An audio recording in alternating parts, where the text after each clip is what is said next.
Hello. Oh, there we go. Hello, everybody, and welcome to a fine Saturday evening. Or whatever time zone it happens to be in your area. We have made it most of the way through the week. We are concluding the week, moving into a new week. Taking a brief glance at the weather over in on your particular planet there is observing that the northern hemisphere is starting to experience a bit more spring and a lot more wind. I do not know why I'm constantly looking this direction, so that's going to have to be fixed here. Hit the reset on that.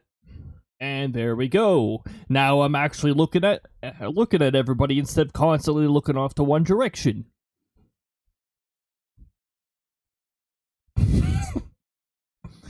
Today, we are going to be doing something a little different this particular Saturday. I'm Sector Leader Cody, and I'm Cody. We are going to be doing some GIF animation things. Sort of like where's the bot here?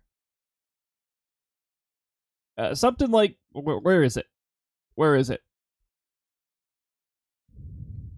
Okay, so RNG today chose to have the computer operate everything slowly, so that's annoying.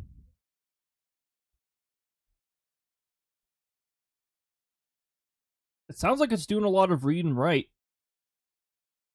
Windows 11 VM is using disk resource, but not much.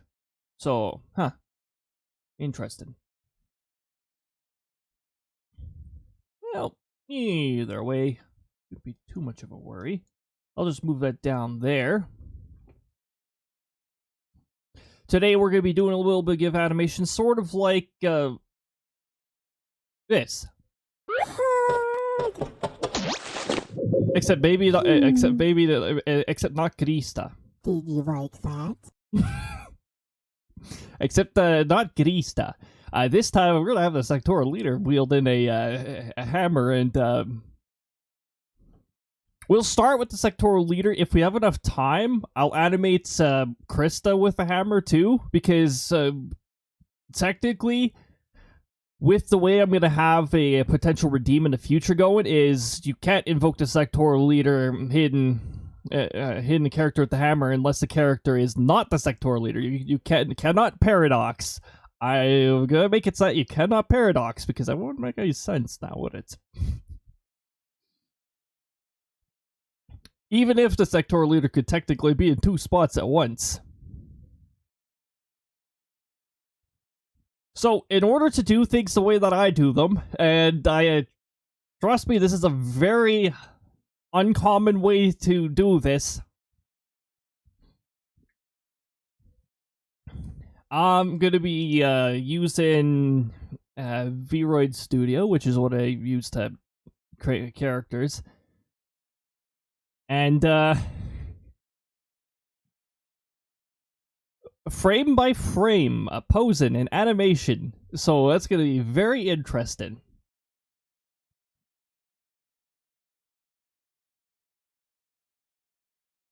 I'm going to move all my stuff over. Wait a minute. Let's see if this shows up properly. Beep. Okay, that's one of the editors. Yes.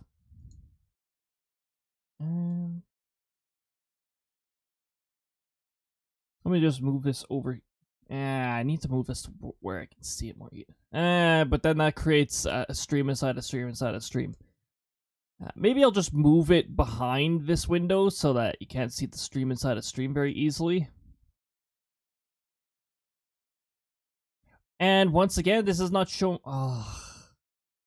Okay, the newest version of Vroid Studio is really freaking annoying because I have to constantly remind the application here.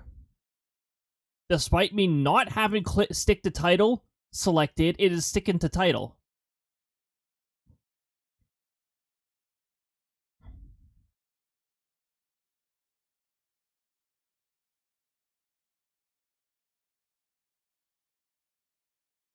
Oh, is that actually just showing the Oh, nice. Now, there's actually a bunch of little controls to the side here that are not visible. I wonder if I should make them visible.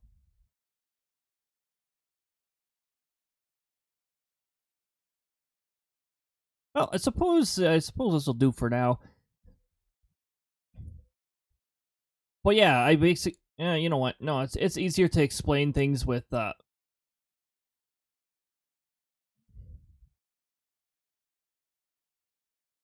my god, this thing is so slow. Why is it so bloody slow? What in the heck here?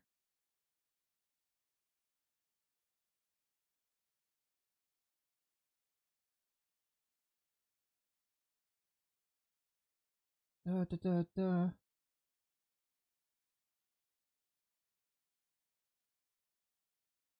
VMware is taking up a lot of CPU right now. It's actually really annoying.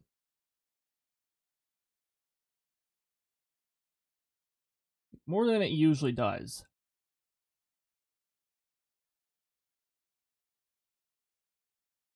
Sort of hoping to like lay off eventually, but it is not laying off right now.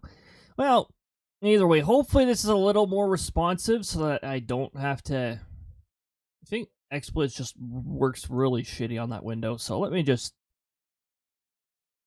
Oh, I can only show one bar or the other based on the aspect ratio. I would much rather show you guys the other bar.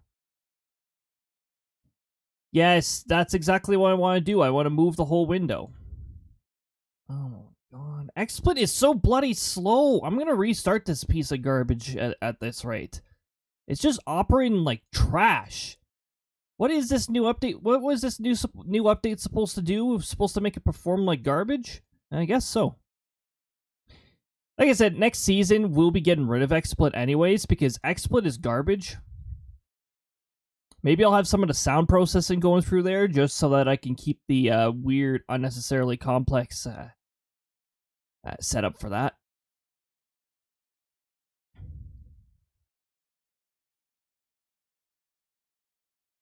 Yeah, like that. Move the whole thing over here. You sort of see a little bit of a firebot in the background there.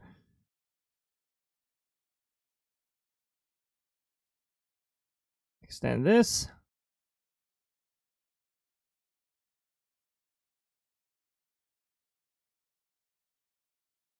Ah, you can't even see the end. What is this weird resolution? You know what? I think this software is just in a weird resolution right now.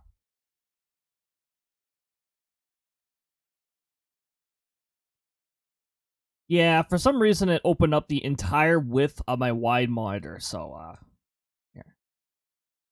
Hopefully this won't take too much longer here, but I do have to make some small adjustments to the window aspect ratio. And we should be all good to go. Not that much. Here, let me hold the control button so it stops snapping to things. Right about there. And then for the other side, if it'll let me select it. Oh.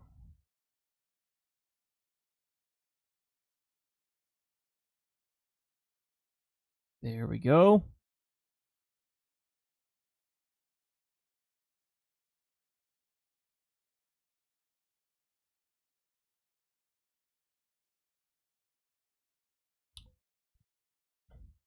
Bear with me. Why? Maybe it's Viewer Studio itself being a little clunky.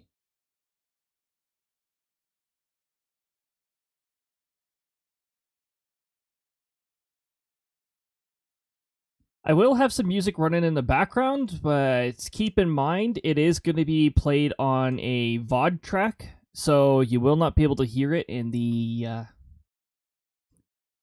when you're viewing this from a different part of time.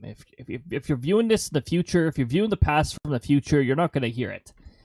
I'll get that started once I get this nonsense fixed. And actually, I think I'll just hide the desktop in the background so that it's not so distracting. Desktop 2, we'll just hide that. There we go. And now I think we can get started. If the sub menu for XSplit would stop popping up every time I touch the scroll bar. They don't test their stuff out anymore. I'm sure of it. Okay, I'll have it on at roughly this volume. Or is that too loud? Is that playing on the correct layer? That is playing on not a layer. I said add executable, and apparently it doesn't understand what that means. There we go. Yeah, it's supposed to be on that track there.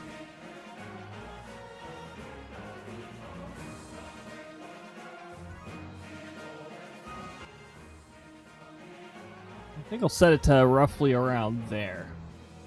Okay, now we can get started. Now, keep in mind, there will be moments where I get really focused into what I'm doing. I may get a little quiet. My eyes are still wandering over to chat, so if you guys want to have a nice chat, then definitely do so. Now, I feel like I can actually get started with the hammer animations. First of all, the first thing I'm going to have to do is animate my character himself.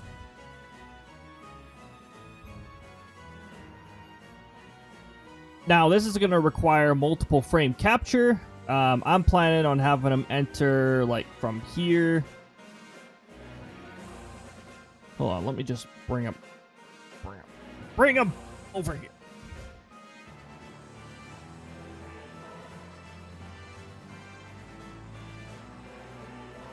Bring him over here.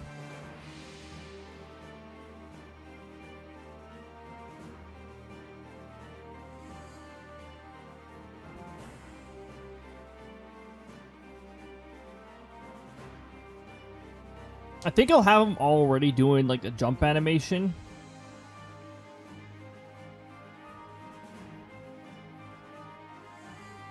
How far do... Okay, that's where this environment is currently considering the ground. Okay.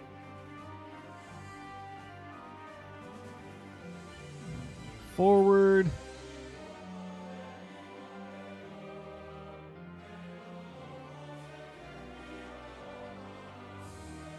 I'll turn off look at camera too, because it's actually going to be focused forward. I'll turn it off here. Let's glance in that direction.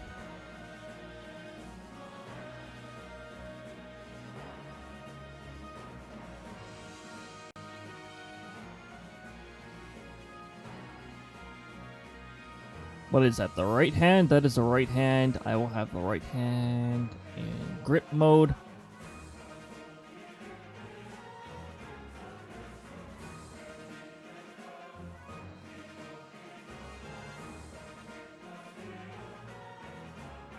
And just for consistency's sake, I will have the other hand also in grip mode. And roughly the same intensity. Move to the middle, move the hands towards each other. Like he's actually wielding something.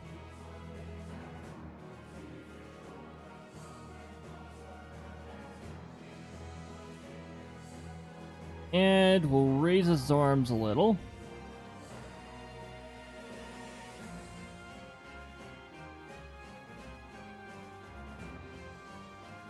Back a little. His arms are in a little too much, so let me just out. Now, so far it's cooperating with me. We'll give it a bit of time before it starts fighting me. Okay, arm a bit further up and a bit further out. His posture's a little off, so let me just move that.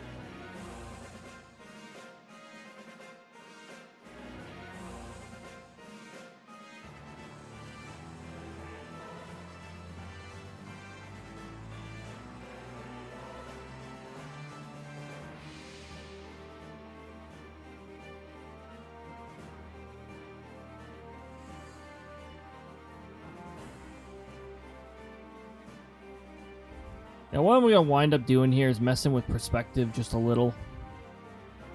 I'm gonna have it say he's already in the air, because I sort of want him to like enter in from the air or sort of going into the air, already going into the air, and then going and then, you know, swinging down for the bonk.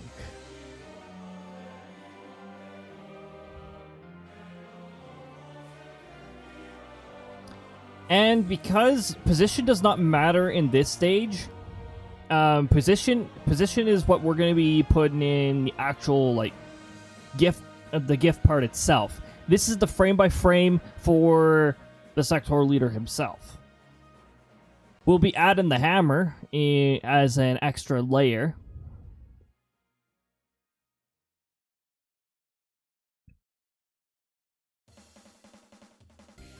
Okay, let's see. Yeah.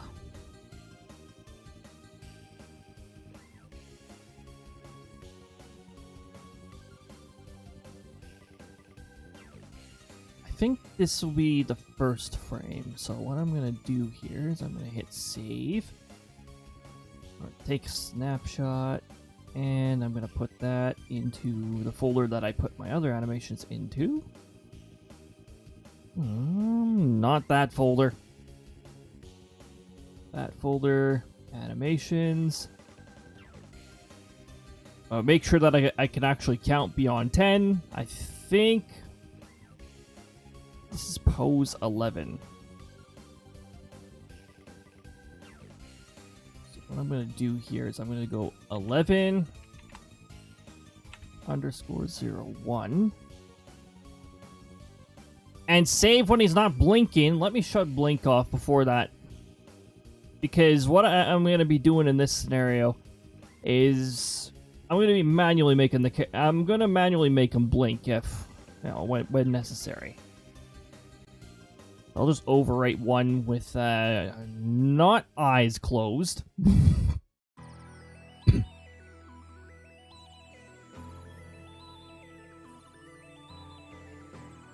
Now we're going to slowly have him swing up the arms.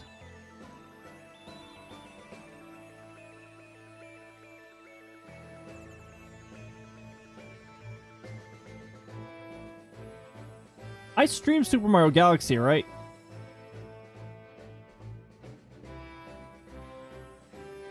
Yes, I'm pretty sure I did.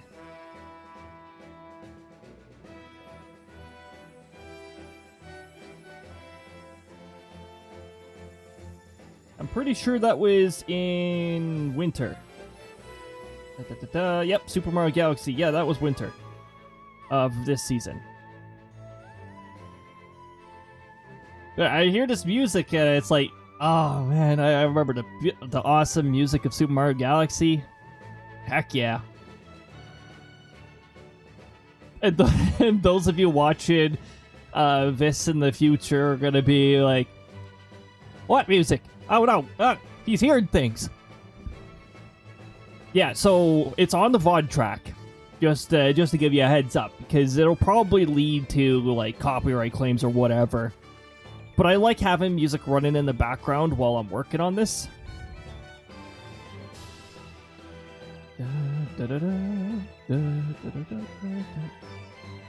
Okay, another problem I'm going to run into is trying to remember if I screenshot a particular frame or not. So, as another folder, I'm going to have this open on another monitor here. Oh, look at that, a shortcut to the animations folder since I've used it frequently. Nice. Thank you, I appreciate that. Frame 2, I do have frame 2, good. Okay, I'm glad I know that, because then I know I can...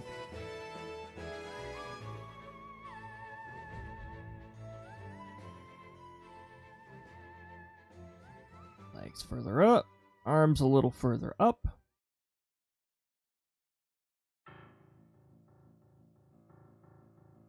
By the way, this is from Kirby's Epic Yarn. It's, you know, it's not my favorite Kirby game. Its difficulty was on the easy side, even towards the end of the game.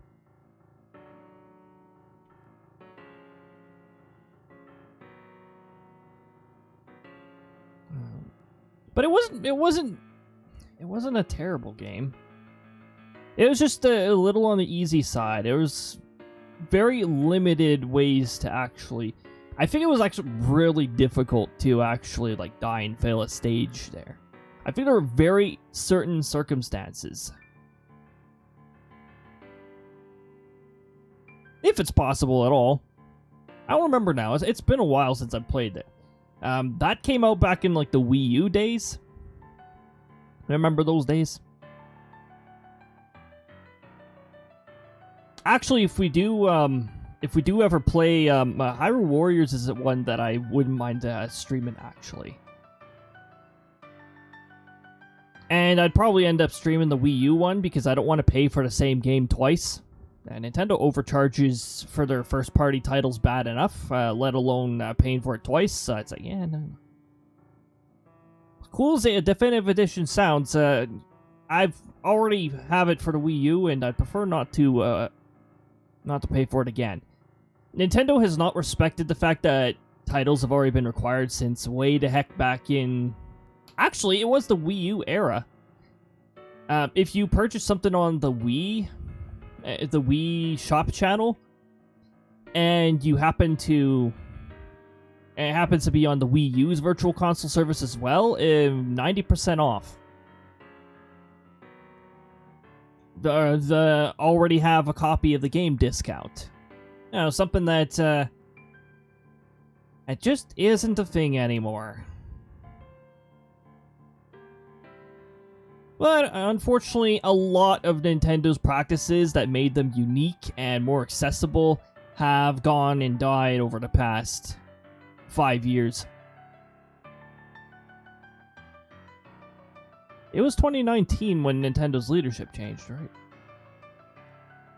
It was roughly that time when Nintendo started their transition to a stereotypical publisher company. You know, right on the same lines with Sony and Microsoft. Sadly. The pay in order to play online thing being one of the most annoying things. Man, imagine actually being able to just play with your friends online without having to pay a subscription. Now that's only a PC thing. But anyways, I'm not here to go on rant after rant. Let's... Okay, I think I need to hasten the arm motion now. Going a little slow. I don't want to change the speed too much. And perspective. I want to make it look like both of his hands are gripped on the hammer. Now, the sectoral leader can swing hammers with one hand easy enough. He's got a pretty good strength stat going for him. Hammers is not his weapon of choice. His physical weapon of choice, he does prefer swords and sometimes katanas. It depends on the scenario.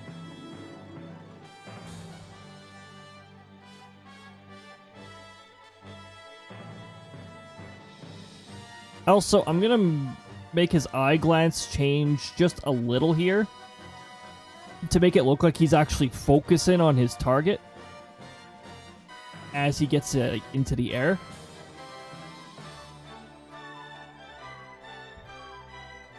Okay, I'll save this as a frame.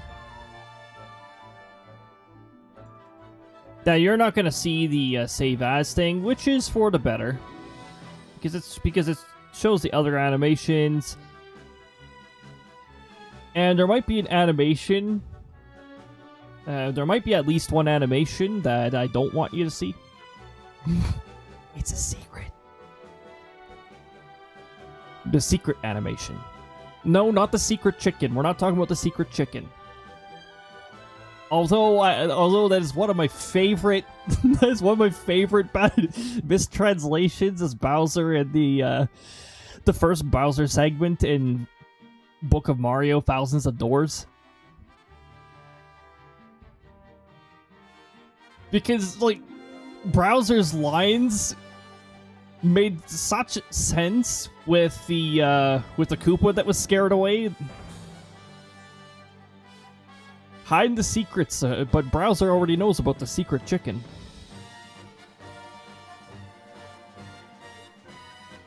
Hold on, let me just get the legs further back. And a bit more of a toe motion. Oh, this is really difficult. Oh, hold on. Oh, that's why. That's why it's difficult.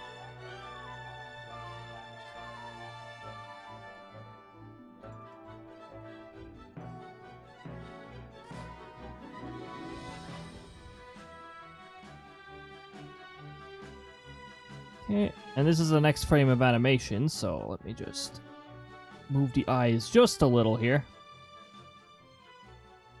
And the arm motion, we're going to continue to do that.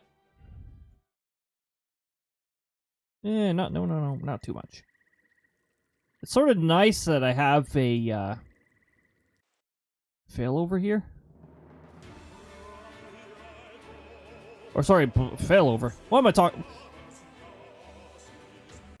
I've been working on I've been working server environments too much, haven't I? It's nice to have a arm to mirror, because then I just oh there we go. Yeah, the software's starting to fight me a little. I expected this.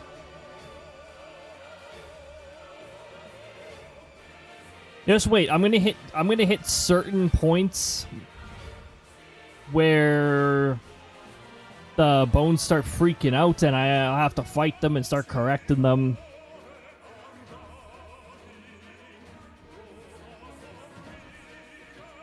I might have to move this whole thing, but that should be fine. Whoa, whoa, whoa, whoa, whoa. Not that perspective, though. That might look a little funky if I do that. Okay, I don't need to animate the legs too much more here. Although, yes, a little more bend. One of the controls here, hold on, one of it. Oh, I don't need that control, do I? Nope.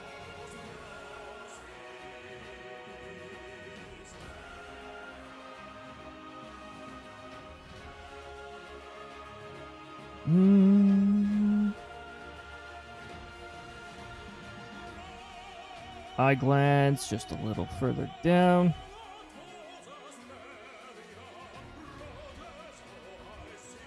He's gonna end up out of oh, his arms are gonna end up out of frame because I'm too close to the top.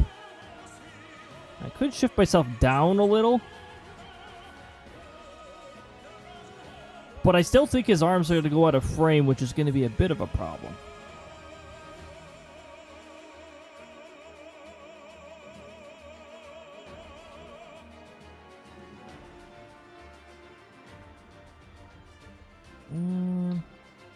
Let me take a look at the other one here.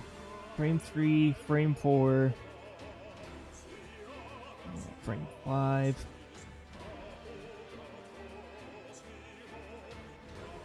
Let's have... Whoa, whoa, whoa, whoa, whoa. Please don't start fighting me right now.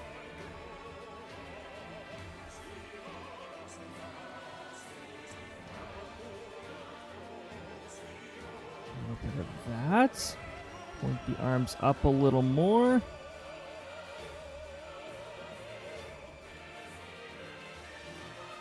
Something like that. I didn't say I was an expert at this. I'm learning this. It's actually fun. It's actually been a bit of quite a bit of fun to learn.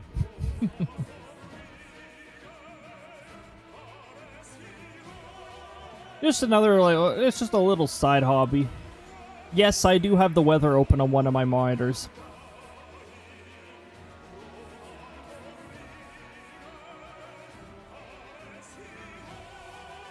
The heck do I have open on that monitor, though?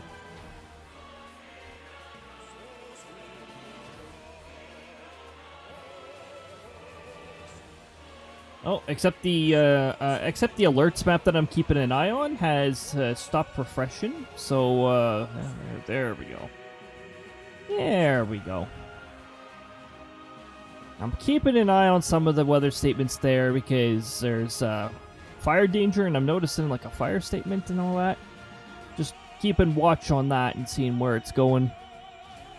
I also still see a line of severe thunderstorm watch, so you know my eyes are just glancing over there once in a while, just to check what's going on.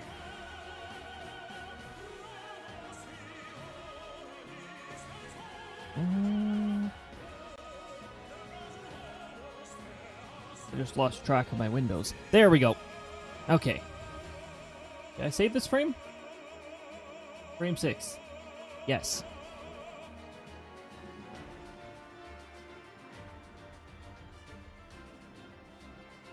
Okay, now I'm going to animate the legs a little less because at this point I want them to be getting like close to the peak.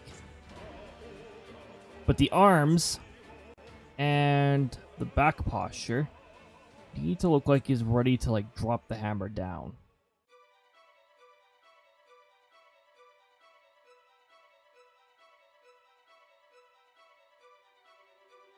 Yeah, something like that.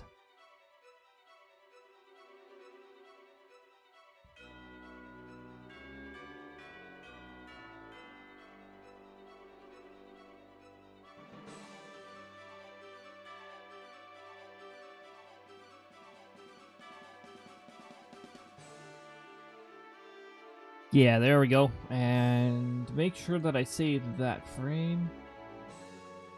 Yep, I saved that frame. Okay.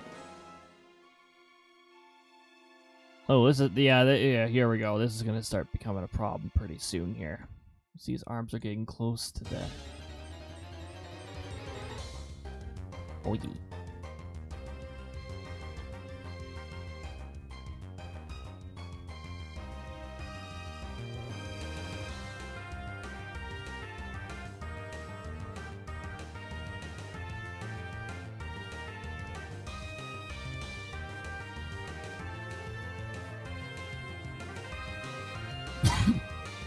Let me make sure his facial expression is beginning to change here.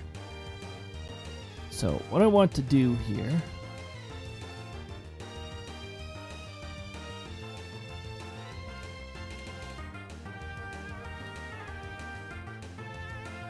the most notable one is mouth. I'm gonna have to do open.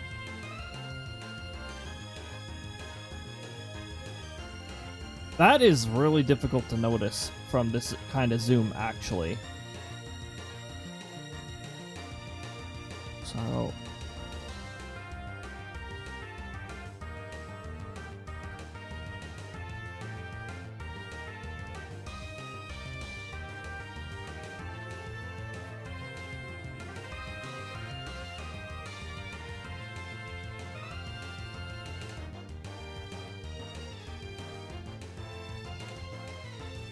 the eye opening actually is somewhat noticeable, so I'll do that too. Just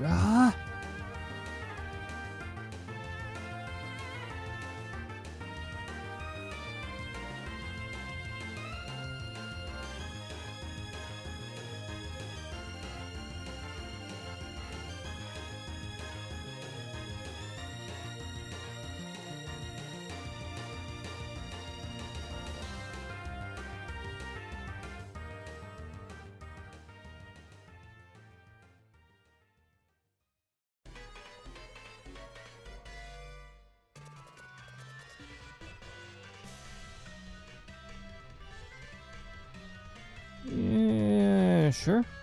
Something like that.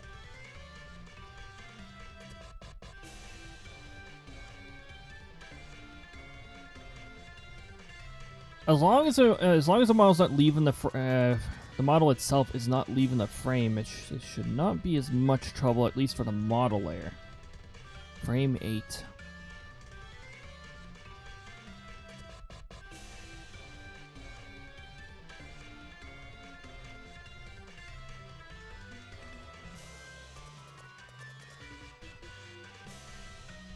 You have the feet angle, sort of like. Yeah.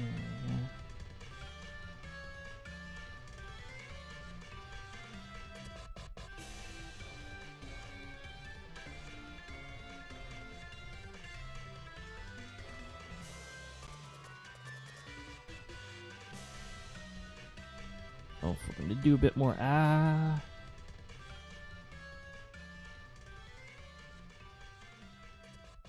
noticing the gaze here.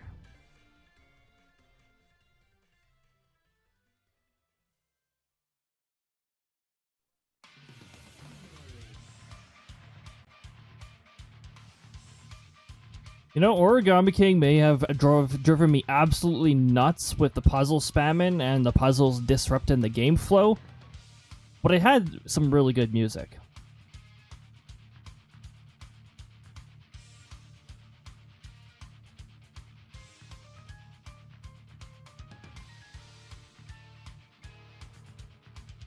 Let's see if this is frame 9. So take a glance at what it looks like here. Frame 8. Ooh, frame 9 is not yet available in this application. Ah!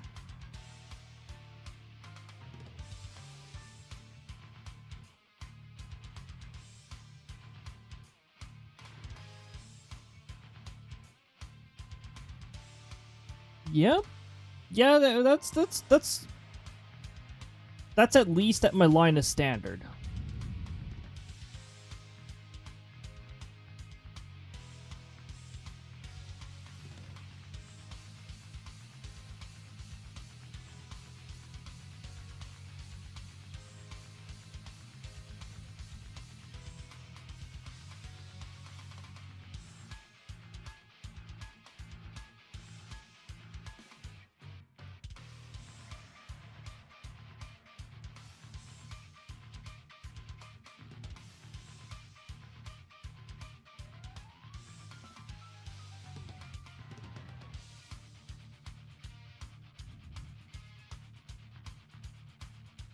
Okay, hopefully that's not too drastic of a difference between the previous frame. But that's why I have a preview window open and the other monitor here, so that I can see what the previous frame looks like.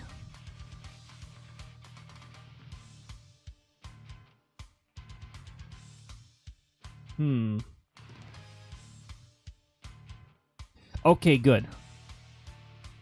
It does make it look like it's a little faster, but it's not too much of a difference.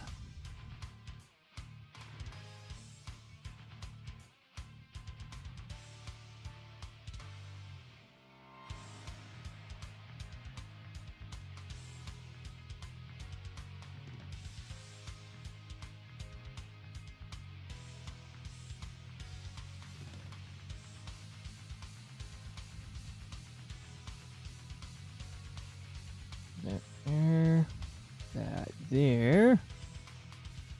Very nice, very nice.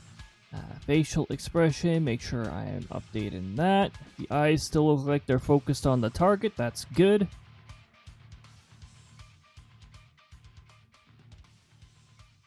Yeah, the mouth open thing is really not that noticeable. I'm still gonna include that detail though.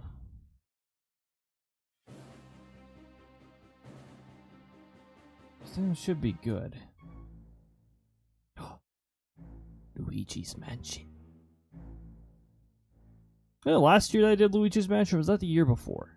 I think it was the year before, actually. And then last year it was Luigi's Mansion 3.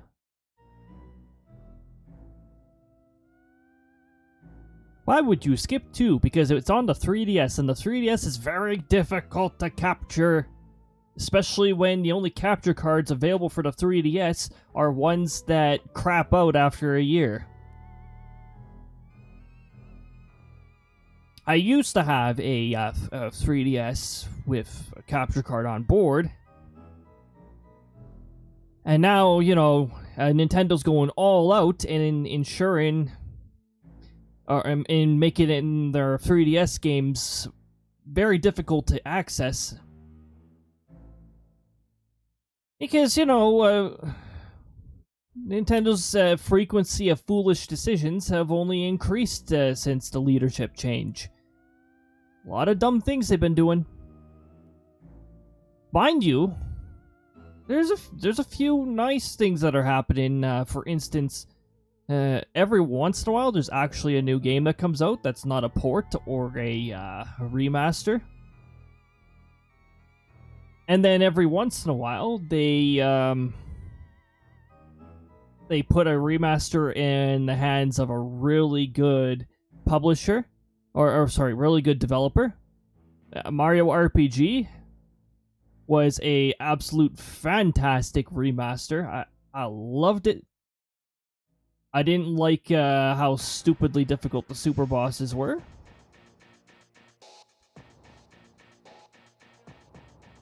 Mind you, I wonder how difficult they are when you're at your capped level 30, because I actually beat one of them at level 23 or level 24.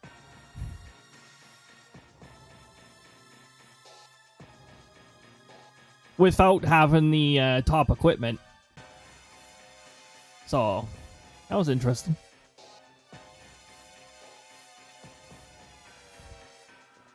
Dang, looks like the sectoral leader's got quite the booty. And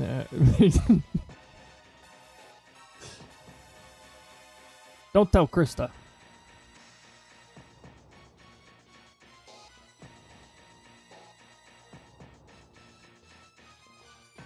Okay, and then I'll have it animate on this for a bit while I do the movement. I don't know how I'm gonna actually, you know what? It'll be very obvious because the next frame will be the beginning of him swinging it down.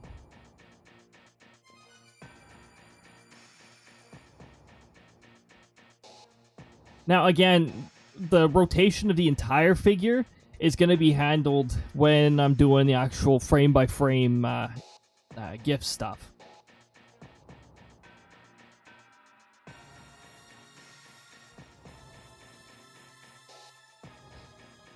Because if I try to flip the model in this, then it becomes quite the nightmare to actually move the model's joints around.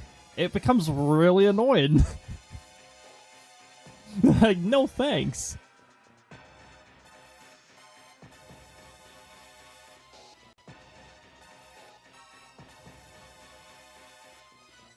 Okay, I do have to exaggerate the legs and all that. Like, after you're doing a super swing, where super swing, you hit something on the...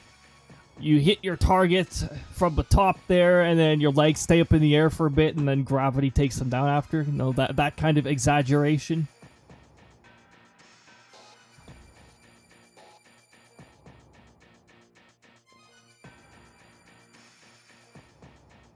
Okay, so I'll save this frame. It sounds like my computer's resources are no longer chugging around, so that's nice. It's a bit of an interesting setup for me to have virtual machines running on the same machine. One of them being a server, having software that projects the sector leader here. Having 4 monitors and having a bunch of applications running at the same time. Yeah, it uses quite a bit of resources. I have a decent spec computer, but I have a lot running on it. I know a lot of this begs the you really need a second computer for this. Yeah, but a second computer is gonna cost like $3,000. Yeah, I don't know about that one. That's a little steep of a grade to climb there.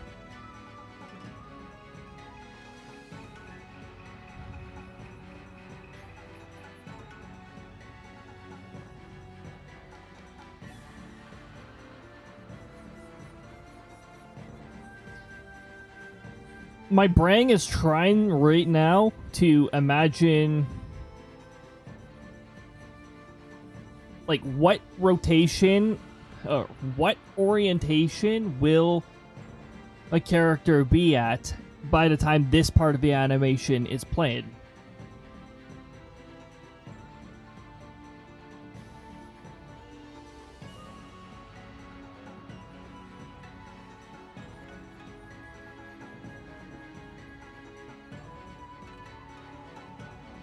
Again, we gotta keep the hands right by each other to make it look like it's two-hand in it. Because if you look, it's definitely not two-hand in it. I'm gonna try not to do that very often, because now I need to figure out what the tilt was again. It was something like this.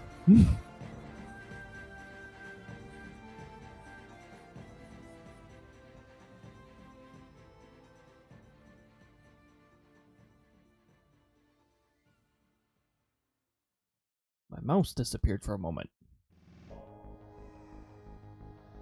Hey, it's Luigi's Mansion again. I didn't realize how terrible that friggin' Bowser fight was. Luigi's Mansion, that was a horrible fight. I don't remember having that difficult of a time. You know what? I played the.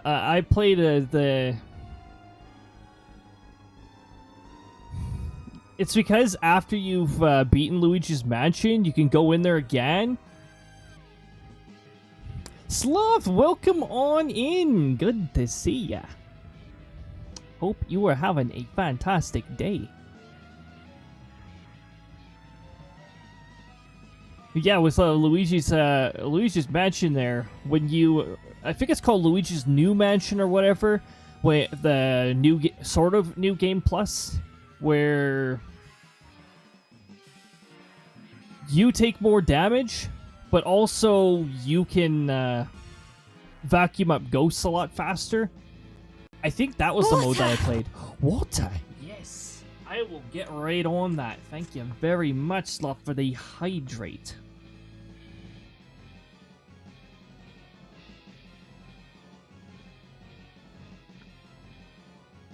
Now, water should, that notification should still be playing on the other soundtrack. The music you're hearing in the background, you're not going to hear in the final product. Or like, if you're viewing in the past, and that's on a VOD track. But water and all the fun Firebot things, those should all still be properly processed. Popcorn. So yeah, we're just doing this now. We're gonna do. Okay.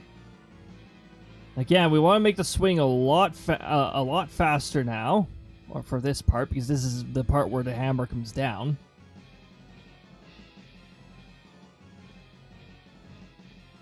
Also, I gotta be careful not to leave frame, because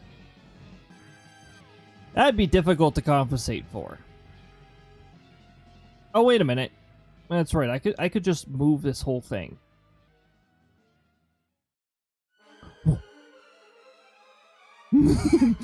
Whoa! Lucky! Thanks for invoking the no! Welcome on in, Lucky. I hope everybody's having a nice, chill Saturday/Sunday, whatever it may be in your time zone. Now, this week, weather-wise, it's definitely been a mood swing weather-wise. The weather couldn't make up its mind. High pressure system, low pressure system.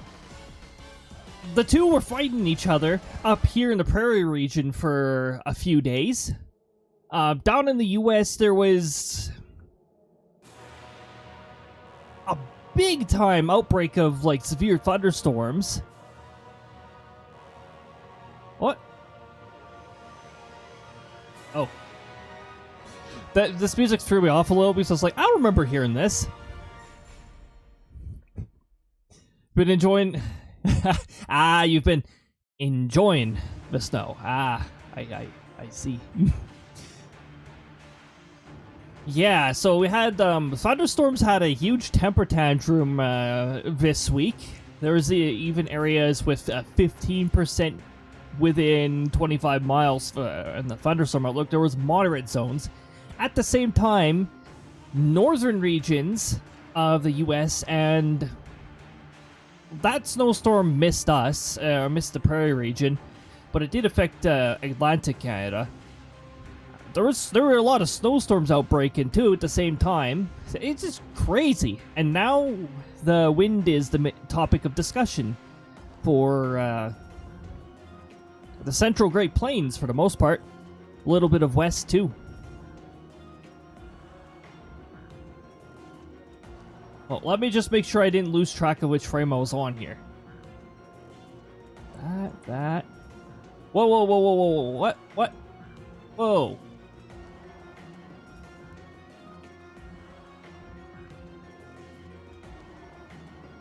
Okay, one of these frames looks way off. I don't like frame 12.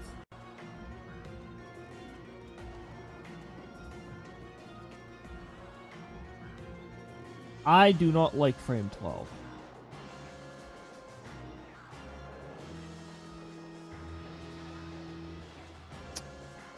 Well, looks like I did make a frame that I don't like. I might have to just entirely remove that one and try to create it again.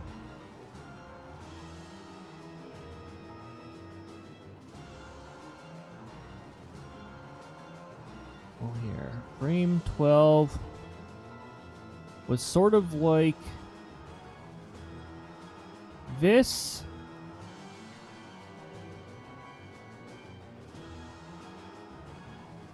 With the arms up a little more. Oh, jeez. Yeah. Were the hands on the frame too? Oh, okay, that's a no. That's a big no. Arms were like this. Okay. Frame 12, I did not adjust the back at all, and that bothers me quite a bit. So I'm just going to replace frame 12 with this. But yeah, welcome on in, everybody. I'm doing art. This is This is probably the first time that I'm actually doing art on a stream. I typically just do it in my spare time. You know, when my creativity is just like, you know what? Let's do something. Let's do some art. Let's frame 12. Let me replace that. I have to reopen the preview application because when I replace a frame, it bugs out sometimes.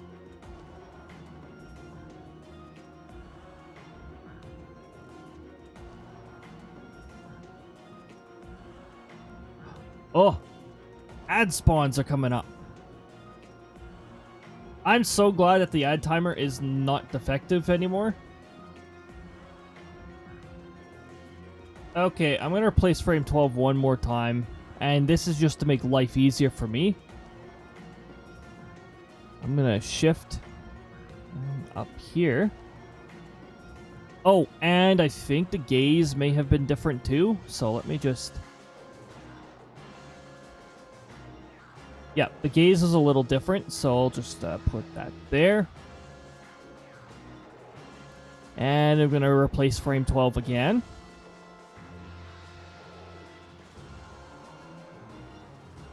Okay. Reopen. I'll open it on frame 12 so I don't have to wind all the way up again. Oh, that looks so much better. Thank goodness.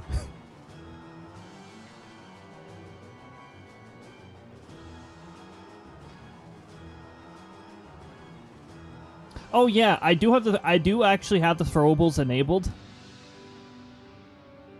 Don't mind the question mark there. I'm just putting that there because what we make today, if it's actually completed, may actually become a redeem.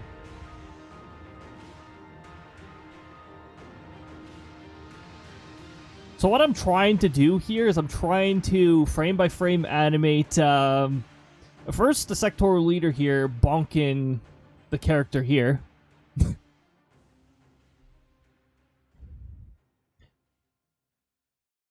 And then I want to animate some other characters too, because the thing is, with this particular redeem, You know what? I will mention the important details after the ads, because ads. And, you know, the conversation just getting cut like that, and then, I don't know, you're getting told about a cheeseburger at McDonald's or something, I don't know.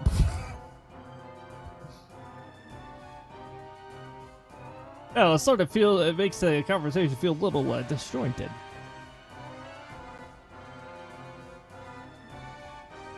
Oh yeah, I forgot the Sonic Colors soundtrack recycles the same music for every boss intro for the most part.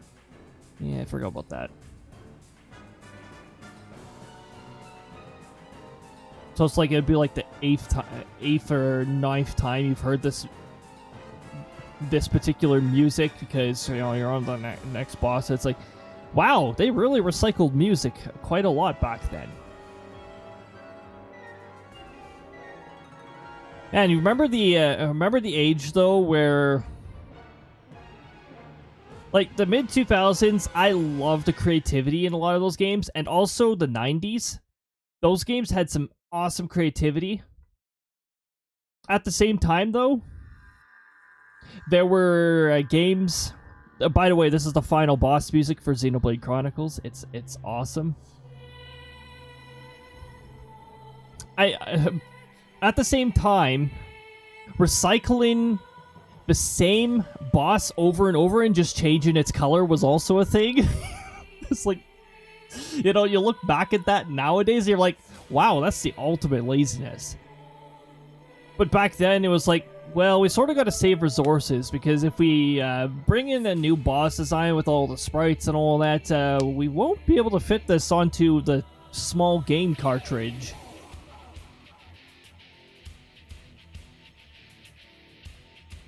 Let me just get the gaze here. We're just...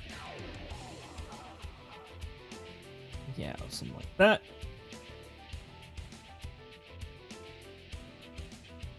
A little bit more of a swing.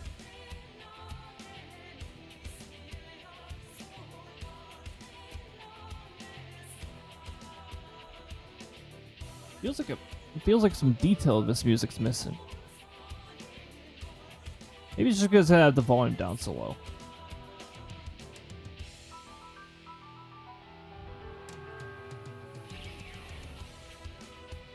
Okay.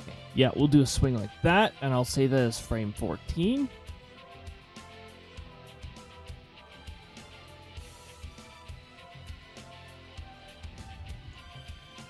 So for the remaining Saturdays of April, it's going to be Final Fantasy XIV, The Realm Reborn. I think we should be able to finish everything we need to in the next 3 streams for that. And then, I think it's May 5th. May 5th is the season finale. May 4th. No puns. No puns, you know. But May 4th, it's going to be the... not the last season of a stream, but that's when I'm doing the season finale, because May is sort of a transition month. I think by the looks of it, it looks like what's going to happen is Saturday streams will continue through May, and then I'll be off for the season, avoiding the... heat that we get over here and basking in thunderstorms. I was like, seasonal streaming, what the heck? Yeah, yep, I stream seasonally. I don't stream during the summer because the moment a thunderstorm shows up, I will be distracted, and like to the point where I'd have to like cut a stream short. Oh, dang. Oh, I think a decent amount of you will recognize this if you've played Sonic games enough.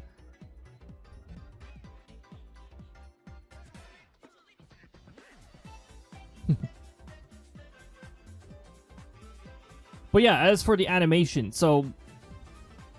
what was I talking about with the... I don't know. I don't know. Cody lost track of his own thoughts.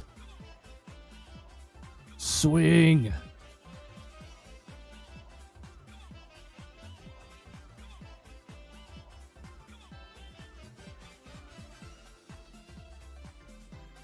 I'm just gonna move him over.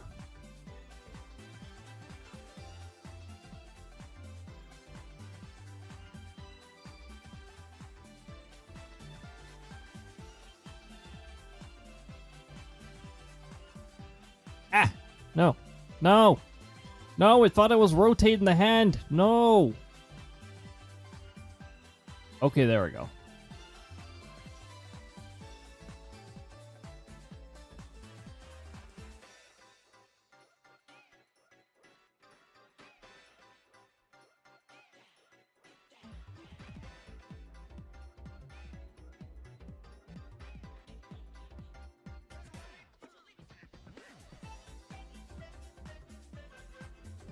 Da-da-da-da-da-da.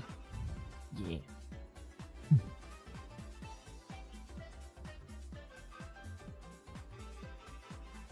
Yes. That'll be the next animation.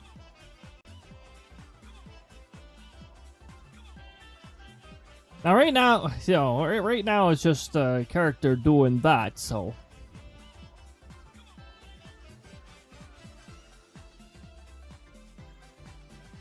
Oh, now I've really got to go all out with the legs. Jeez. Okay.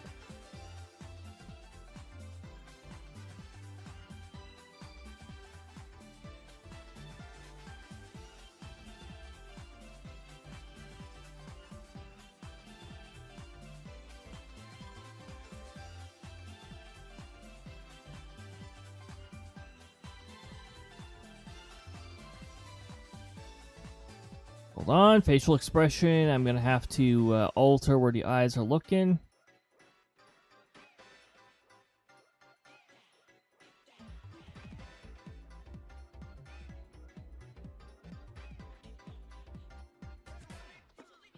There we go. I'm gonna actually move the head a bit too.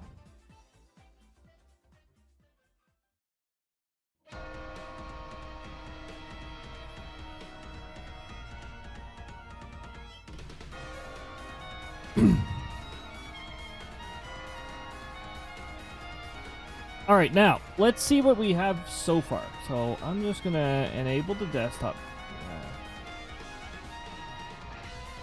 This new version of XSplit is driving me nuts. It's really bothersome. Here. So this is what we have so far. We got frame 1, 2, 3, 4, 5, 6, 7, 8. Don't mind the shifting around. That's not going to be evident once we start editing the frame by frame stuff.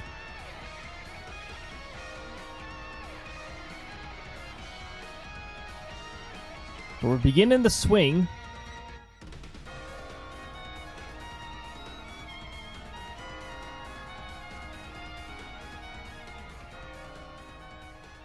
So yeah, I have that window. I have the picture viewing window over in the other monitor there, just to keep track of where I am, to make sure that I'm not messing up too much.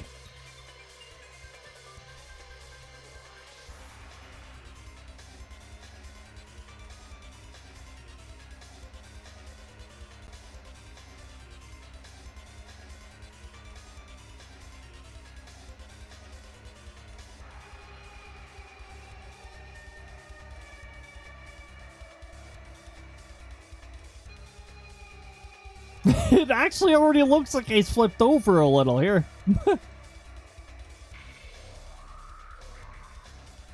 But don't try to flip your model too much here. The bones are really... Did I even save the previous frame? The answer is no. No, I did not.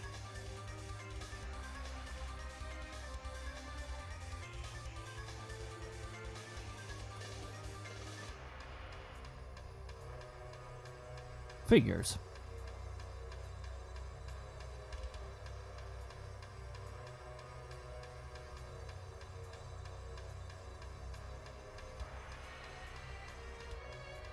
Let me move the hands a little here. I can get away with having the hands lined differently a little bit here, because what I can do with the hammer layer is, like, I'm going to have to do manual layering. I'm going to have to erase the portion where the hand's in front of. It's going to be interesting.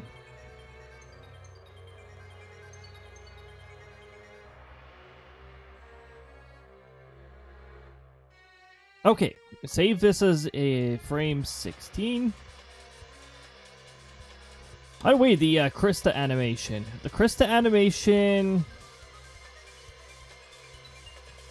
was originally 71 frames. I removed some frames that were too similar to each other. I removed some frames that I didn't deem necessary to the whole animation. I think it winded up actually being like 44 or 45 frames or something like that. I don't know. I have an 87 frame animation here. Jeez. You know what I should you know what I should stream one day? I should stream Pivot. I don't know if any of you remember, it's like a stick figure animation software.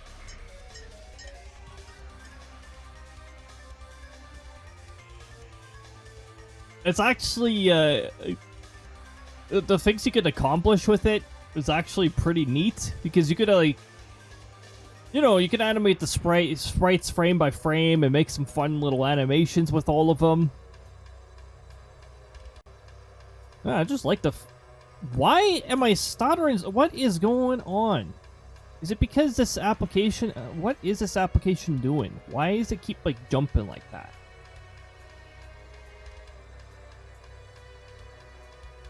Maybe it's because I accidentally minimized the window. I don't know. Here, let's make sure that this doesn't lag things out. Yeah. Let's see if this...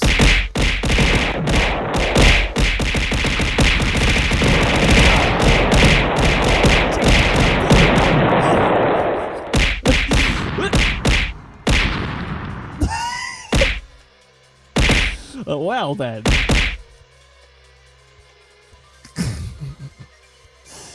It's not the most optimal, but,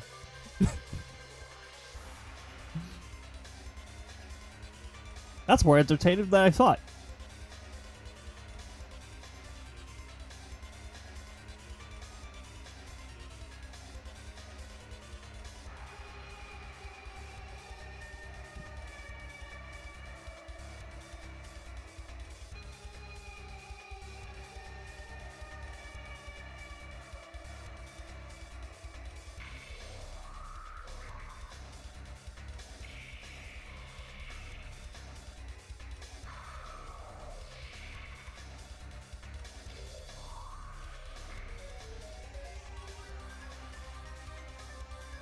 Okay, if I'm gonna angle the hammer correctly, this should be the frame where the hammer lands.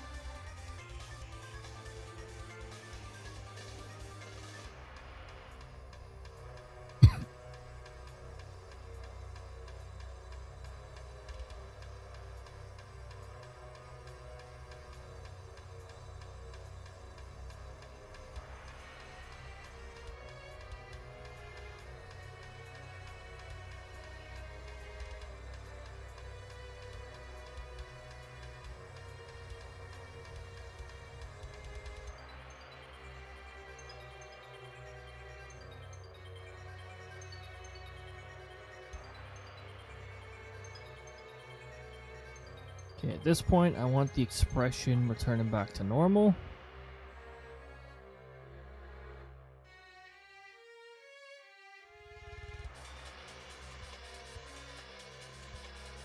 Yes. Lower this.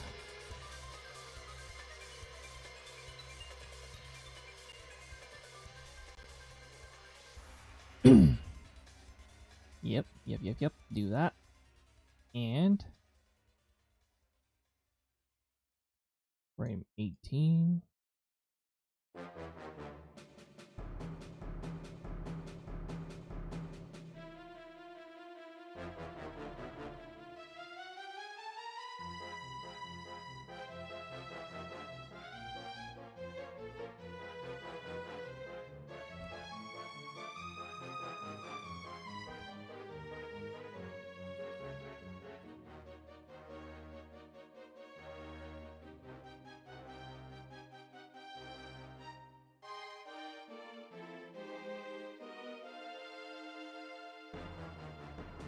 Slowly turn the eyes to normal.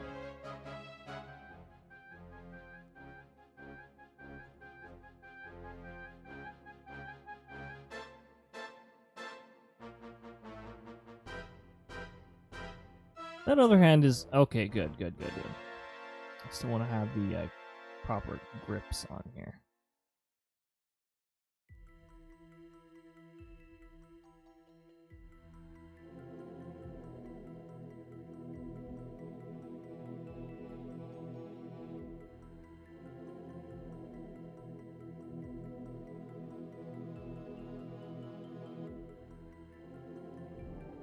At some point, like shortly after you land, he's gonna leave the hammer there. So the hammer will just stay there for a bit.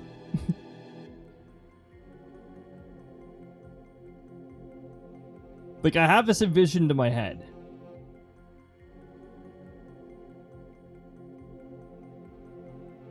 I shouldn't have moved the body at all. Which is not what you say if you're trying to make somebody disappear, and if you work for the mob, you're not supposed to you're not supposed to talk about what happens to the body.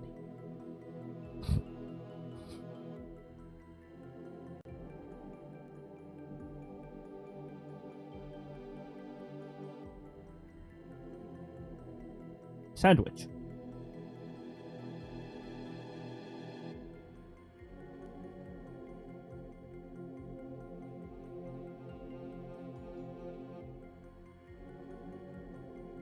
I just heard a clicking noise in my right and my left ear.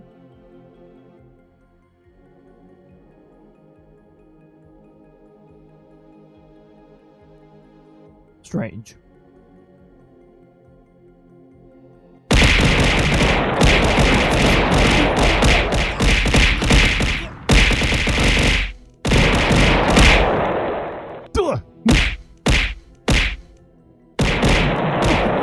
Jeez.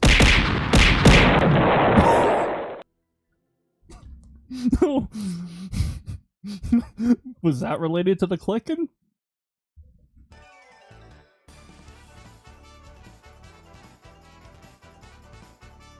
I really wish I could capture hand motion. You guys would get so much of my expression if hand motion was captured.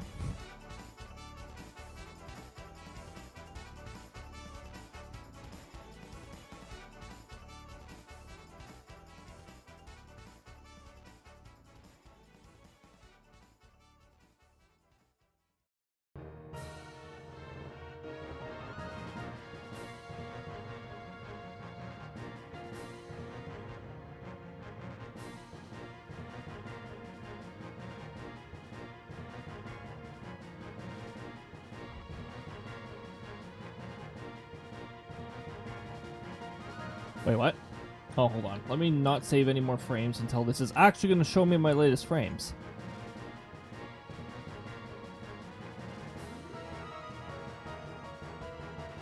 Okay, there we go.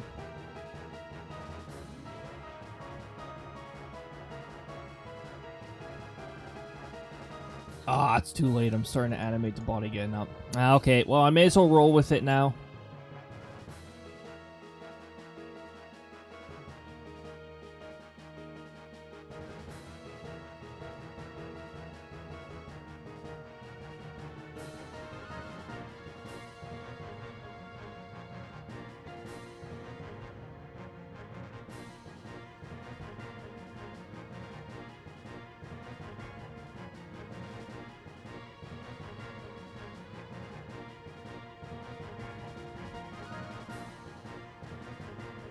Yeah, we'll return that to normal. We'll return the eye expressions totally back to normal.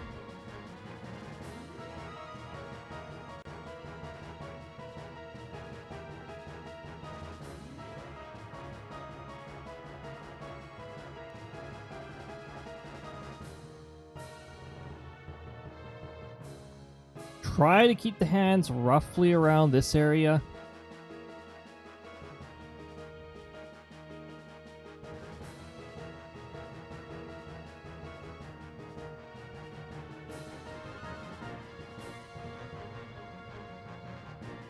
That's a new frame.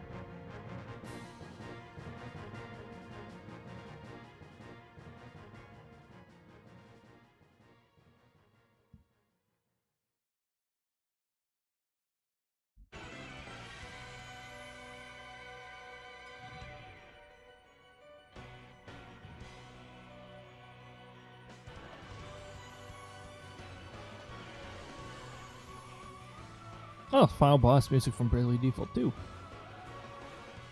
Not my favorite in the Bravely series.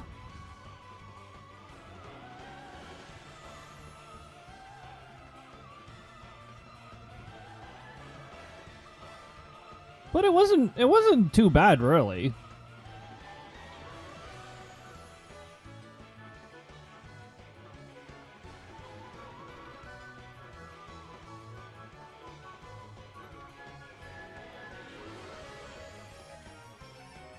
Okay, now we're gonna get the eyes looking there.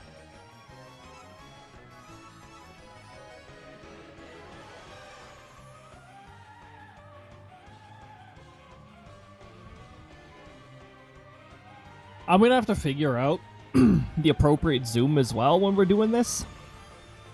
So yeah, like I said, this is just the first part. The second part's going to be bringing it into the actual, like, I use GIMP for the frame by frame animation. You could actually get it to execute GIFs the way you want them to.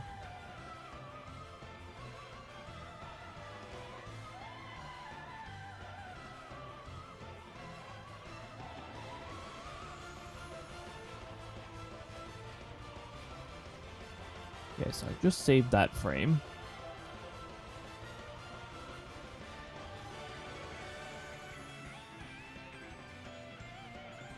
Oh, hold on. I'm resaving that frame. So those small changes that I made, those are necessary. Okay, I overwrote a frame. Let me reopen the preview.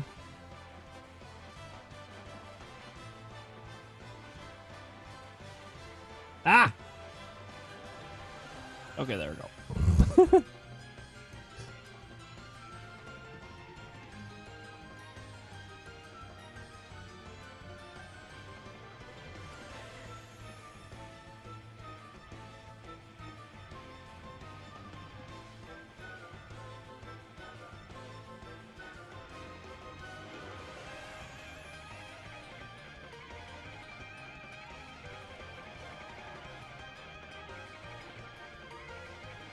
And now we're gonna go ungrip a little.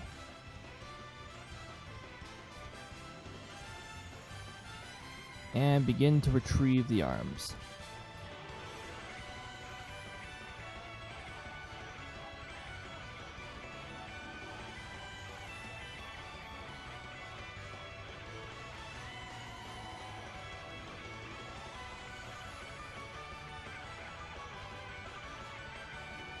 Right there.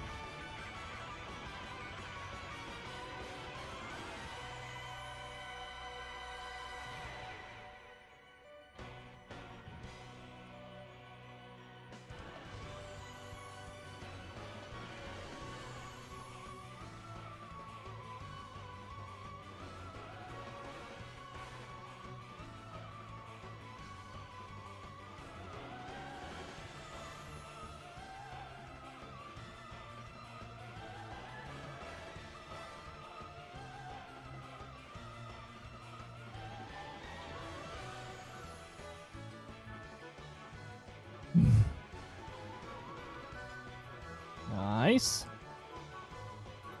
We still gotta have him walk away, too. But that's easy.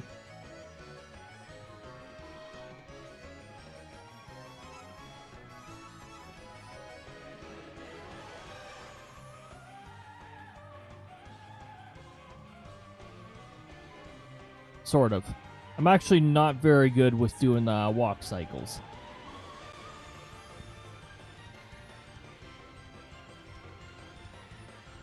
Also, can we not have his ass sticking out like this? Oh, hold on. Posture. There we go.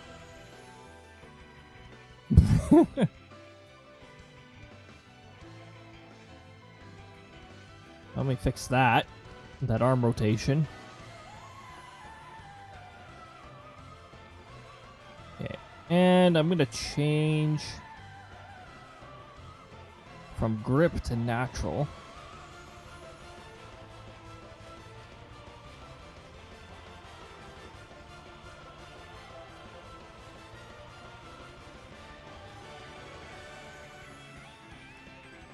Facial, we're gonna have still looking.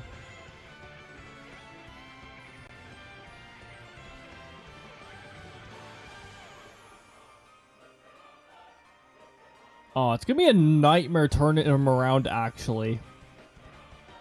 Hold on, let me fix that too.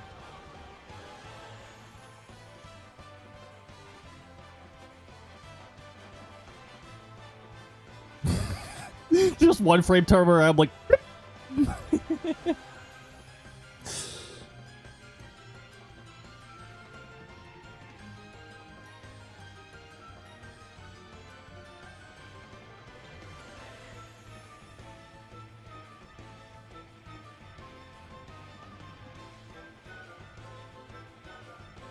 Nope. Oh, there we go. Yep. See, there we go. So we're starting to fight me already.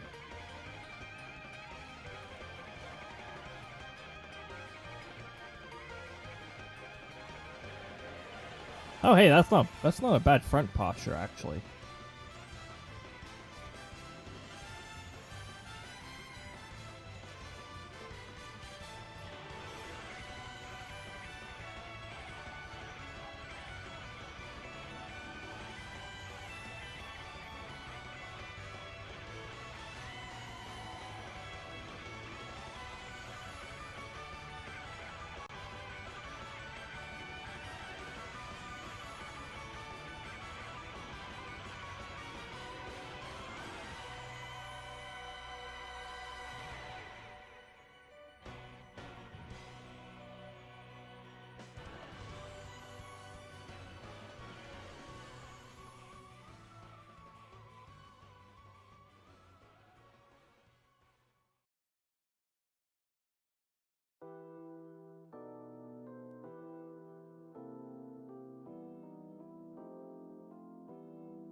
I don't know what the hell's going on with this foot, though. Okay, there we go.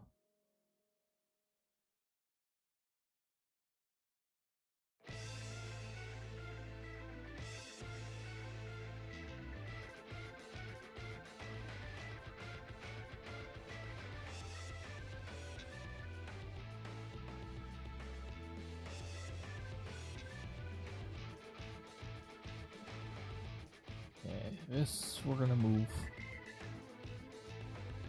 back. Yes, sort of like that.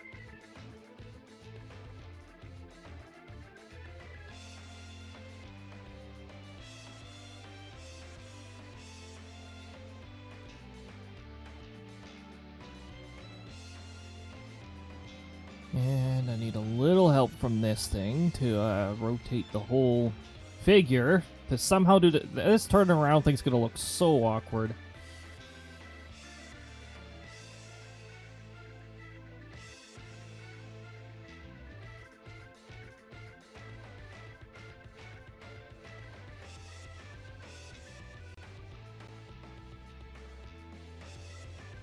I've done a turnaround before, I think.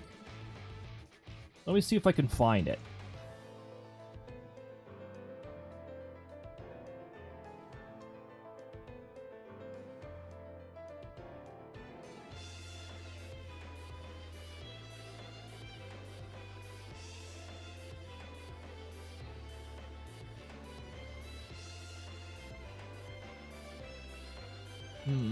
No, that one was just a pivot without using the legs. That wasn't a full turnaround. Let me just go here.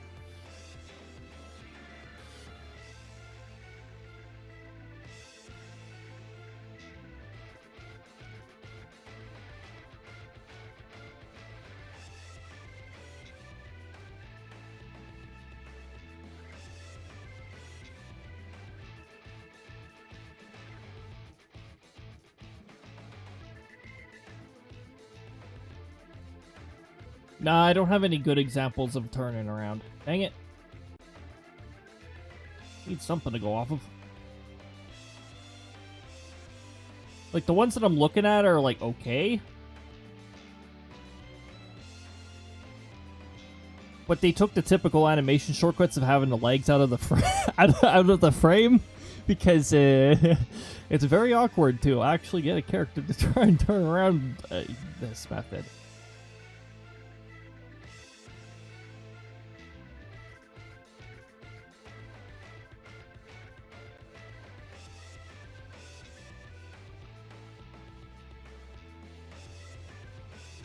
Oh, yes! Something like that. Yes, yes, yes, yes, yes, yes. Okay.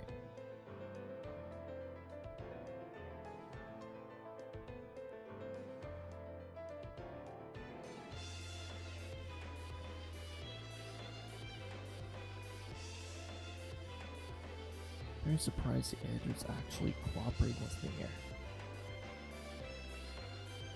This, yeah, this arm can just go further behind as this happens.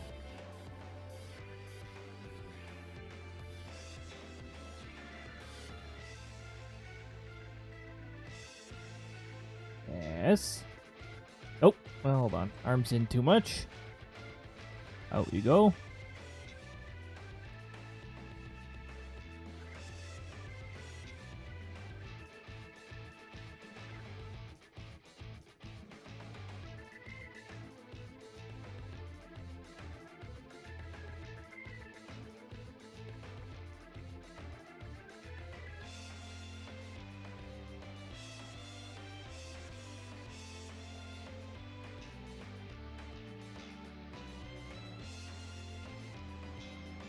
And also,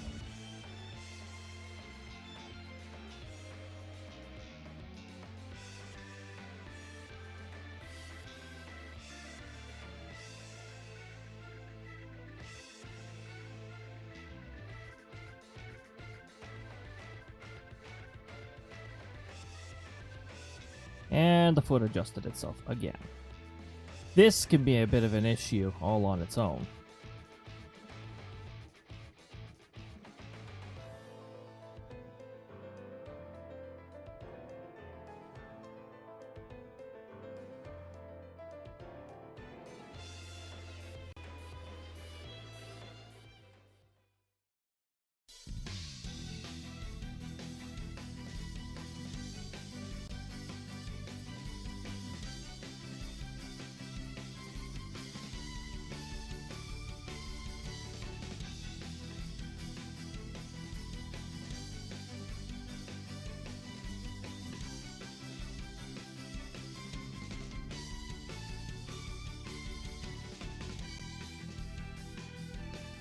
No, no, no, no, not that, not that, not that.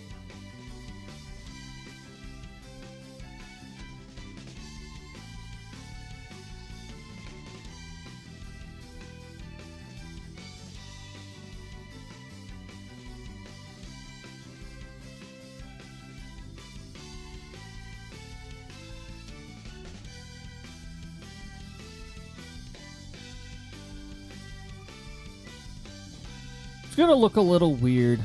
I don't have much experience with this part. Like I said, I'm relatively new to this. It's a learning experience. It's a learning experience. He'll get it eventually.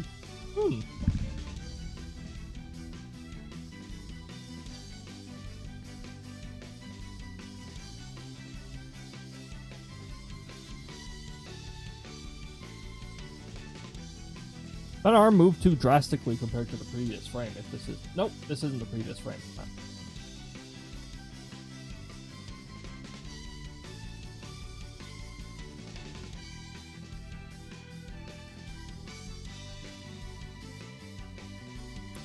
I just absent-mindedly saved that frame and didn't even realize that I saved it.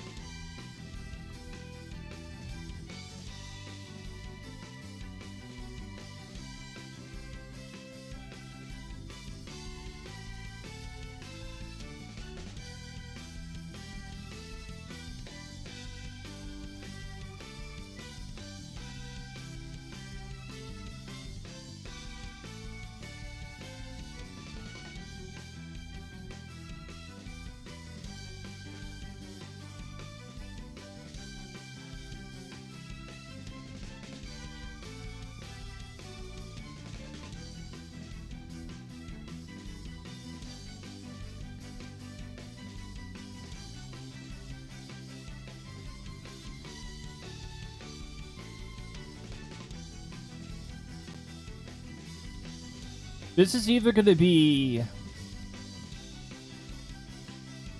horrendous or like clunky looking, or I'm going to blow myself away here.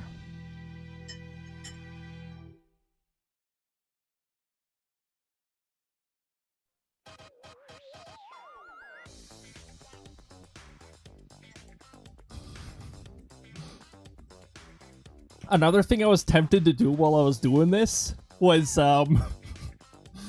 take this picture and just flip it in a 3D environment, just like paper effect, just like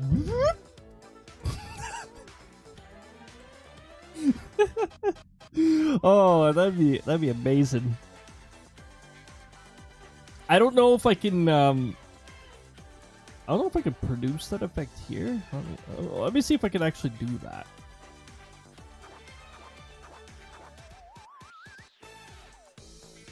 I can't do it in a way that it animates. I can do this.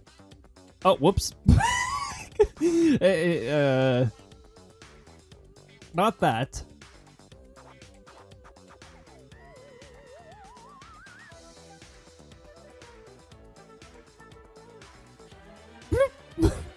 But I want like, but except animated it that way. Okay, I don't want to. I don't need the added challenge of doing this in reverse.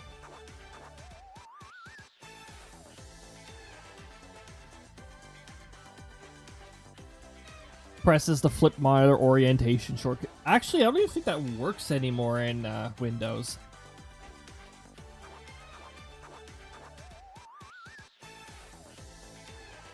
Oh, wait a minute. No, I have seen it work in Windows 10 before. I'm just not sure if it works in all versions of Windows 10.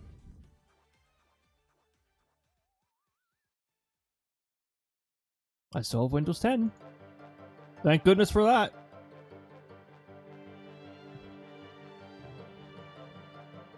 You know what?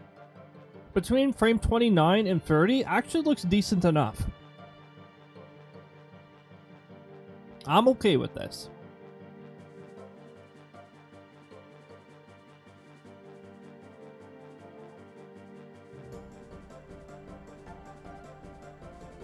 No, please, please don't do that.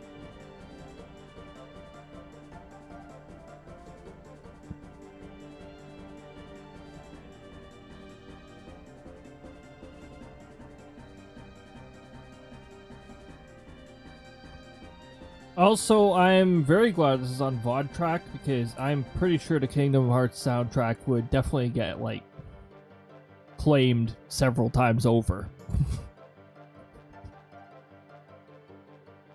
It's Disney we're talking about.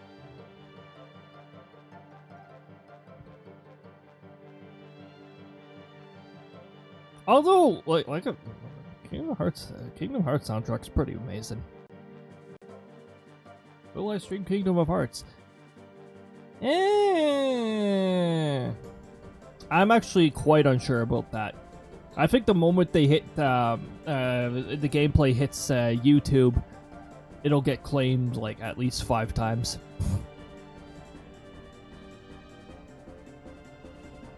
Not that I'm expecting anything from YouTube anyways, because when I just stick to Nintendo games, I typically don't have to worry about it. Thankfully, that's one of the few things that they've actually laid off of.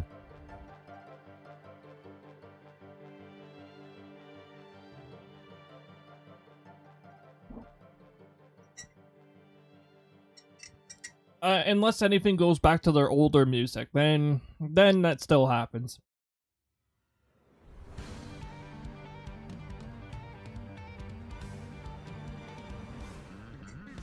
Here's the elite bot.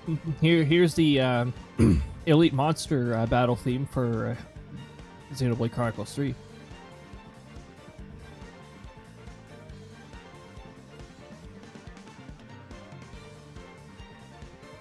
What I'm gonna do here is I'm gonna start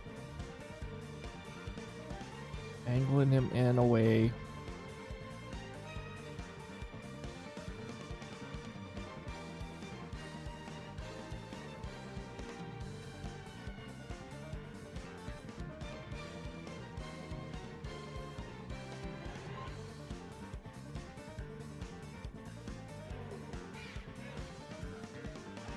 Frame 31.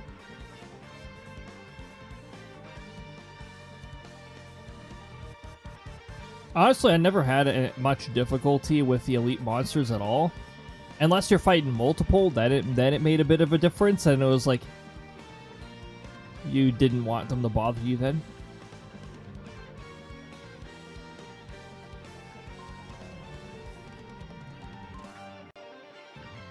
Yeah, I don't want any hands clipping through here. There we go.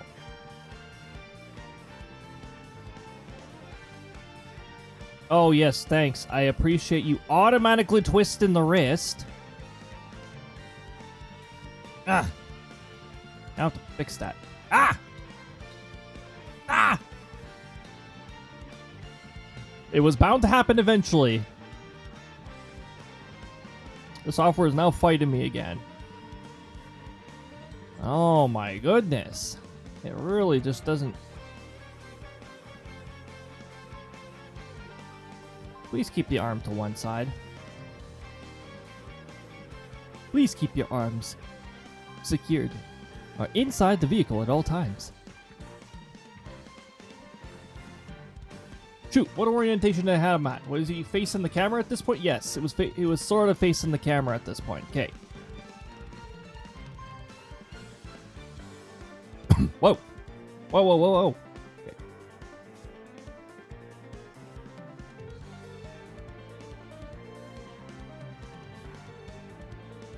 Zoom out a little more.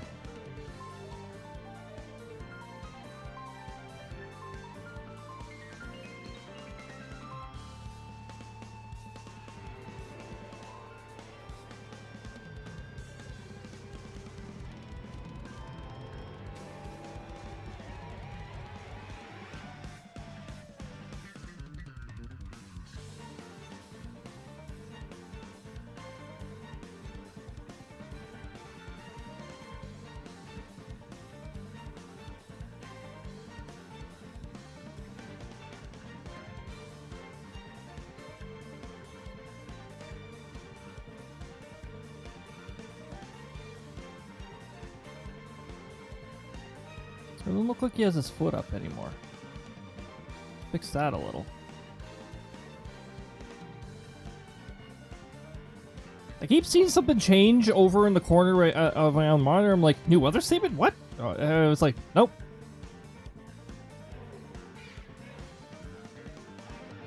I mean, the wind statements are gradually disappearing, but only from a very small... the snowstorm, the winter storm warnings are spreading. I can see that. Yep. Yep.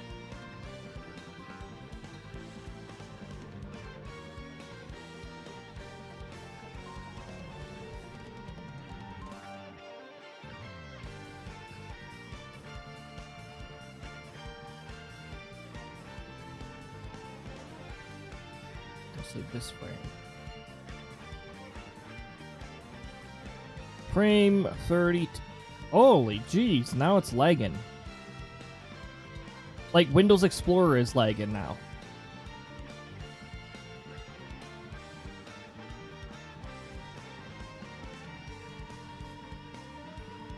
We all know it's because Microsoft broke the view feature and decided to not ever fix it again. It's been broken since the very first Fall Creators update, like a lot of other things that they broke and decided to leave broken. You know, the operating system frequently not loading properly, that issue, where restarts are fake, because they decided, let's make the computer restart faster by not unloading half the things during a restart. The purpose of a restart is to unload the operating system and reload it. What's the point of restarting a computer if half of the things are not going to restart? I always have to do shutdown and wait at least 10 seconds. Quite frankly, waiting a full minute would be an even better idea. Also, disabling fast startup has become more and more difficult because it's become like buried.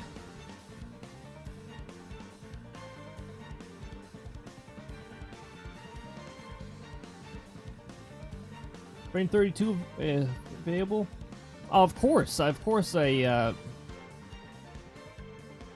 camera position. We're just gonna do this while we're on this particular frame before I start moving things around.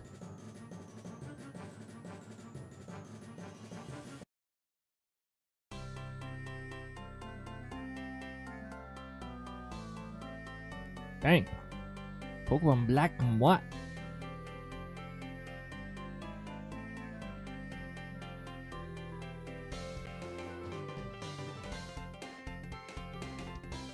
Of course, I have to reopen the preview window every time that happens.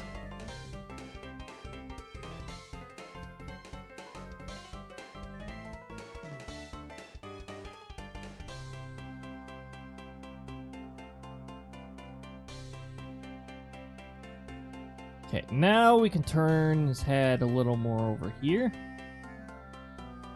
as he begins to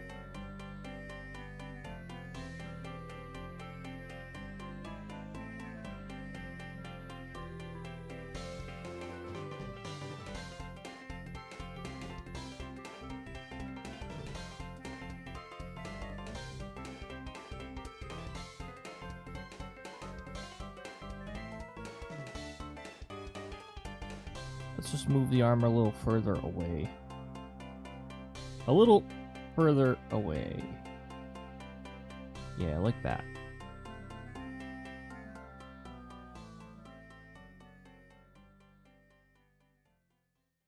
Oh, the foot, the foot.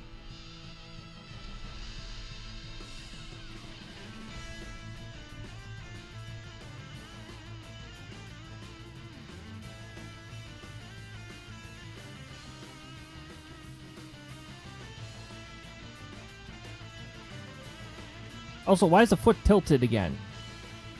There we go.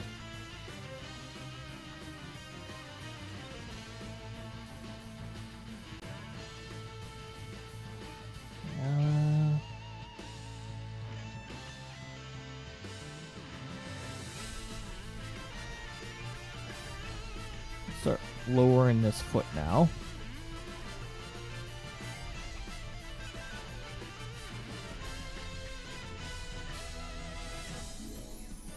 Yeah, just look a little happier. Happy that you just bonked someone on the head. On the head. I mean, in all reality, the sectoral leader would, if he ever had to bonk somebody on the head, it would, first of all, it'd be with some sort of toy rubber hammer, because he doesn't want to actually hurt somebody doing that.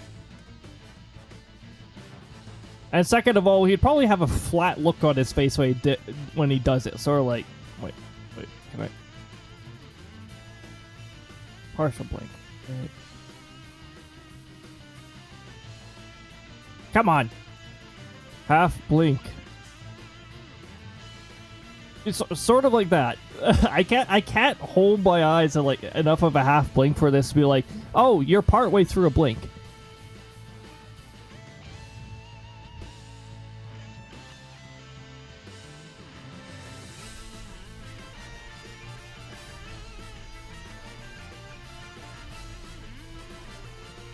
Actually, it looks like it's starting to move that arm forward, which is supposed to be the way it's supposed to animate. We'll do that, except we'll actually carry on with that as we go into the third one. Or as we go into the 34th frame.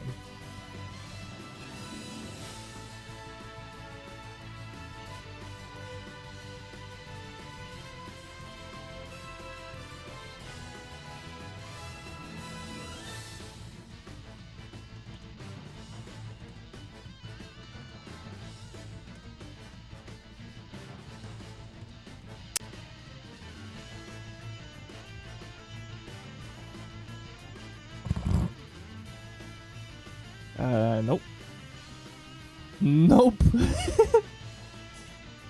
We'll put it back. We'll put him back in the grip mode.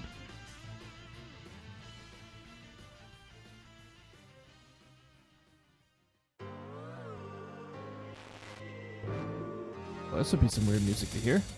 So we'll just Oh, dang. Hey, Super Paper Mario. Next season, we'll be doing whatever Book of Mario is for Super Paper Mario. Did I already test that? I don't know if I did. I'll test it sometime over the summer because I'm probably going to start it like next January. There I go, planning almost a full year ahead again.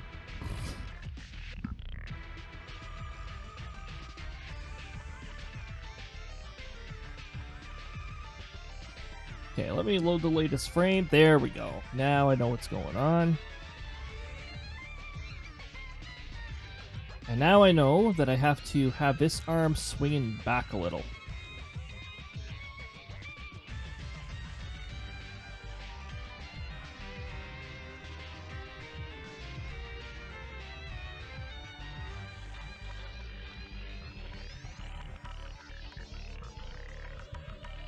Oh.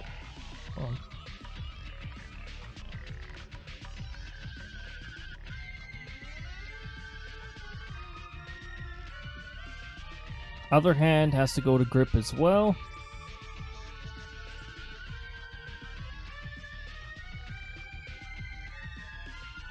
Oh, come on. Hand is too close again. We'll just move this further away.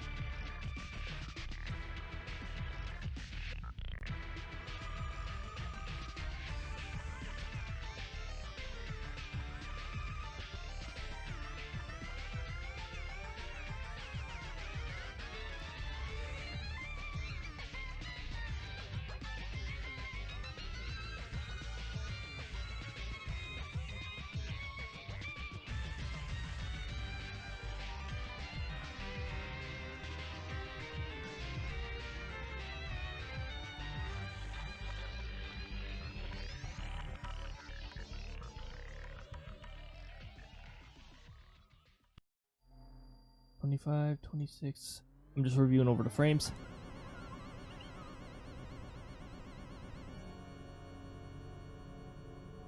Well, it's a little rough after the swinging down the hammer, but so far, the turn-in frames are actually looking quite decent.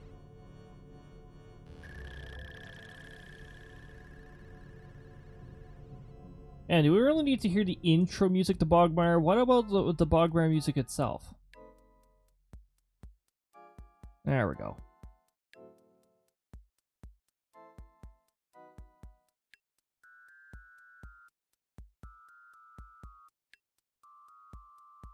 Okay, I'll say this is frame 34. Dang, this has turned out to be a long one.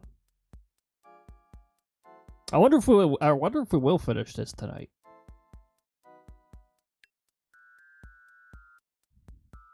So I've been getting into a game called Voices of the Void lately.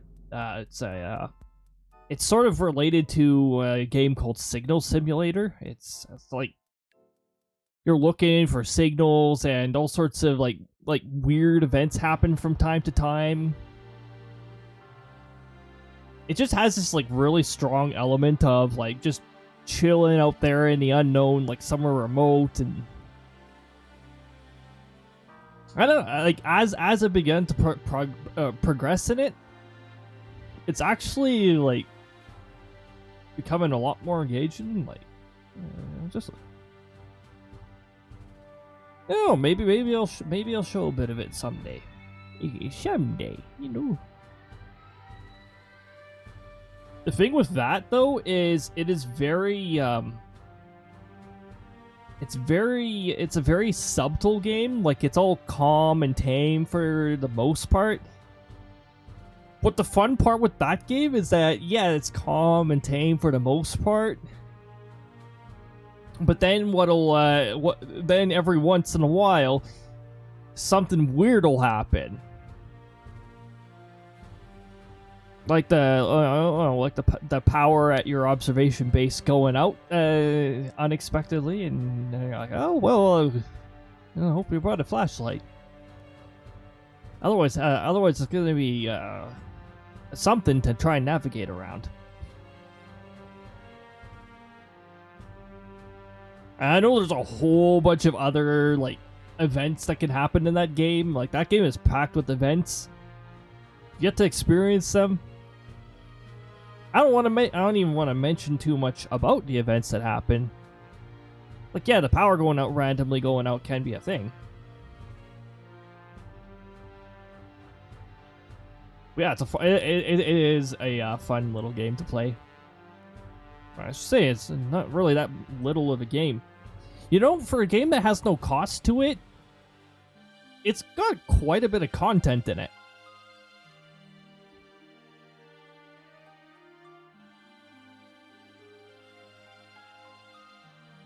Okay, I do have the latest frame on here. Whoa, whoa, whoa, whoa, whoa. Okay, there we go. Pre-roll execution is almost underway.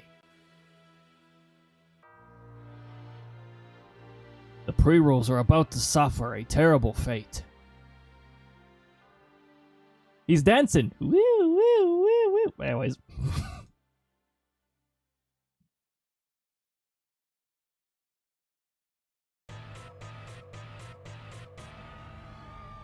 You're cursed. Anyways.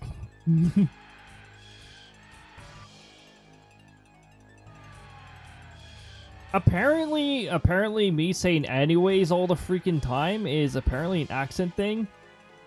I don't get it.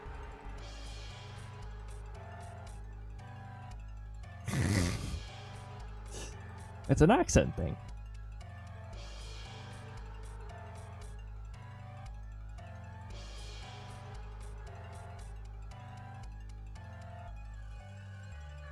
Okay, can we have the arm move in a bit of a different direction? Yeah.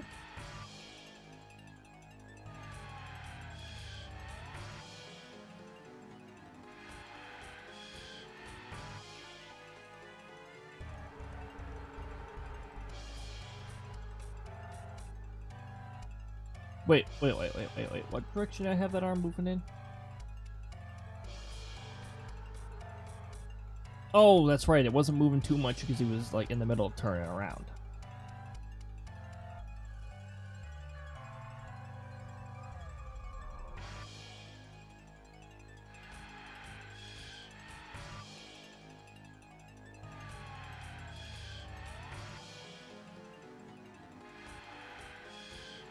Now that we almost have them all the way turned around here, we'll just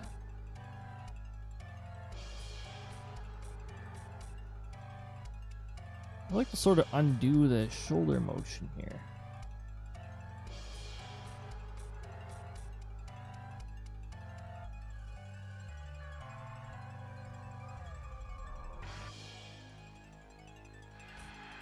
And then maybe have him begin to walk.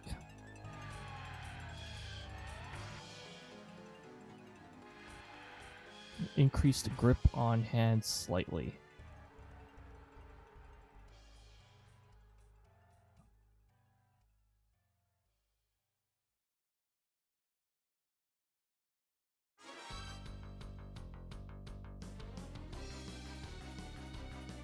I don't know right now if the computer is just constantly trying to save on like RAM resources, which it really does not need to because I have 64 gigabytes of RAM, 57% usage, and you know what? A decent portion of that is virtual machines.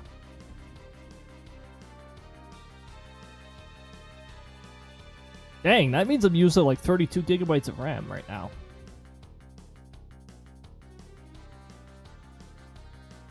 And I have expansion slots, so I could bump that up to 128 if I needed to.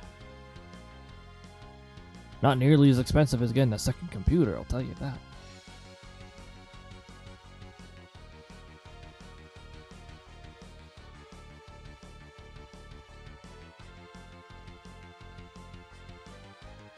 Okay, good, I saved the latest frame. Now we'll have him facing, completing the rotation and walking off.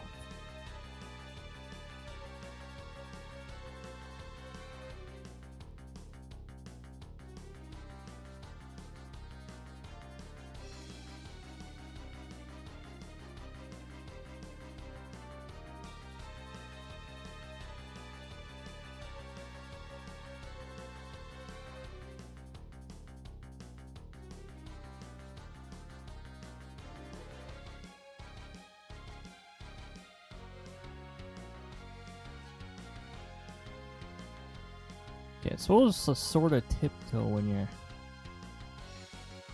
like, it's supposed to be heel to toe, heel to toe. In uncommon scenarios, some individuals walk toe to heels. It's not very common, but it happens.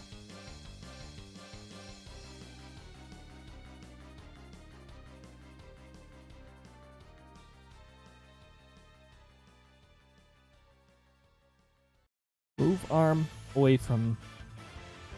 There. We don't want the arm clipping through the body. Facial expression. We're going to get the eyes closer to the center.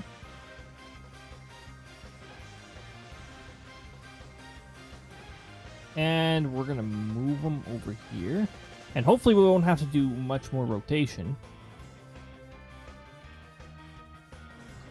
Alright, the pre-rolls have successfully been executed. We're now safe for another 55 minutes.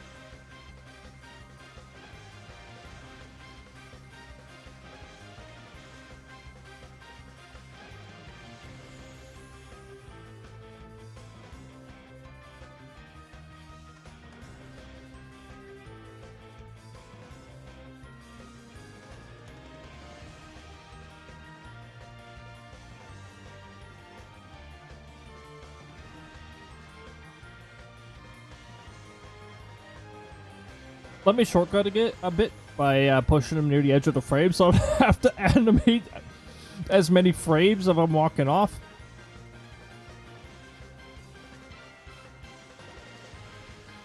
Oh, wait a minute. How's that even going to work? Because I'm going to have to progress him from near here over there. I'm gonna need a walk cycle. Dang it.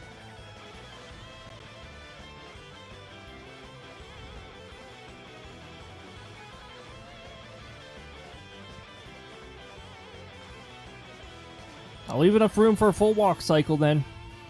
And then we'll repeat those if necessary.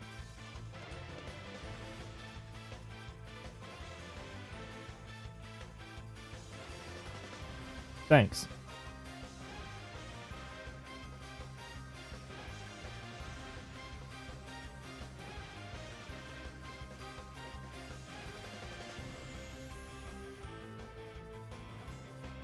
That is not what I want to do. There we go. I don't want to move too much. Can I get the latest frame up here? I saved the frame 36, right? Yes. It's just not showing on the preview's being dumb. Hold on. Oh, the preview's being extra dumb. It's not showing the next two frames here. Let me just reopen it.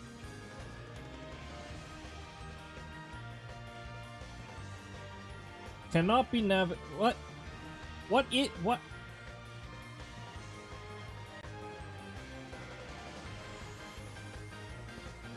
Oi, oi, oi. I might have to restart Explorer if it's going to keep doing this idiocy. Let me just open this.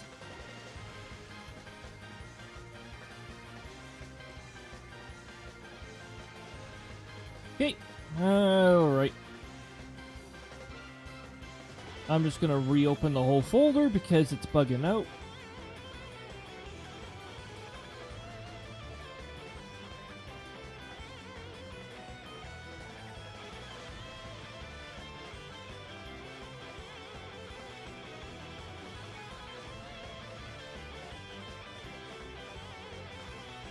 Oh, really? I'm going to have to restart the entire Explorer process because it's just stuck being stupid.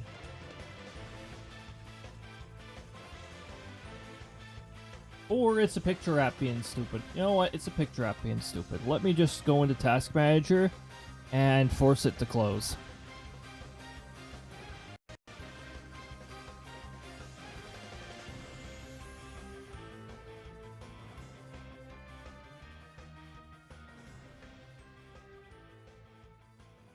Okay, it should be photos.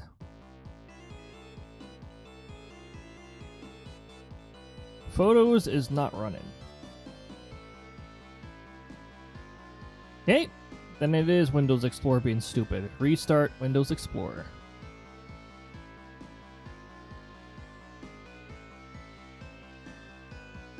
Sort of dumb that it causes Vroid to mess up here.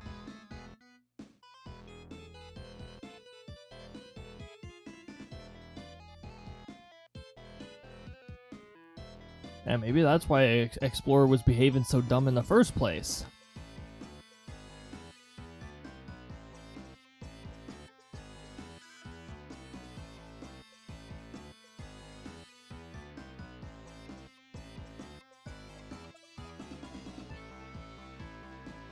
Okay.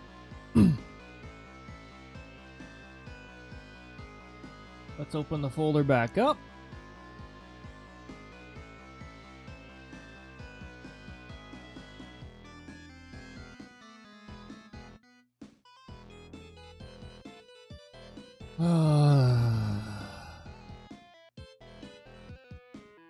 It's still doing it. This is Microsoft products, everybody. This is why Microsoft is trash, and why I wish there was more support for Linux. Okay, where is Photos actually hiding? Because I'd like to force it to terminate now. Actually, you know what? Let me see if Run DLL32 is still running, because that might be the reason why it's all screwed up too.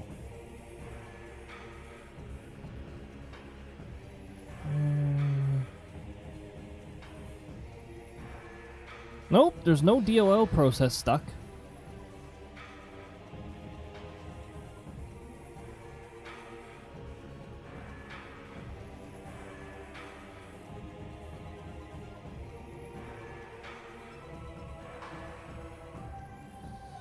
That is just really freaking annoying.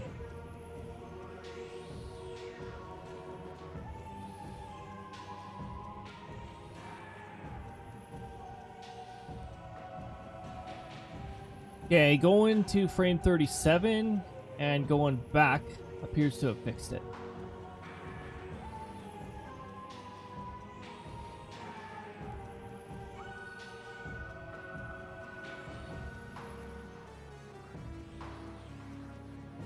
Also, I'm deleting frame 37 actually,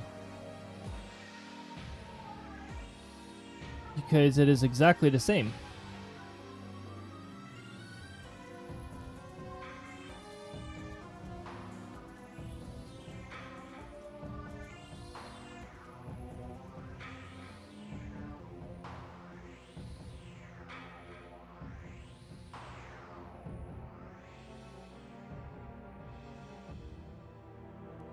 And this will be frame 37 instead.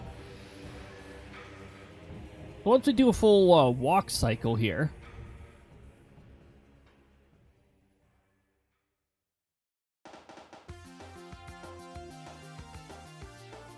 fixing this toe because it likes to do this for no reason.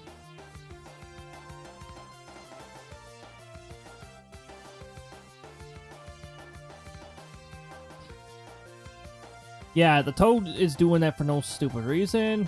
Yep. This is just a highly obnoxious thing about this software sometimes. Animating certain things will cause other things to move the way you don't want them to.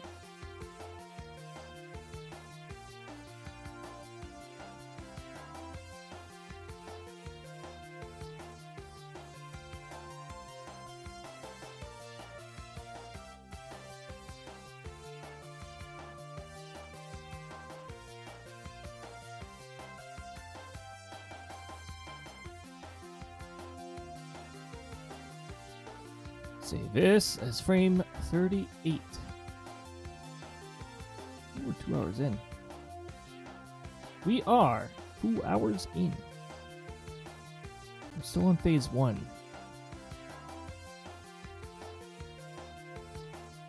And clicking on the knee joint still causes the leg to do this. Stop.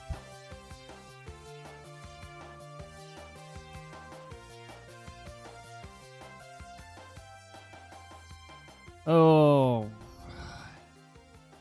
It's pretending that I touched the rotation thing again. Come on. Come on. Yeah, man. Come on.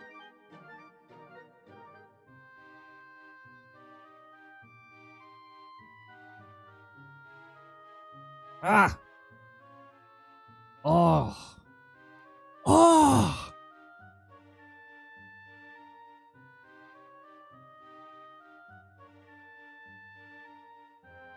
That's actually the hurt sound that Zanza plays every time it takes damage. It's like ah ah.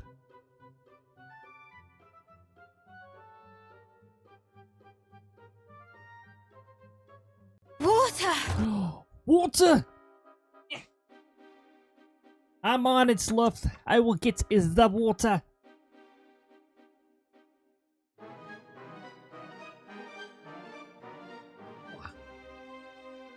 Thank you for that water.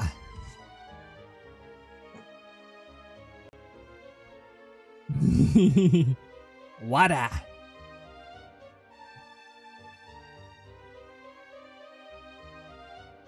Hello, SLdr. Welcome back.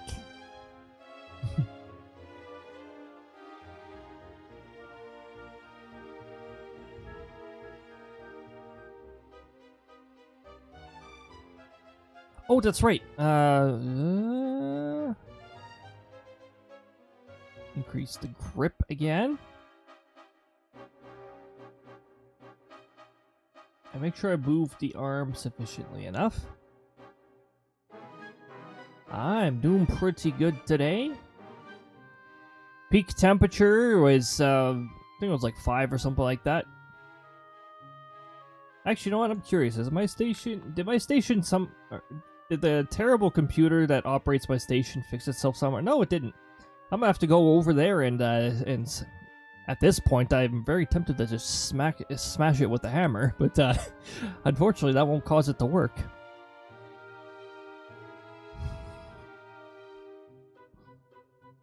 Well, yeah, things are going pretty good here. Hopefully, things are going all right over there.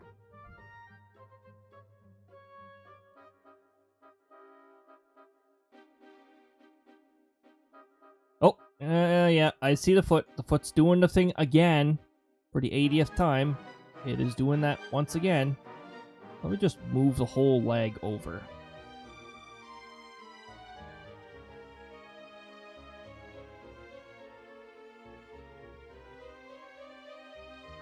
There, maybe that'll prevent it from doing that.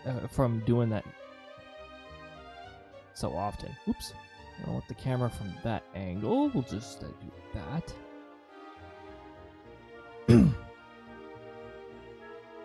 Unfortunately, if you smash it with the hammer, it'll make it worse. Yeah. Yeah, sadly.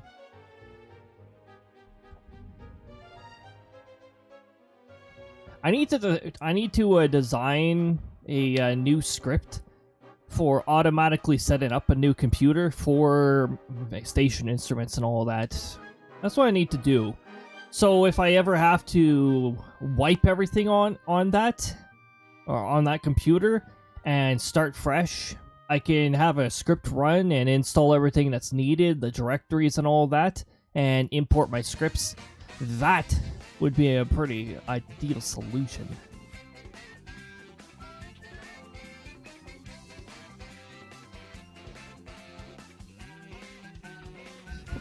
As I did mention in the previous stream, though, it's actually gone several months without screwing up like this, so. But every once in a while, there's a really annoying issue where the IP address, I have it set to static so it doesn't change all the time. That configuration will blank itself out every once in a while. I'm pretty sure it's just Windows being dumb.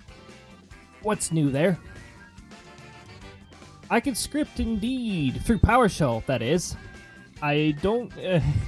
it's not the most popular method, and there's a good reason for that. It's because the logic is ridiculous. But the things that you can achieve on Windows operating systems with PowerShell is pretty good. So normally my station, has its own software. My station, has its weather software in that processes the instruments and all of that. That's all good and good. But what my script is doing is it's taking all that information and processing it to a web page. And at the end of every day, it's snapshotting the daily highs, lows statistics and putting it into an archive and expanding the table at the end of every month. It's pretty crazy.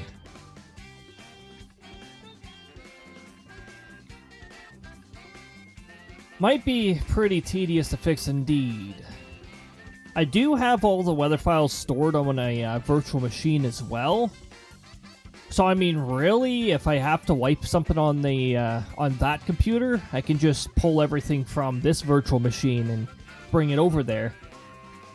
But the thing is, I'm going to have to do that in person. Anything that requires network configuration requires me to go and visit the remote site.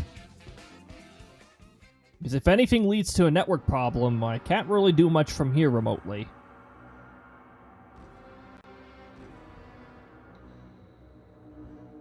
Thankfully, it decided to screw up close to when I was planning on doing maintenance anyways.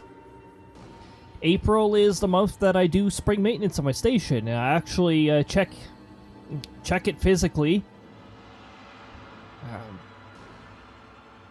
Sometimes there's annoying things like a dying pine tree that's sort of close to my station. Well, sometimes if the wind's blowing the right way, I blow needles into the rain collector. It's like, yep, well, need to get all those out.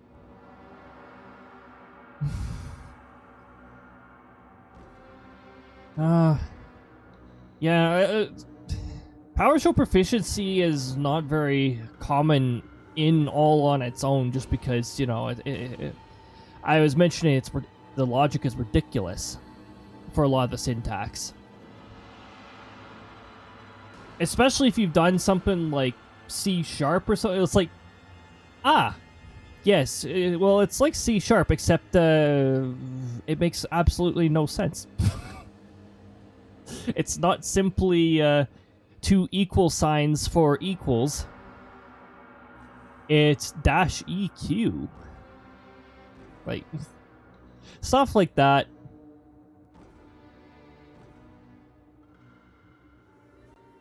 Well, everyone is smart in their own, department.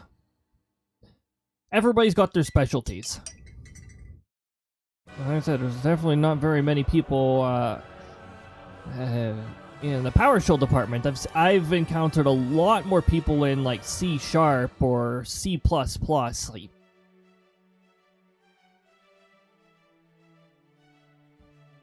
Yeah, it gets really confusing. It's definitely something that...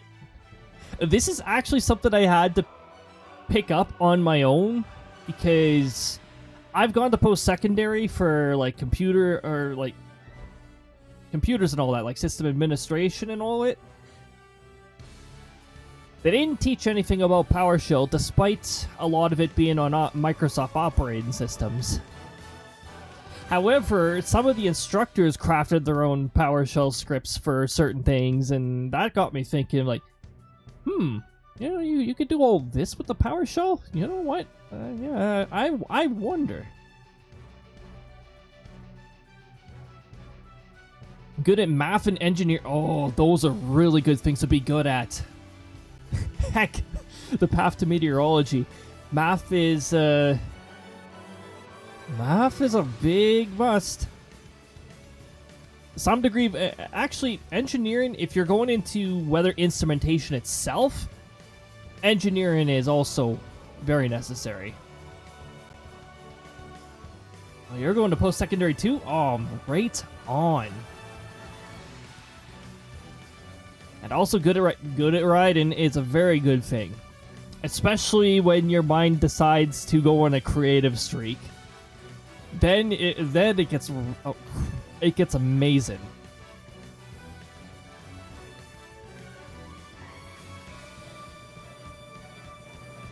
Let me slowly put my dude's leg back down. This is gonna be a very awkward looking walk cycle, but honestly, if you played Xenoblade Chronicles 1 and you've seen some of the walk cycles, those are interesting. Better yet, how about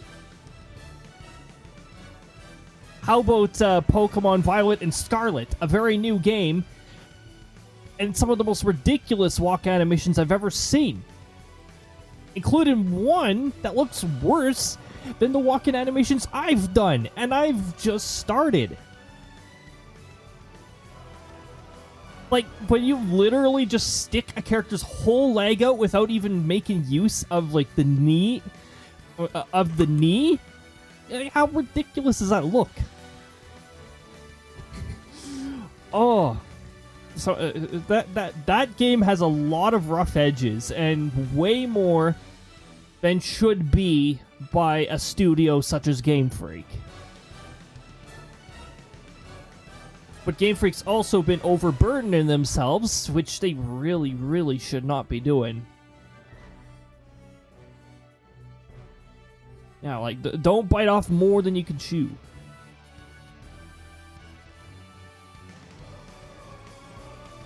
Yeah, and honestly, like, post-secondary is... Well, unless you're in, like, high-end university or, you know, like, provincial university or whatever. Like, I don't know, in the Prairie region, there's U of A, U of S, U of M, for their different provinces, like Manitoba, Saskatchewan, Alberta, saying it in reverse respective order. Those post-secondary experiences, from what I've heard from people, are extremely stressful. But if you go to, like, a mid-end post-secondary or one with more practical, honestly, it feels like a bit more of a fun experience. Still gets a little stressful towards the end.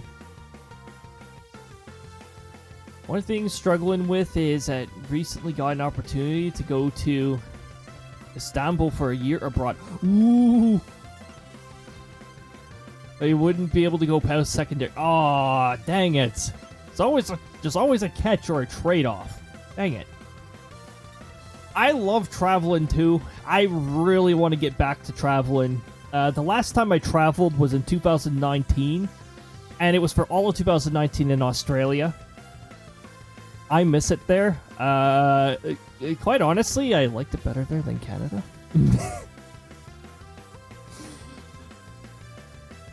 But, you know, when you watch Canada go from a pretty nice country to live in to this economical hell that's happening, it does make you sort of want to, like, move to a different country. U of M is University of Manitoba is what I'm referring to this time around.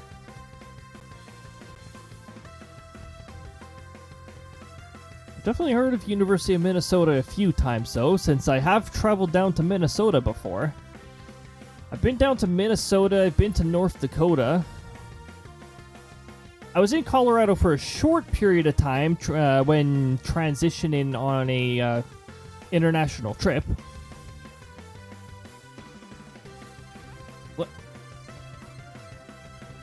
What? Yeah, U of M, University of Manitoba. Yeah, there's a lot of M's. I think in Canada, though, I think Manitoba is the only province that starts with M. MN! Woo! Minnesota! Heck yeah! Said I've been to Minnesota. It is a lovely place. And it gets such a beautiful balance of weather. It gets the really amazing thunderstorms. It also gets the unpleasant winters, but you know. I live in the prairie regions. We also get unpleasant winter up here.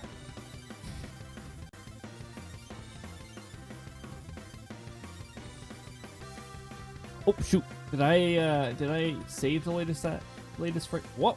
Whoa! Frame 38. I did not save the latest frame. I had better do that, or I will be mad at myself. Been to 37 states. Oh, dang! Yeah, it's definitely, I don't know if I'll be able to be in every single state. I've got my eyes, like, off-continent half the time. Just wanting to go to, like Japan's on my bucket list. Japan's definitely a place I want to visit next. New Zealand is not far off the board. I want to revisit Australia.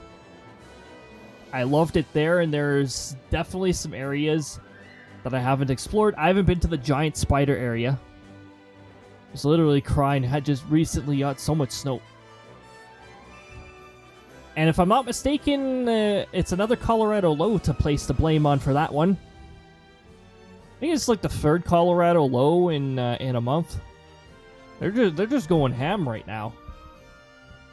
Actually brought as a notable amount of snow to the southern prairie regions too. I think areas like Calgary were reporting a whole bunch of snow. I'm not sure if it reached Regina. It definitely reached the Cypress Hills, like all weather does apparently. And usually when it's hitting the southern prairies, it's definitely hitting a decent portion of the northern states. What I have been seeing recently, or like today, tomorrow onwards, is I'm seeing a spring trend going on.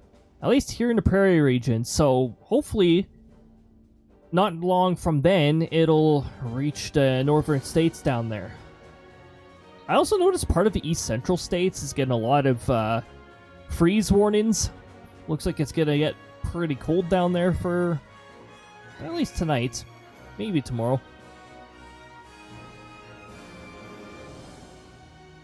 Yeah, it looks like spring is promising to return here. I'll see how long it stays. We are in April after all. Anything's possible in April. Once you hit May, then you start to see the season stay. Up here in the prairie regions, every once in a while, though, we still get a snowstorm in May. I'm not expecting one this year. This year, I'm not expecting the presence of a May snowstorm. I'll still have to keep an eye out, just in case things change up. Been to Canada, Mexico, UK, Australia, France, Sweden, and Norway. Oh, dang. Norway's a place that I have interest in. I actually have interest in going there for post-secondary studies in meteorology. Eventually when I have like $10,000, that's the budget I'm estimating to be there for. I think it's 3 years. I think the program's 3 years. Also, if once I start getting close to the budget, if that ever happens with our terrible economy, I need to start learning Norwegian because there's no English. There's no English for bachelor degree or anything like that. That's master's is offered in English. So I've definitely been to Canada. I've been to the US. I haven't been to Mexico. Few people in my family have been there, though. I'd definitely go down there to go bird grazing because there's a lot of really cool birds down there. I've been to China. Actually, it was like 2008 I was in China. The safest time to be in China. I think China was my first off-continent trip. Indonesia, been to Indonesia. Mexico. Nice! That's awesome! There must be some amazing birds over there.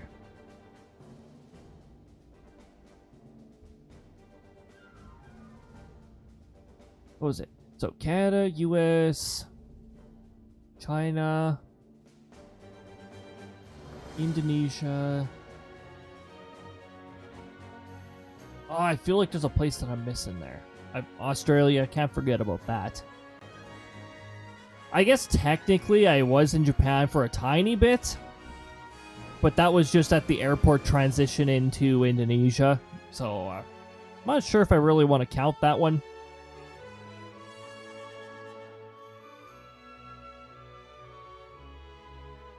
It's the only places I can immediately think of. I haven't been to the European continent yet. But like I said, yeah, Norway's something, definitely an interest. Oh, you're really young when you moved up. Well, it still means you've been to Mexico. Yeah, I haven't been to the UK. I'm not sure if I ever will go to the UK because it doesn't... I know they got some things of interest, but like I got so many other countries already on my bucket list.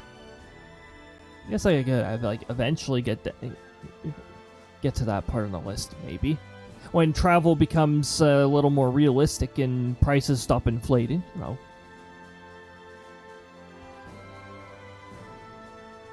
But dang, like 2024 here. It's like maybe next year I can. Might want to do some international traveling this year, though. Yeah, somewhere down in the US. I think I have a place in mind.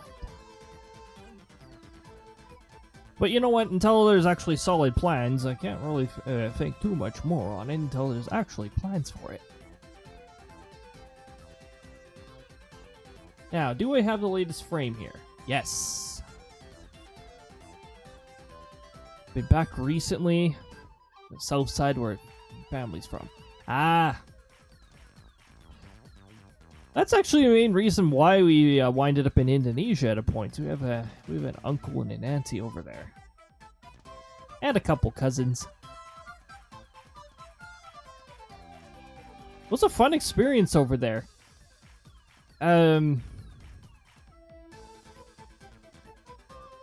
If you're as pale-skinned as I am, though, as soon as you leave like areas like Jakarta that are protected by air pollution and that, you'll feel the UV index all right. You'll feel like a vampire stepping out into the sun. Like, oh my goodness. We were in Bali for a short period of time, and yeah, we stepped out, and within like 15 seconds, you could feel your skin burning. It's like, nope, I'm going back into the shade.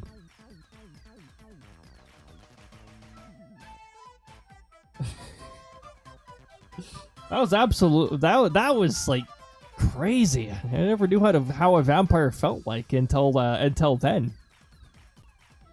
The UV index here typically only goes up to about 9. Sometimes you get a day where it goes to like 10, maybe 11. Maybe you'll get an 11. But yeah. Even in Australia, though, now I practice common sense for the most part. I did not go out midday when I was up in like Darwin in Australia, in the Northern Territories. Even the birds don't go out midday. If even the birds can't tolerate the midday temperatures, then you should probably not go out there either. But I did go out there in the afternoon occasionally. You have to be very careful. You definitely make sure you have the sunscreen on, because the UV index hits 14 over there during monsoon season. This year you're going to Peru. Oh, that is a gorgeous place. I'd really love to visit there one day. Just all the species of birds, the mountains. 2027, going to Rome. Ooh, New Zealand. Woo! Oh, I'm very interested in going to New Zealand. Mind you, I might have to get some connections in order to go to like the Southern Islands. Because I hear they're quite remote, but that is the only place to find a kiwi, and the kiwi is also endangered. So even at that, you may not see a kiwi. There's They're such strange birds. I want to see them. I definitely want to get some pictures of them too. They're so cool.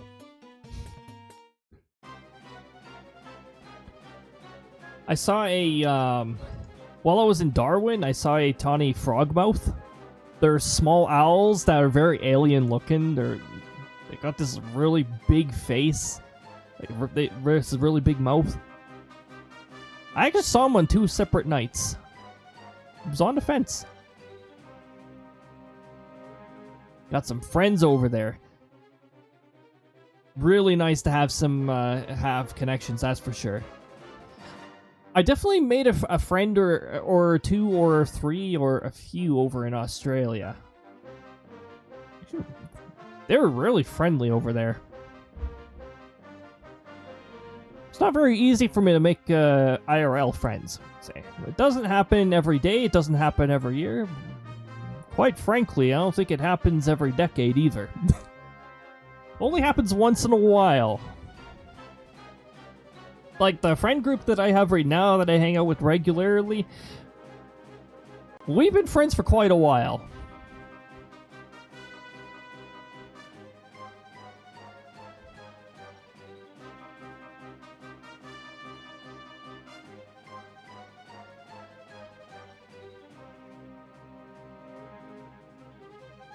Don't want to animate the wrong arm here.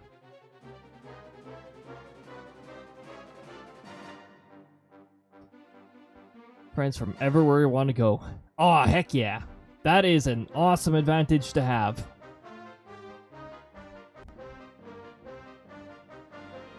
Yeah, it means you'll have somebody to guide you around everywhere you go. Major time to... Yep. Actually, one of the things that stood out the most for me over in Australia was my first day there. No jet lag. I had no jet lag. I was already out exploring the same day that I arrived at my accommodations. Also, when I arrived there, the temperature was like 41 degrees. In Melbourne, 90-kilometer-an-hour winds blasted through, and within 10 minutes, the temperature was 20 degrees. Oh, it was quite the whiplash with the temperature there. But because I am a weather nerd, I was looking at their weather ahead of time. I was like, wind warning, okay. Spike of 40, wow, what the heck? I didn't know the temperature grade would be that incredibly sharp. Also, the hot temperature stuck around long enough to melt one of my suitcase legs. Or one of my suitcase wheels. But it was an amazing experience. It's like first impression over in Melbourne. Oh, the weather's going to introduce you to the fact that wheels melt at 40 degrees.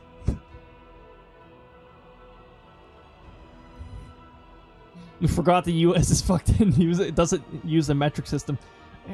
I know. Like I don't understand. Like what's up with this U.S. imperial system? It's so weird, just random numbers change to random numbers, even when going from U.S. imperial to U.S. imperial. Sounds great. It was a really cool experience over there, like, my goodness. I probably have pictures from Australia somewhere. I think they're on an external hard drive that is not plugged into my computer, though. Well, yeah, that's an experience I will not forget in my lifetime. You know, until my brain cells begin to migrate, who knows where. Yeah, you know, eventually when you hit the years, you start forgetting. It's like, you know what? Nope, I'm still not gonna forget it. You know what's gonna happen instead when I hit that age? I'm gonna be like, back in my day, when I lived in Australia for a year. That's what it's gonna turn into. I go over to a place called Brisbane. You know, Brisbane's one of the places I didn't wind up. Yet, I do remain very interested in visiting Brisbane.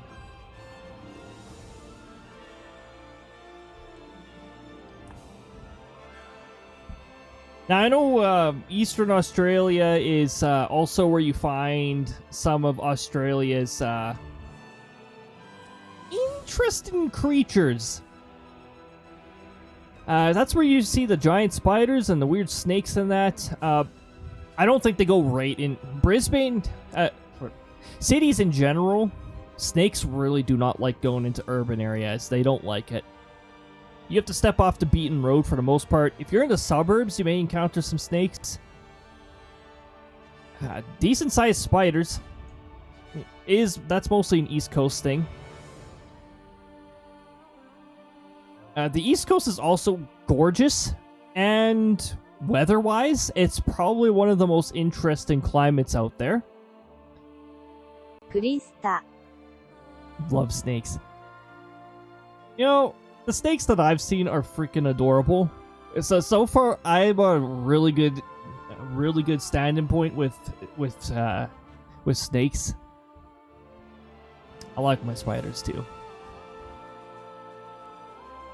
And tushters. Okay, thanks, Buttspot.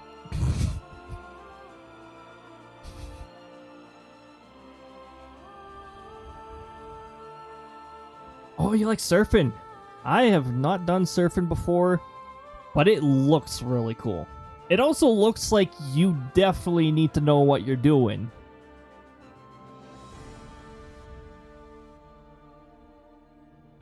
Oh, that's what you did over there last time. Oh, that must have been a fun experience. Oh, okay. Oh, the software is not being nice to me anymore. Ah.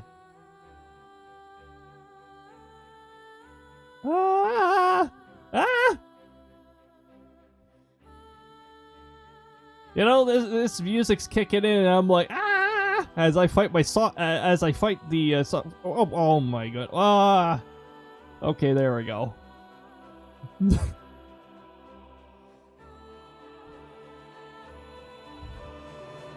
This is Xenoblade Chronicles 3 music.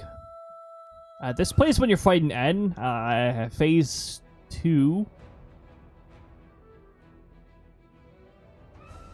This is also the music that plays during the most obnoxious fight in that game for me. The final boss didn't annoy me the most. Fighting N in phase 2 was the most annoying thing.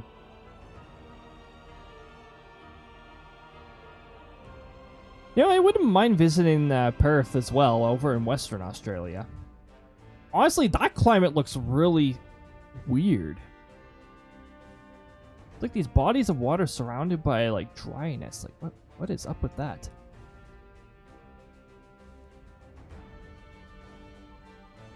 Oh, don't get me wrong. If I wake up with a spider in the bed, it'd scream and cry. But if I'm aware, then it's fine. Ah, yeah. I'm also, one, like, if I see a spider in house, well, I don't want to encourage him to stay, but I will relocate him in, you know, I'll do the cup and napkin and be like, hey, I'll bring you back outside. If it's in the middle of winter, though, I can't really do that. Honestly, at that point, I have no choice but to just leave him. It's just, whenever there's a spider in my room, it doesn't really wind up finding food sources, and it winds up starving. So it's like, yeah, you really don't want to be in here. There's not much for insects for you to catch.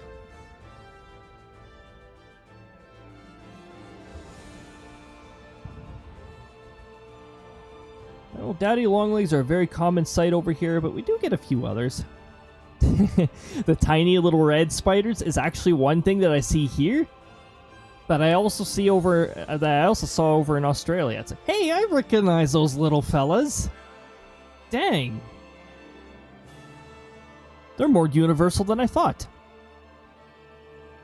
And yes, we do get snakes up here. They're non-venomous. They're like they're garter snakes.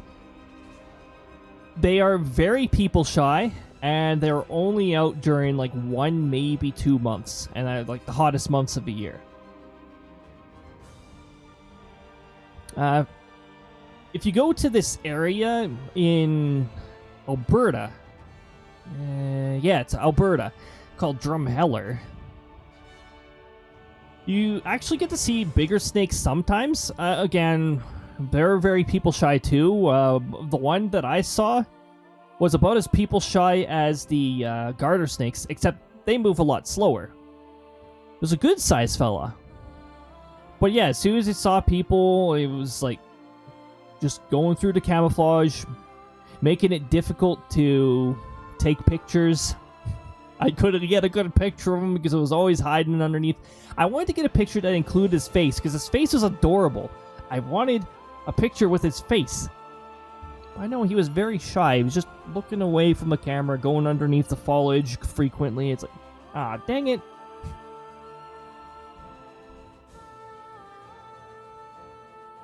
The fun part about that is, like, we were doing a tour around there, and the tour guide was just talking about that specific kind of snake. It's like this snake likes to.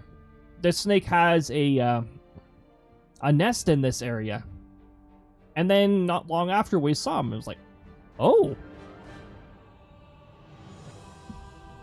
But yeah, as soon as I started getting attention from people, it was like, no, I don't want to be here anymore.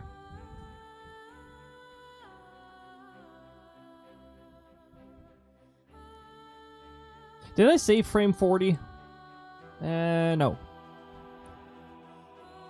No, I did not.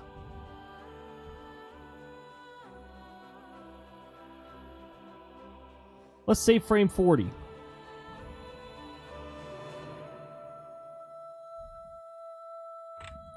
Oop.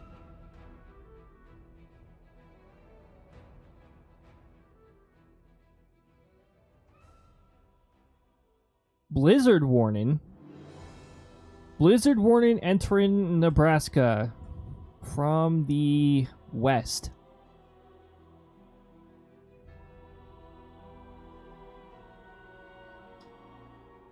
Okay, I guess those snowstorm conditions intensified enough. That's a brand new blizzard warning. Yeah, what leg did I just have up? It was the one further back. Why? Why? Why does it do this to me? What is this software's obsession with twisting things incorrectly? Yes, can I get this shoe back to normal, please? Thank you. Every time I touch that joint.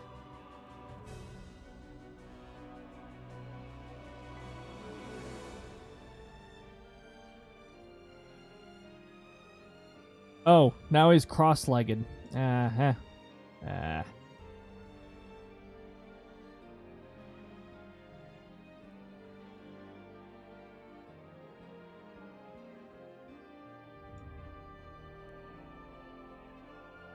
Okay, let me just fix the angle again, and let me do that.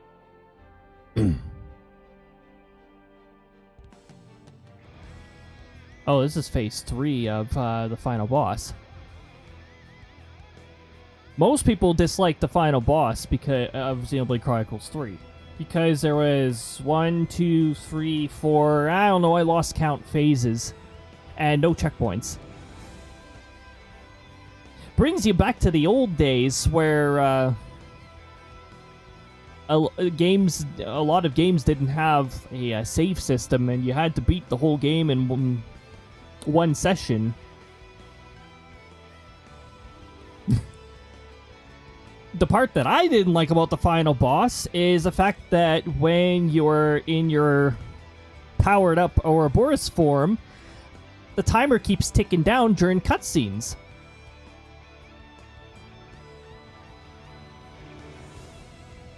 Thankfully, most of the cutscenes are long enough that your forced cooldown which is your punishment for going over for expiring the entire timer, is also elapsed during the cutscene, and by the time the cutscene's over, you're usually back in action, ready to build it up again. But, I mean, that's a lot of DPS wasted. My microphone keeps slowly rising. Please stop doing that. Ah. There we go.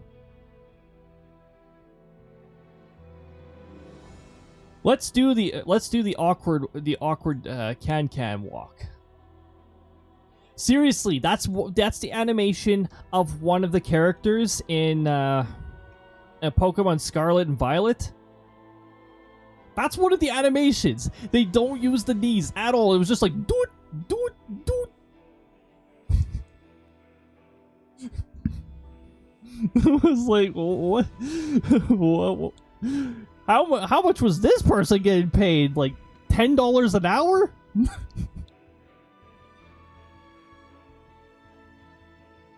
More like how much time were they given? They were probably given like 10 minutes. Oh, we got to release the game soon. Here, you have 10 minutes to animate the legs.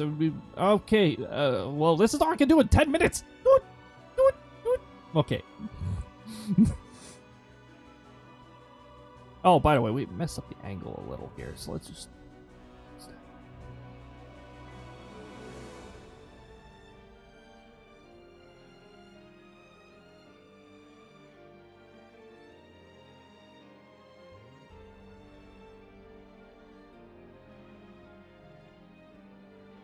Okay, that arm's supposed to be going back, that arm's supposed to be going forward. Also, we'll move this over. Thank goodness the legs are not twisted anymore.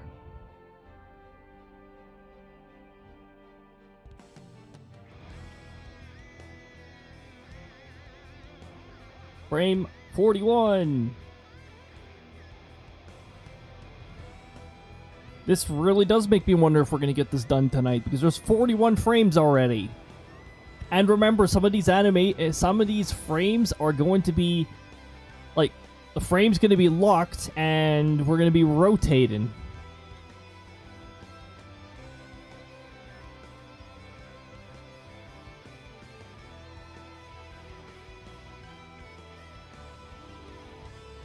I'm already envisioning the way I want Krista to do the hammer animation. Like, she's gonna curl up into like a spin. Just it's gonna be beautiful. I might do that off stream though, because it's already taken long enough for this one.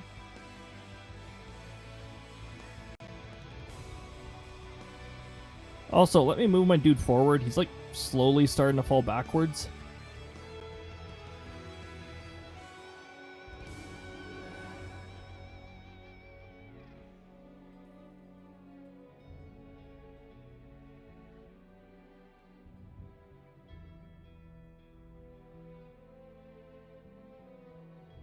Now, if I am going to move the head at all, I need to move it like just a little bit.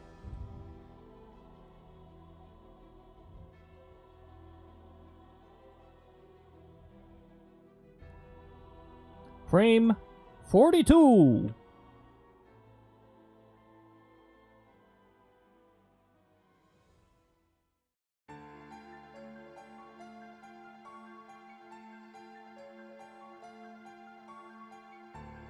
That's not the one I wanted to move. There we go.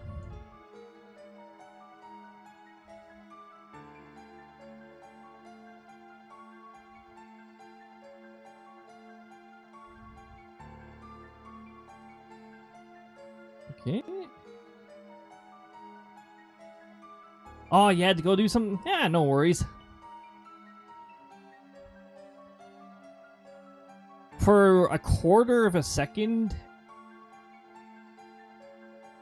I was thinking, I was like, had to go do Summoner. Sorry, it's my Final Fantasy 14 brang here with SMN means summon. And Summoner is my secondary class in for my main character. It's actually a lot of fun to do. Now, I'm like casual Final Fantasy 14. So, like, I'll level up every once in a while. I'll do a few levels here and there. Level 84 on Summoner. I'm not capped on Summoner. It's not like Black Mage where I'm trying, where I try to cap it as soon as the level cap goes up. Black Mage is my main. Oh, the Twitch boss is about to spawn ads. Dang it! Get the DPS on it. Beat up those ads.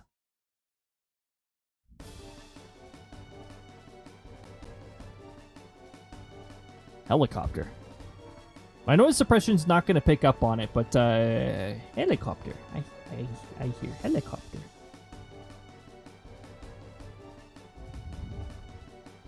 The sectoral leader would look up at the helicopter and be like, "What a primitive object."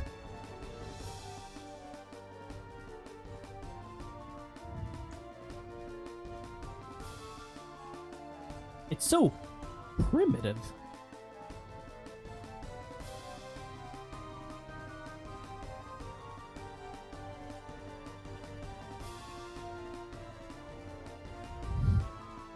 Like I said, ads can't affect you anymore. Oh boy, ad immunity is a fun thing.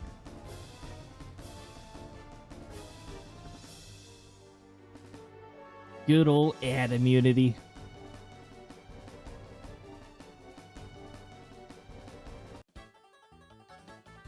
Yeah, I'm gonna do a stretch right now, because I need to stretch.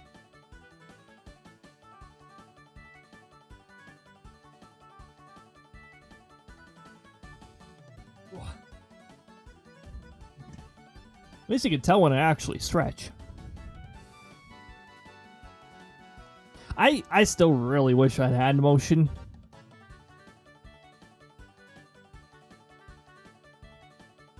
Well, eventually. Maybe I could get like one, oh, those sleep motion thingy-majigs. Then again, my computer already has how many USB slots used right now? It's like...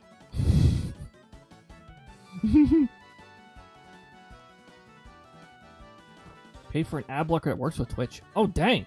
You don't find those very often, actually.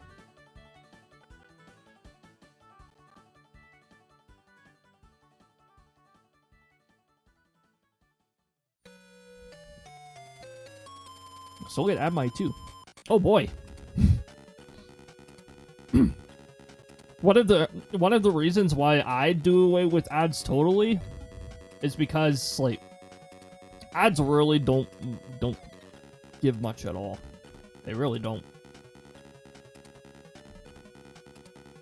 I guess if you were like Twitch partner, or if you hit like the partner plus criteria, then you'd probably get, I don't know, maybe it'd actually be a measurable amount. But honestly, for the most part, it's like, oh, congratulations, you got 40 cents.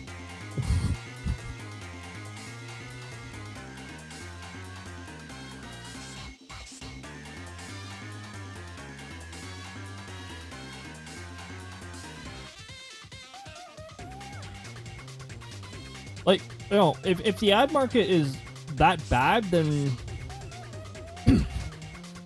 if the ad market is that bad, and if they're using the excuse that, oh, well, the ad market is just not very good, that's why it doesn't pay out anything, then why are ads still a thing? Just get rid of them if they're that worthless.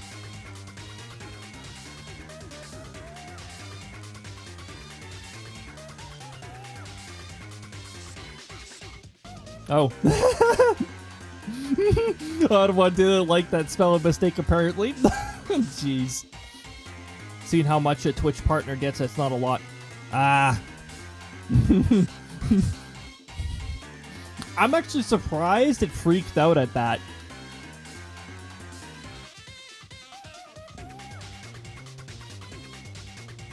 Considering, you know, farmer,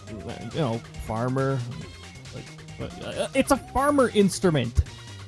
Why is that word alone offensive? Then again, apparently the word series is also offensive. Series, as in, you know, a series of events. I can't put that in as a tag. It goes against Twitch's moderation policy, apparently. I don't understand. And you know what? I don't know if Twitch is ever gonna fix that.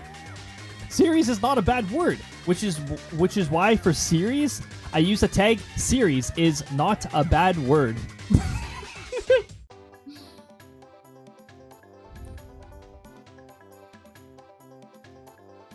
Yeah, they do get more than affiliate. They get a what is it? 70-30 split or something like that. And Partner Plus gets a 60-40.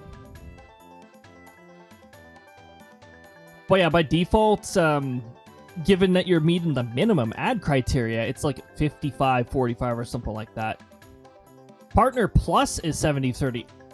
Oh, that's right. A long time ago, partners got 70-30 without having to do this Partner Plus stuff. Tushner Plus is 70-30. Well, I don't know how you get Tushner Plus, Spot.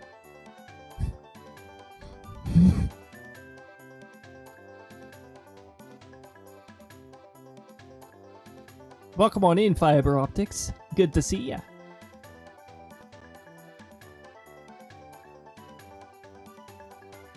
It's only true for huge partners like Shroud. You know, I thought, like, much further back. I don't know, this might be pre-Amazon or something. Or this might be early Amazon. I thought at some point partners actually got paid 70-30 by default. And then, you know, they slowly started taking away from people like all big companies seem to really like doing.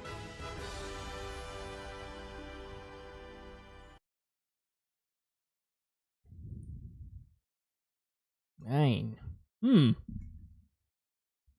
Strange.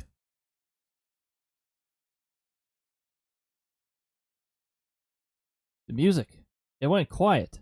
Oh, it's because it's playing that glitched soundtrack. Okay, there we go. That's better. Just starts playing blank audio. Ah.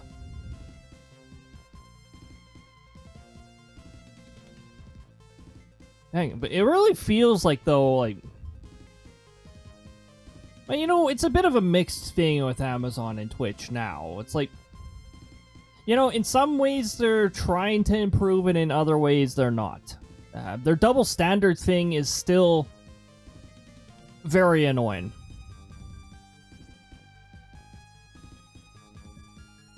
Especially when they flip-flop on stuff. It's like... And then they say one thing, and then they get people in trouble for another thing that's not that thing. Like, I don't know. Maybe some of their staff members just need better training. If that might be the case. Honestly, when you're moderating Twitch as a whole, you really shouldn't be letting your own personal opinions conflict. But also, another really big problem, this isn't just a Twitch thing, by the way, this is a YouTube thing as well, and there's probably other platforms. AI algorithm moderation. No. No. Just no. No. It's caused more problems with false accusations than it has actually, like, corrected problems. Just no.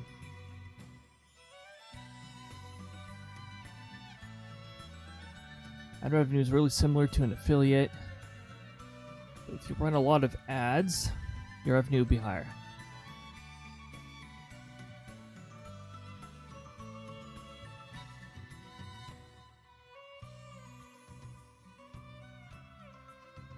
Ad revenue, yeah, a lot of ads, revenue higher. That's why you see people like I runs 8 to 11 ads at a time. I know people who don't give ads at all other than pre-rolls because it's not worth it. Yeah, for me, I'm running along the minimum criteria for the so-called higher revenue, the 5545, you know. However, the main purpose of that is so that we're not subject to pre-rolls, because pre-rolls run at any sort of length determined by Twitch. It's sort of, it takes a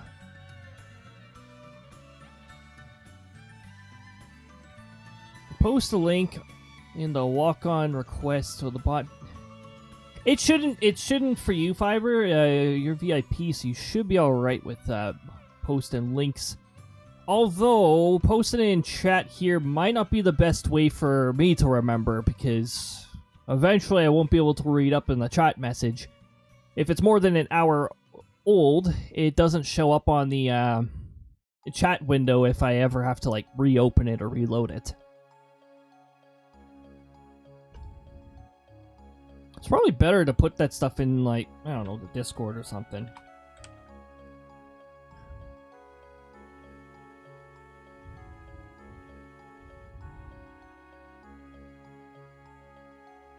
And yeah, as long as it doesn't have any, like, copyright stuff. And I think I put a length limitation on there, right? Oh yeah, it'll be on the request queue. That does not clear out when something like that gets redeemed. Well, I don't mention a limit, but a time limit, but honestly, just don't make it any more than 15 seconds, I'd say.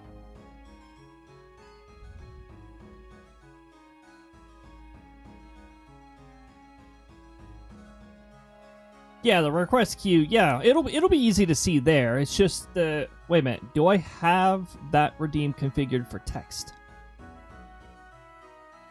No, I don't. I don't have it configured for text.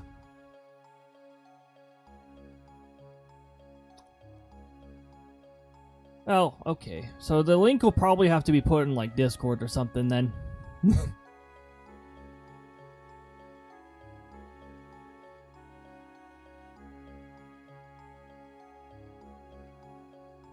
Alright. Fiber Optics has redeemed the custom walk-on sound. I will definitely have to keep that in mind then. Yeah, it's probably best to put it up on Discord. Obviously, I won't be able to check Discord immediately here, but because, you know, I'm already distracted enough trying to draw stuff, but I'll definitely take a glance at it after the stream and get on it.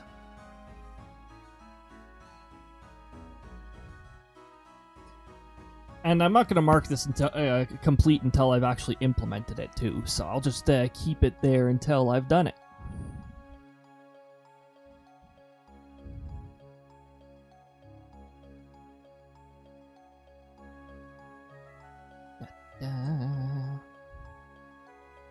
Actually, if you really need to go back and look at the chat, you can click on the person's name. Oh, yeah. Yeah. They gave you all the chats, timeouts, bans, followage, all that good stuff. Yeah. Actually, I could click on the name and get back to that too. True. Thanks, Slav. Yeah.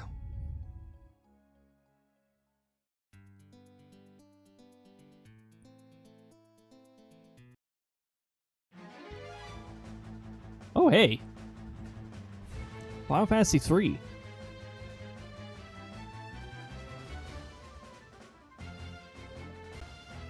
Oh, did I save the latest frame? Oh, I didn't. I didn't save the latest frame. Why do I do this stuff to myself?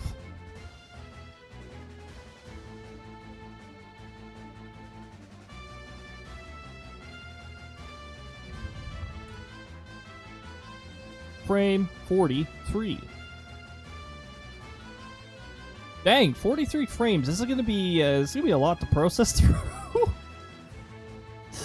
Oh my goodness. Actually, Firebot recently added support for viewing the request queue too. It's a nice little addition.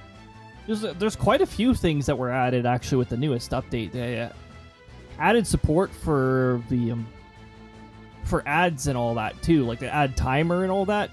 And they even added a variable, which is why I have accurate ad notification things going out now.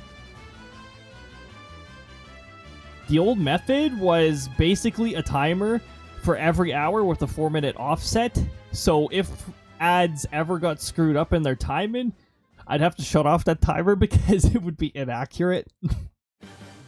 And I don't want to use like another third-party solution. Like, I don't want to have 7 different programs running or like 7 different bots on the channel, each doing 2 functions.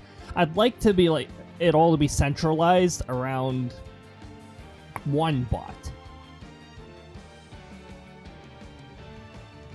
Yeah, you can message me to the request on Discord. That actually may be a better way of,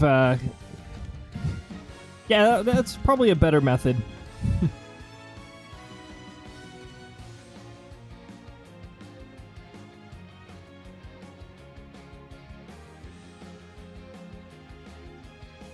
I've also got to get my other computer's power thing working properly.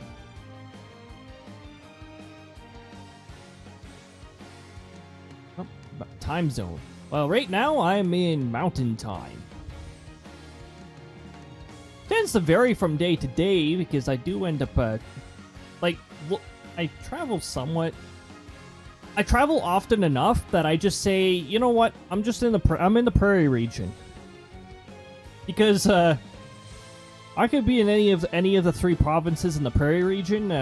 We've got Alberta, we've got Saskatchewan, and we got Manitoba.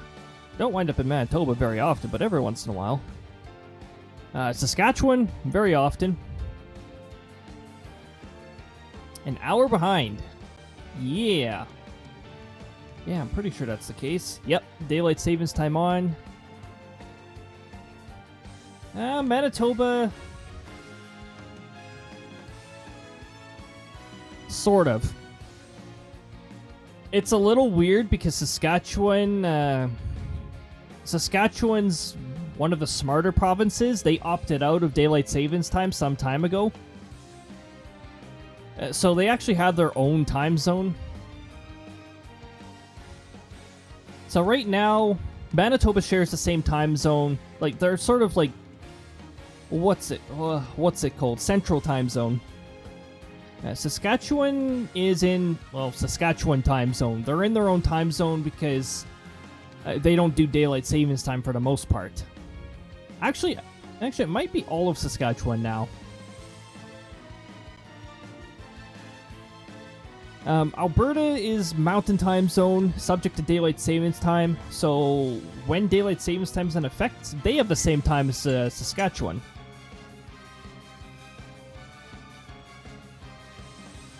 And then BC is Pacific.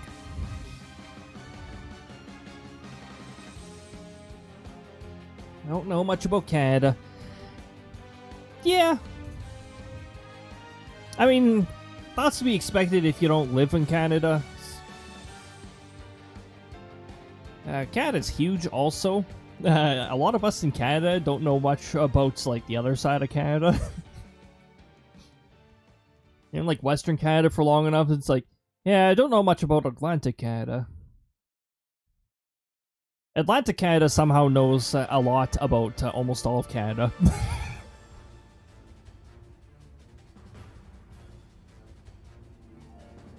Yeah, Canada's huge and only has 40 million people. And most of the 40 million people are found in, like, Ontario and Quebec, along, like, the St. Lawrence and the Great Lakes.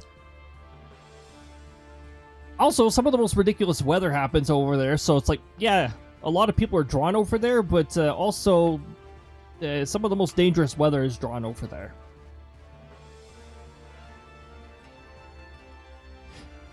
But the prairie regions get some pretty wicked weather, too. I don't believe how densely packed Toronto is. Yeah. Toronto, too, from my perspective at least, is a little too chaotic for my liking. Like, it's like, yeah, well, prices are inflated over there. Their transit is probably one of the worst examples in Canada of how to operate transit. Toronto's great if you like smog. Yeah, they get that too. Toronto and Montreal's also really bad for smog. And I think Quebec sometimes gets it too. You have 341 million in the U.S. according to Canada. Oh, what? What?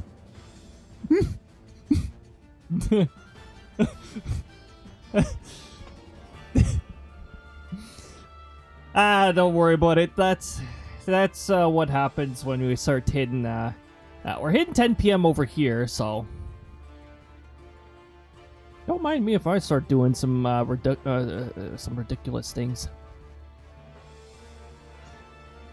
Wow, Buttspot, you really tushed the heck out of throwables, huh? Tush.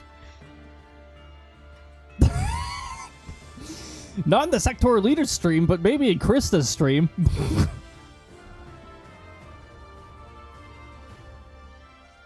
I have a list of commands and redeems that cover this. You gradually accumulate gold pieces and silver pieces just for tush. Oh, jeez. See the about page and tushional point redeems for what you can do. Okay.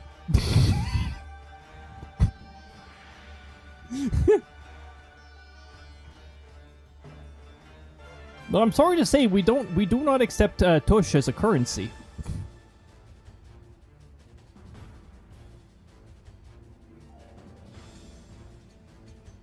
Frame 43. Yeah, I don't have this saved as a frame yet. Oh! Ah! What? Ah! Why does Photos do this sometimes? Let me just restart Photos. I went to the home page. I was like, yeah, why? Why? Okay. I haven't moved the arms yet, but I have moved the legs. Let me make sure I don't make mistakes here with that.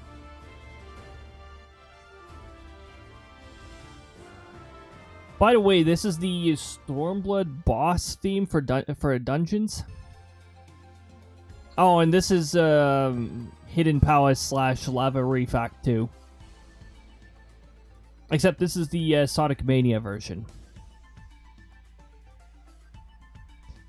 Thing is to be typing something, listening to what you're saying, and thinking about the next... Oh, yep, I've done that before. I've definitely done that before. I usually catch myself doing it, but I still look up at my brain and I'm like, brain, come on, please, please.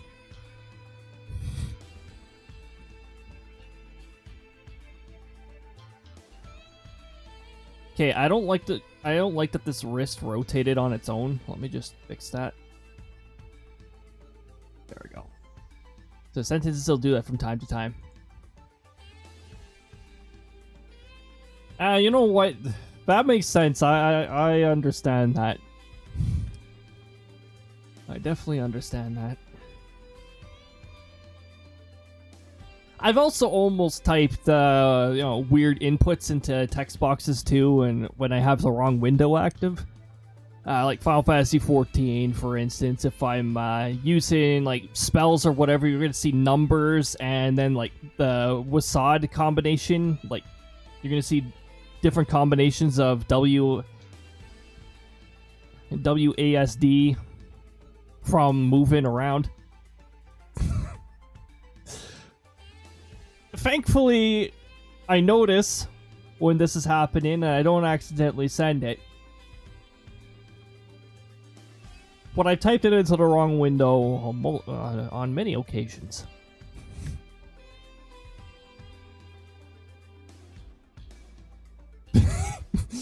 Yep.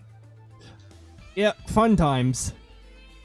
Good old multitasking.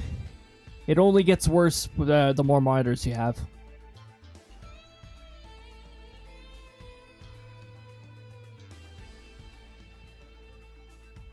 Something about this walk seems weird to me.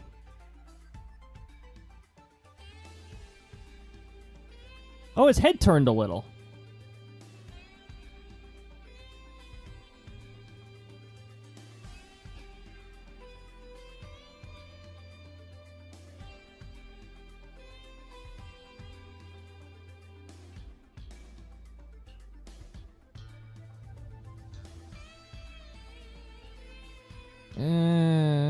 This angle here. There we go. There we go. I think the weird thing was that I bumped the camera here. Save that as frame 44. We're almost done this stage. Then we might actually be able to get to the gift part. Accent is becoming more noticeable, or listen close enough. Yeah. It took me a long time to actually notice it's like, I have an accent? Oh, that's right. Yes, I say certain words in certain ways. Tornado is probably one of the most noticeable ones because I say it as if there's an extra A in there. It's like tornado. Tornado. Fiber Optics knows well. Yeah, Fiber Optics mentioned that actually at some point. I was like, oh. It's fascinating when you find out. And then you hear somebody from Atlantic, Canada, and then you're like, oh? Wait, you're from the same country? Because, dang, they've got a thick, like, Canadian accent over there, or you call it Canadian accent. Yeah, it's like, you know, it's supposed to be tornado. It's a tornado. Tornado. Yeah. When I start speaking words fast enough, you start to notice you definitely start to notice the accent. And then sometimes when I'm emphasizing things in certain ways, you'll actually hear a bit of a different accent kick in. I don't understand where that one came from, but I've noticed that one myself. I seriously have no idea where that one came from. Like, I don't think that's an Alberta accent. Maybe it's a Saskatchewan accent. I don't know. Can't be a Manitoba accent.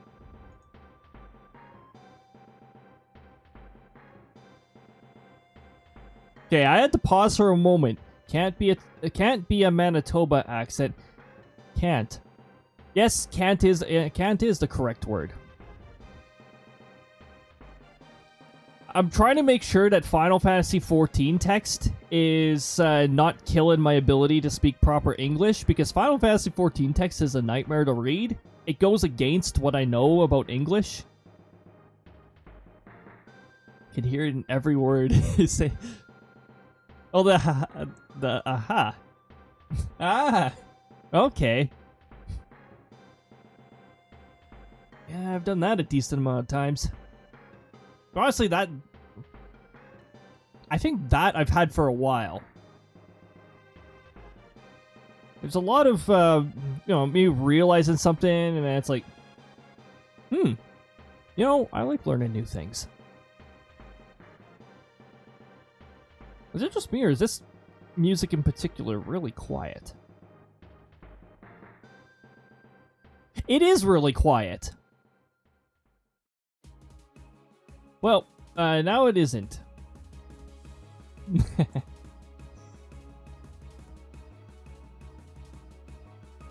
Accents is a fascinating thing. It's like you take a you take a look around the world. It's like, hey, yeah, we're all humans, but it's like different cultures, different accents. Accents is, yeah, you jump to a different country, and a lot of things are different. And then you hear people, and it's like, oh wow. Speaking of accents, this is more bird related, but when I went to Australia and heard one of Australia's crows for the first time, I couldn't help but laugh a lot because, my goodness, the Terrasian crow sounds so different from our crows. Like, it sounds like it has a cold. It sounds like it has nasal congestion. It's like this, wah, instead of this, ah, ah. Like, it's a really big difference.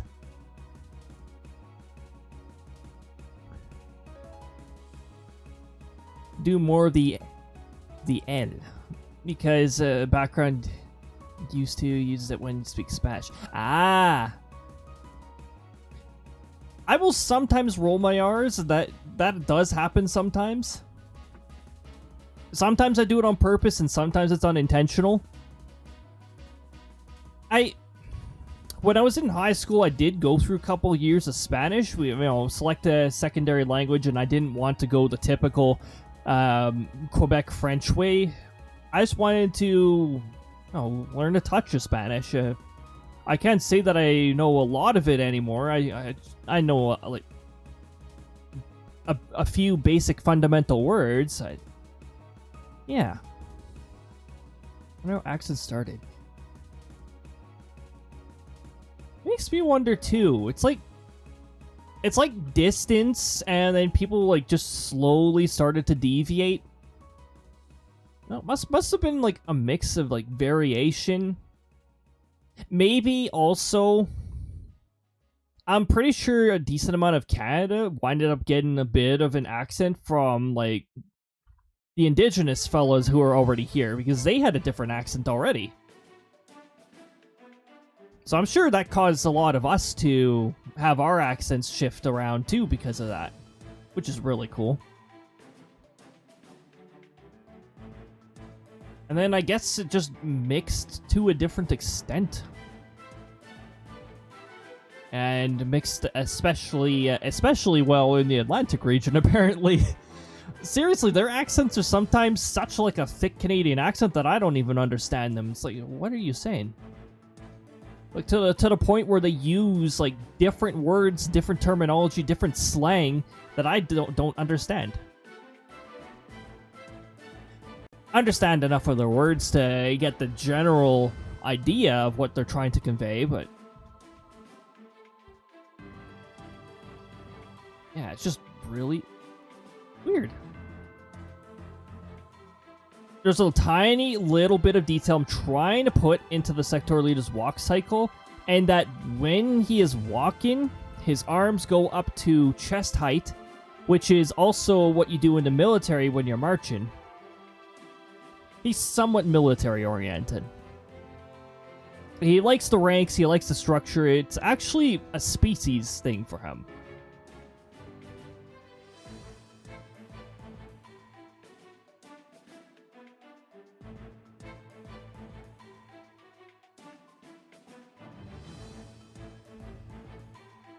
Oh my god, I was in classes one time and had to do a speech right. So I did the speech perfectly or whatever. I took a look at the grade. We got 4 points knocked off. What the hell?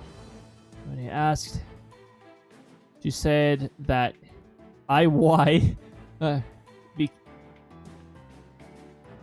was because... sorry. It was because I was rolling my R's.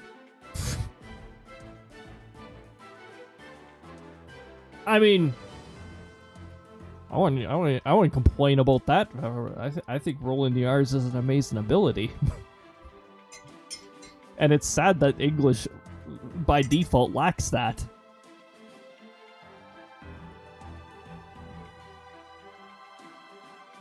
Bonus marks for rolling the R.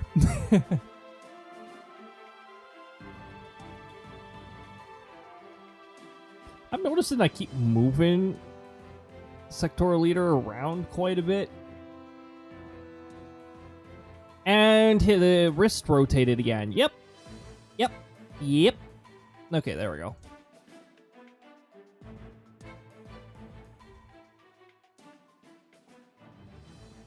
It sometimes takes my brain a little while to correct words. Sometimes. What happened to my tracking? Okay, there we go. sometimes I catch on to it right off the bat. Sometimes my brain slows down and it's like, where's that? Your CPU usage is high message that I sometimes see. I actually haven't seen it for a while, so I think my PC is actually being nice now and being modest with its resources.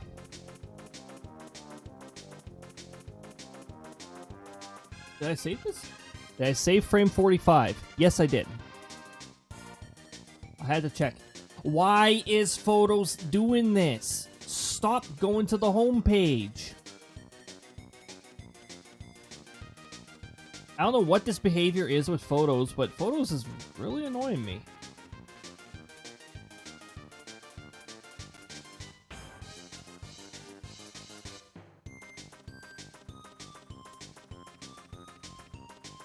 Oh.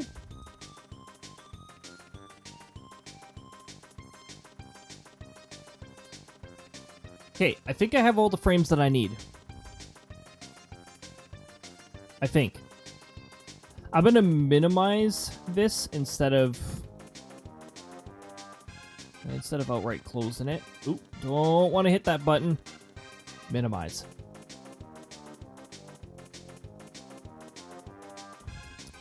Okay. How much of this do I have visible? Hopefully enough so that you can see what the heck I'm doing. You can't really see my layers with this, though. Wonder if I can fix that without XSplit being dumb.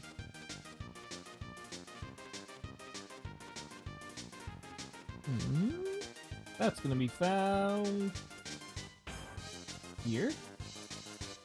And this.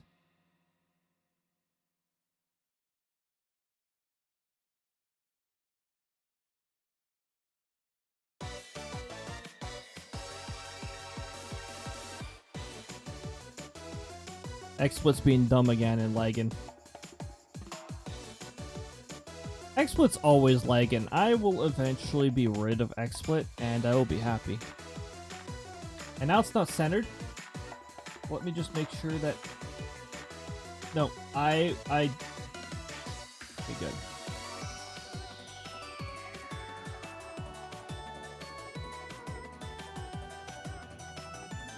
Right there. Okay.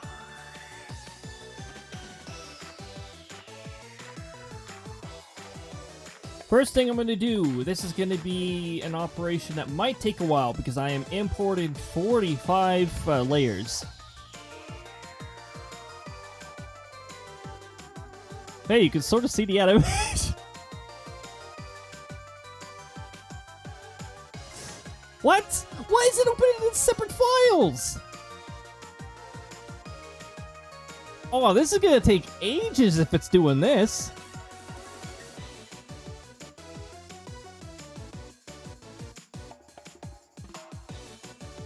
I think this is this program's behavior when I drag them all when no file is open. So I'm going to close all of this once this eventually finishes. Oh, jeez. Oh, this is going to mess up my recent files list. Oh, my goodness. Oh.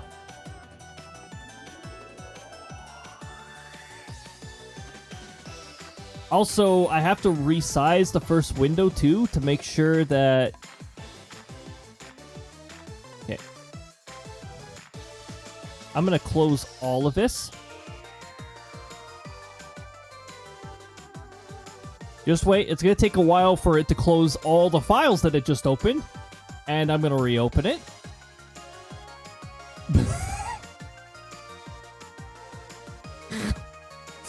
Wow.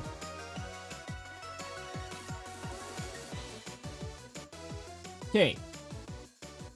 Drag one file. Have it open. Now I can drag the rest of the files.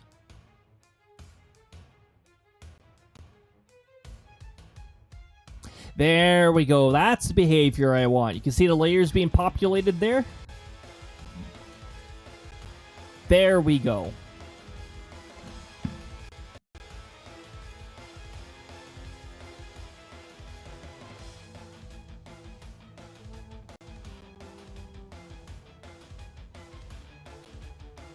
Why are these all showing up in recent files twice now?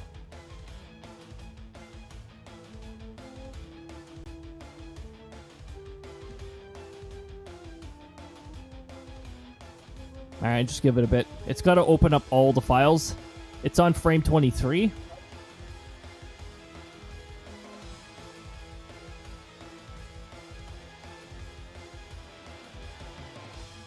Oh yeah, this music's from Hyrule Warriors.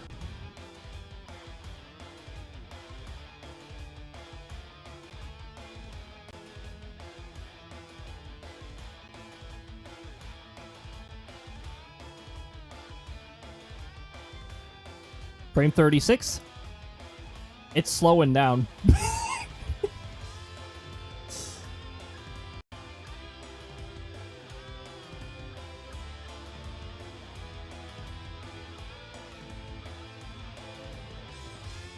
Whoa! Oh my god, there you go. This is all the layers at the same time. Oh, it looks amazing. Jeez. I don't think I've ever used this method.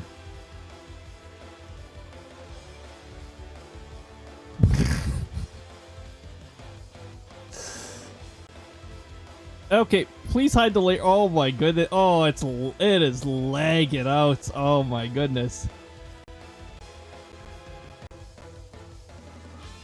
The list is actually very responsive right now, though. I'm also going to resize this image to 180 by 1920 because I want the animation to take up the whole stream window.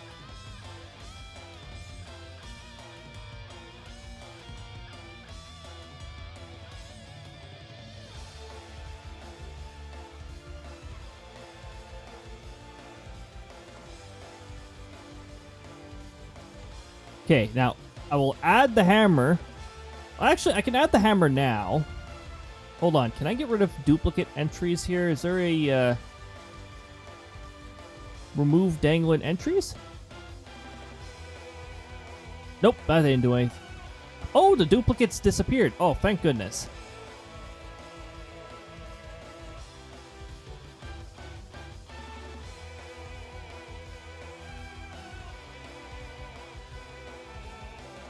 No, please don't open that as a new file. Please just add that as a layer. Okay. It's a Kirby hammer. We will eventually be adding that in.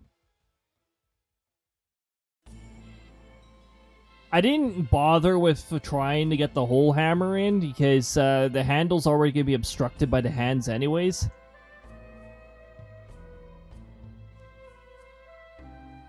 Huh. This says swing effect, but it's not the swing effect I'm looking for. I saved a larger version of this.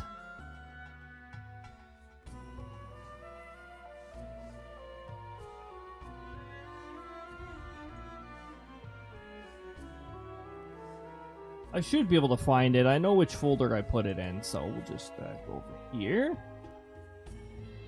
And background elements.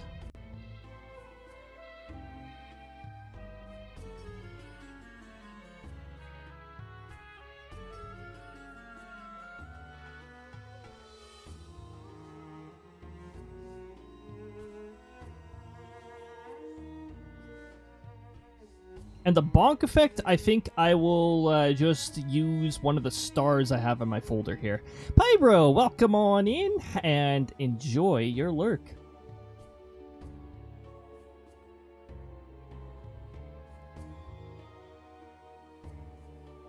Now, let's do image. Let's resize canvas size.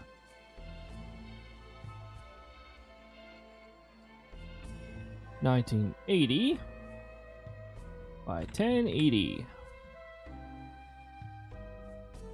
Resize all layers. I hope it didn't scale them. Okay, good. Just resized all layers. So, for reference, I need to figure out... Okay, projector screen. You know what? I'm going to take a snapshot of the projector screen here. just so I know where my fella is, because I need that for reference.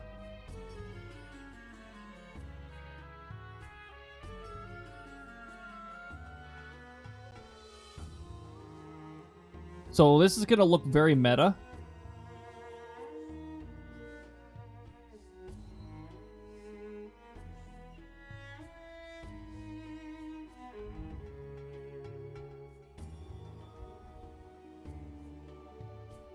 Once I get it saved.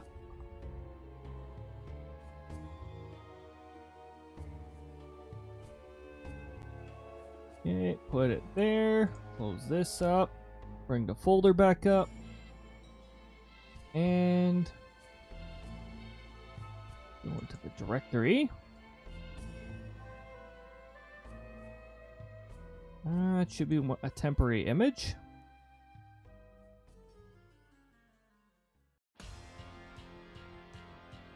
This is 1080 by 1080, right?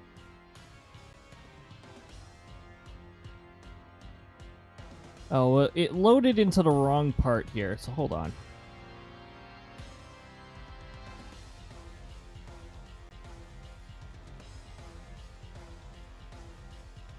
I have to make sure it is lined exactly.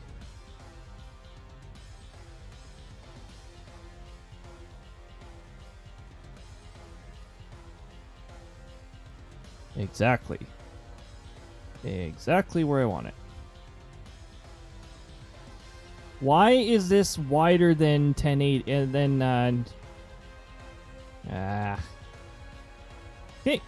That means, hold on, let me go back to canvas size. It might have resized. Oh, 19 wait, what? 1920. What is an aspect ratio? What is the resolution I've been streaming in for the past several years?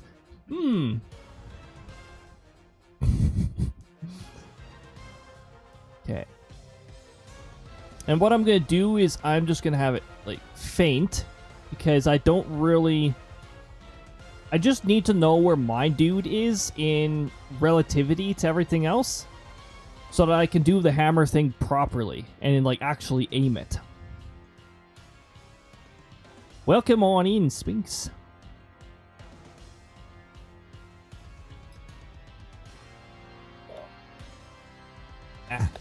Now to achieve the proper zoom. Well, zoom, zoom. Zoom.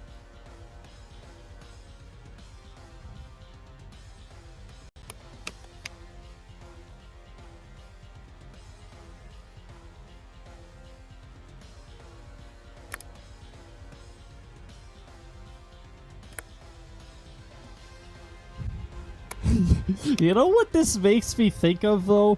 This makes me think of the Magic Mirror Bros move. Or no. Okay, there's a Mario and Luigi Partners in Time move that I think it is actually called Magic Mirror, where each of the Mario Bros pop in from like different portals and just start stomping on the enemy from all over the place, and eventually they start appearing in multiple places at once really fast, and it gets really freaking crazy, and it gets really difficult to time your jumps.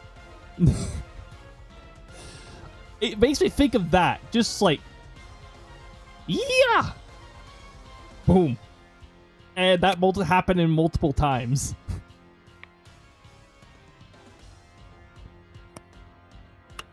Okay, so I'm gonna start him out of frame. And then, just so I have a... Thanks. Please select the other layer. Thank you.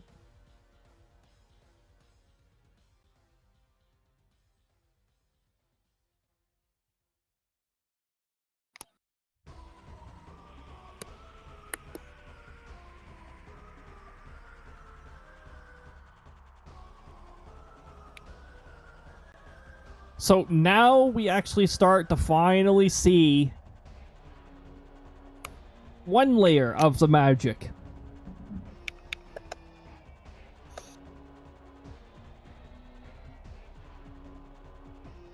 And now I can actually press Control Z if I F up on the pose. Let me just speed him up a little, because he's about to do, he'll eventually be doing the animation for swinging the hammer down.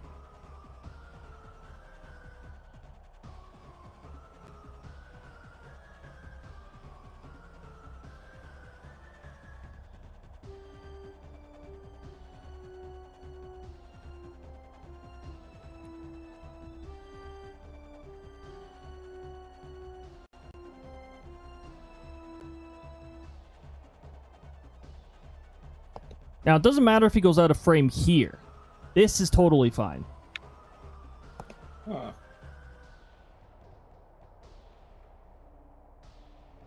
Let's know what commands are available on stream.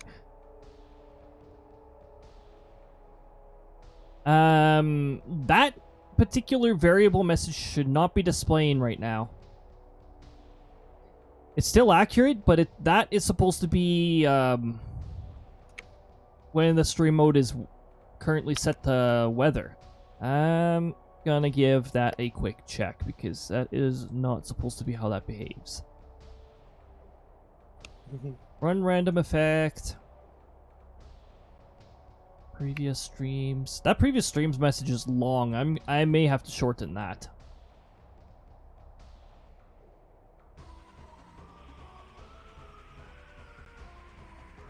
Oh, you know what? It is still there.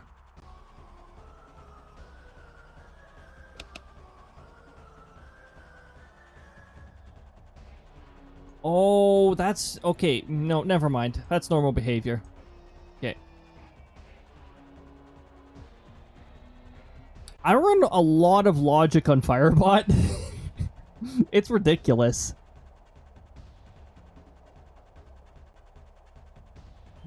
Oh, whoops. Did I even move this one yet? Nope, I didn't.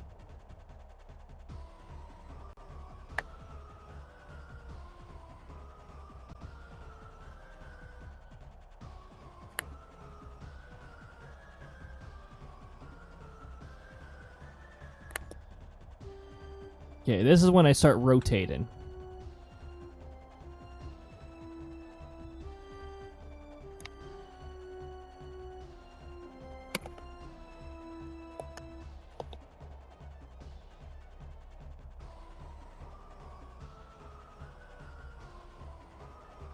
Also, I better slow him down because he's going a little fast. I'm gonna decrease the distance just a little here. We don't need him going that fast.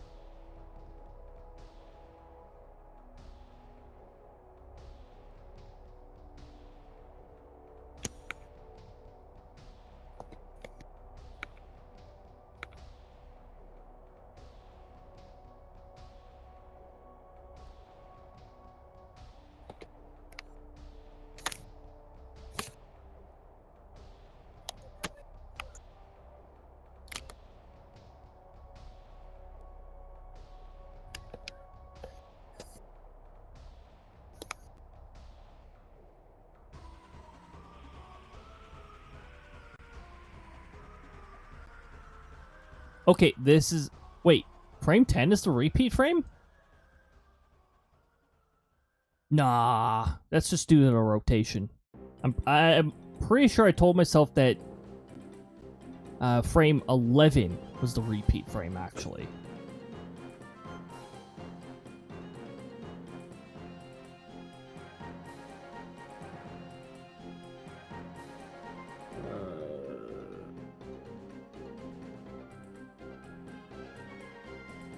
Welcome on in.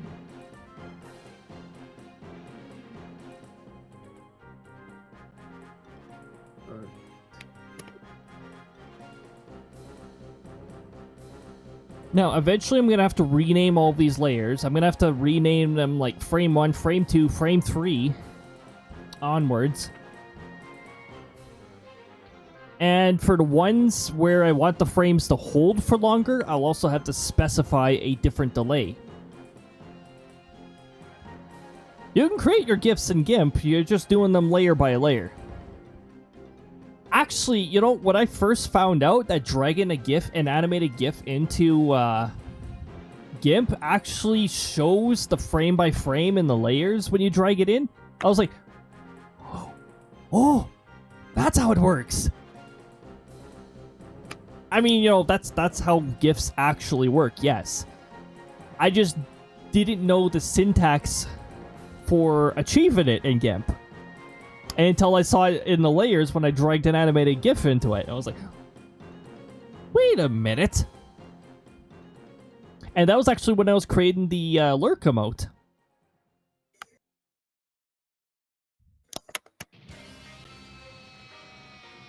Yeah, no. Hold on. Where is it?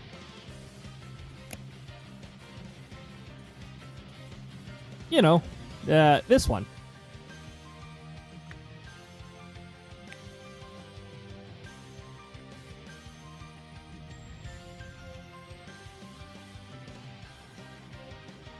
Okay.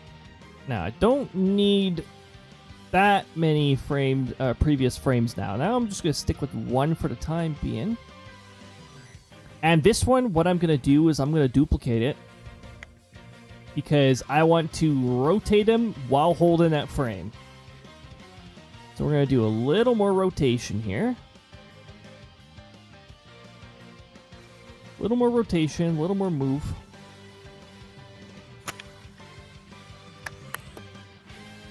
I'm going to say 3 or 4 frames of rotation. So we're going to duplicate it again. We're going to rotate.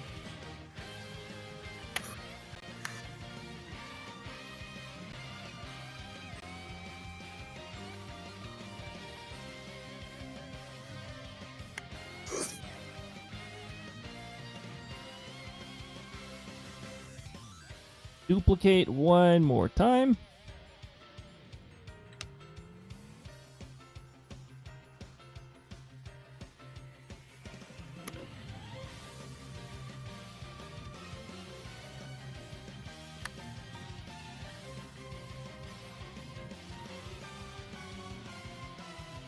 I'm gonna adjust a few of the previous ones here because you notice that his feet are moving right towards and like touching the target. I don't want that.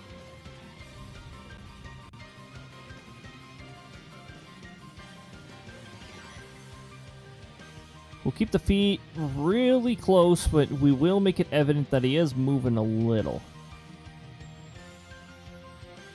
Yeah.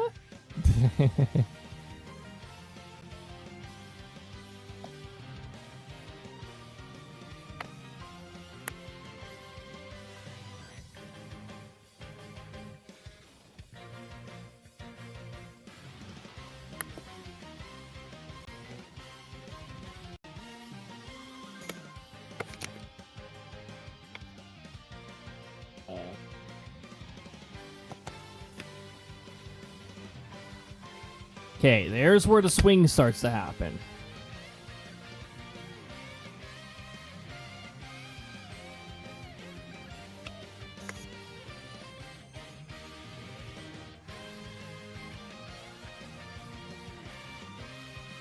See, now we're starting to get into this anime. I'm getting a lot more excited that we're at this step.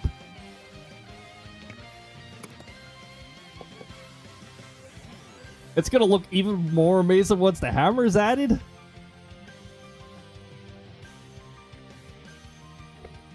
And the really fun part about this is once I have it framed and layered, I can create variations from this. Unfortunately, when I do the Krista variation, I'm actually gonna have to do that one almost from scratch again, because Krista's gonna do the hammer bonk in a different way. I want her to do a curl up and a spin as she whacks the hammer down. I also want to change the effects when she hits the hammer on the head. I've actually created a I actually modified the Kirby hammer here a little. Why is it partially transparent? Like ghost hammer. Oh, is it because of this? Yes, it is. It's because there's a partially transparent layer in front.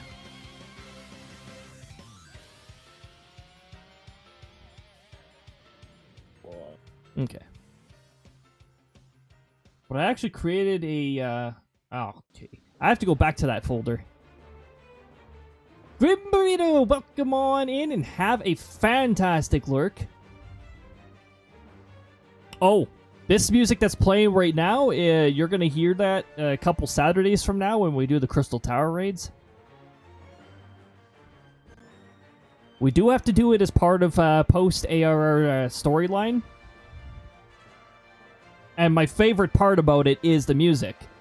My least favorite part playing with 23 other players. But the music is freaking awesome. Picture elements. Explorer is like chugging a little. Like I didn't mean to stress you out that much, Explorer. I'm sorry. Oh, it's not found in that folder. Hold on. It's found in this other folder then.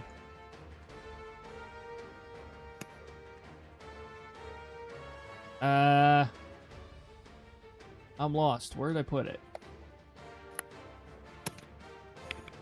I thought I put it here. Oh, I did. It's just in a corner where I can't see it.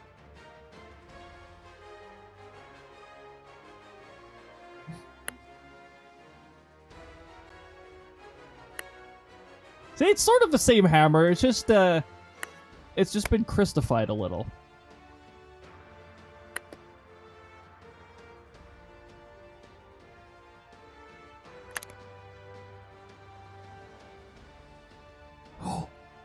I don't have to rotate this one much because this is already looking good.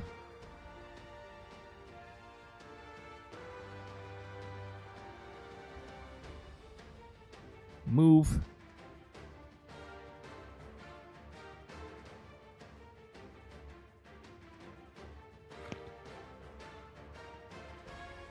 All right. Well, the ads are currently bombarding all of you.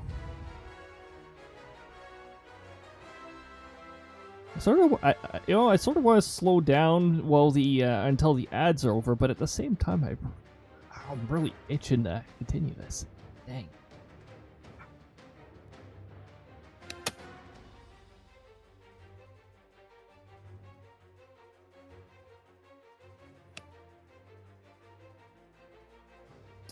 Oh yeah, this Crystal Tower music is based off of Final Fantasy III. It is actually the boss battle theme.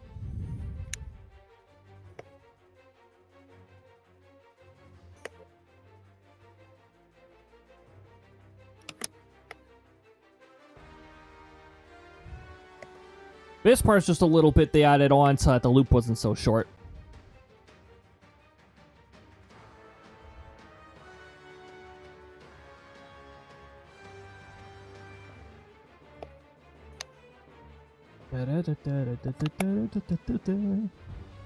Yeah.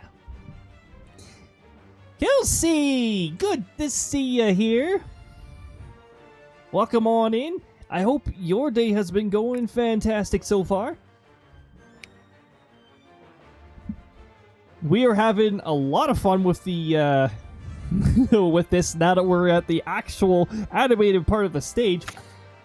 We were doing poses and all that for like frame by frame poses for the first phase, and we just recently finished that, so now we're in the actual part where we're starting to put them into frame by frame. And I actually have a bit of a little reference going on so that I know where my dude typically is when this animation plays.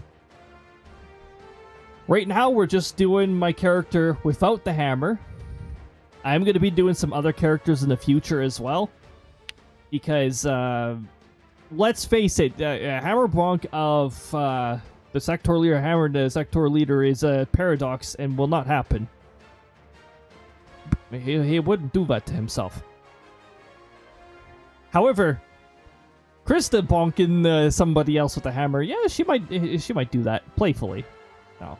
In a non-harmful way. But I mean, I really like how this is turning out so far. I'm excited to see the result of this now. Hopefully, I don't make any dumb little mistakes that'll cost extra time. Ads are about to conclude very soon here. And at that point, I will be continuing this. We're on frame. I lost count. 11, 12, 13, 14, 15, 16, 17 so far. And I could see this being like 60. That'd be awesome if it was 60 frames, actually. Because then the millisecond delay that I put into there, GIFs only support increments of 1/100th. So I have to do it like in tens. But that would mean that whatever I enter in there, it should actually literally take that.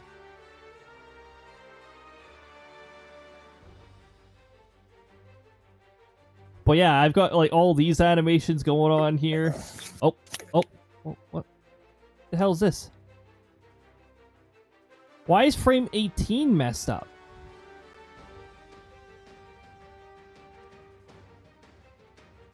Oh, no, never mind. Nope, that's intentional, actually. That's supposed to be after the hit lands. Right, hit land, frame 17. Okay. Well, we're not quite there yet. We're at the 15th character frame.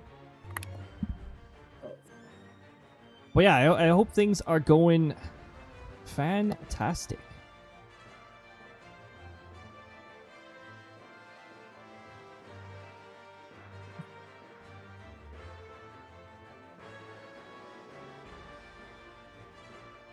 Okay, we're gonna need still a little bit of rotation, but not much this time. And then we'll do move. The hammer's coming down.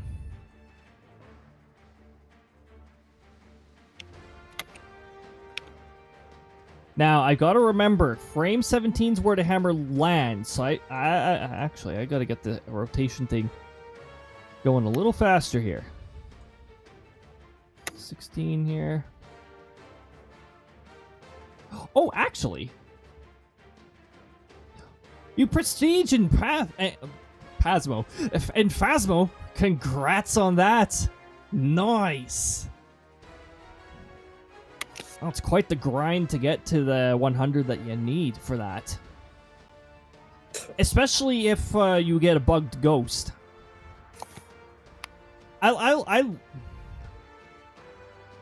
still got to get into Phasmo a bit more. I started playing it before they fixed the cursors. The cursors was one of the issues I had. The default controls is another issue that I had. But I think I may be able to get into this better. They did address the cursors at some point. So like I can actually see what I'm interacting with now. So I might actually be able to get into it again. It's an array of RNG. It's way too tempted for me not to. RNG bothers the heck out of me, but at the same time, I like RNG.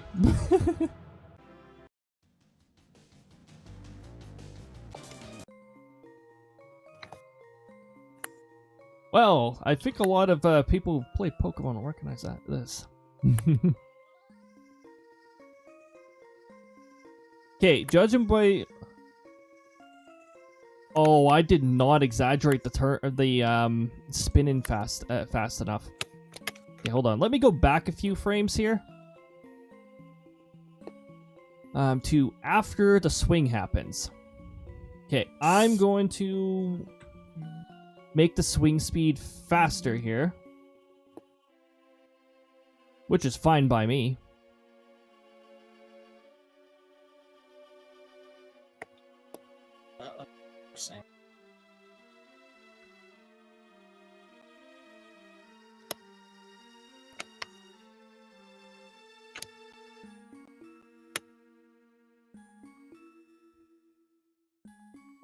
Yes. This is an easy mistake to fix. Prestige 2. Oh, heck yes.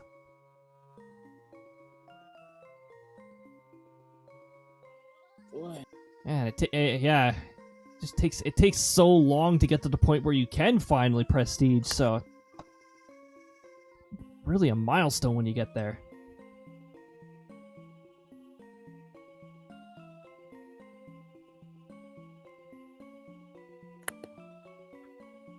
Okay, now what I need to make sure is that based on the angle of the hand, that the hammer will be able to be directed onto his head.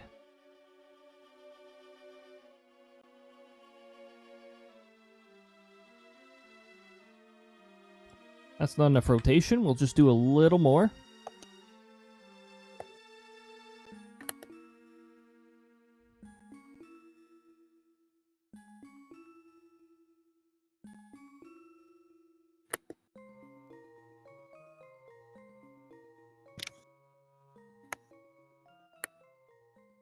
Now, this is like phase 2 here. And that includes adding the hammer itself so that, you know, this animation makes sense, and add in like the little effects. And then there is still a third stage, and that's adding the sound effects, which I actually didn't really think about. Well, we might not even have enough time to add the sound effects. I'm thinking just like a funny little squeak when the hammer hits the head. Or you know what? How about some variation to it? Yeah. I think a little bit of RNG to what sound plays would be fantastic.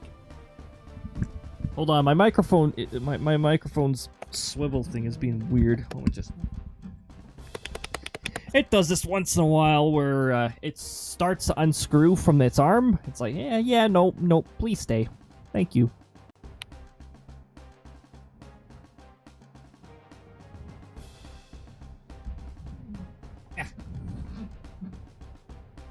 Creaky microphone.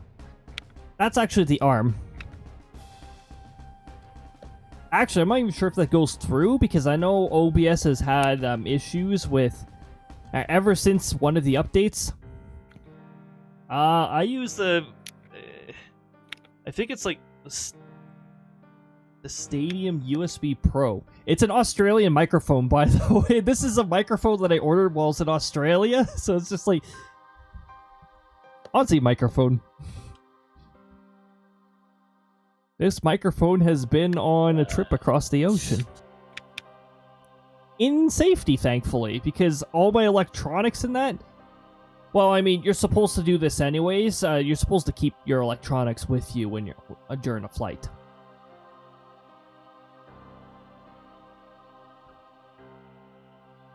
Okay, so hammer is sort of there. Okay. Frame 16 is gonna have to be rotated quite a bit because I want the hammer to actually hit.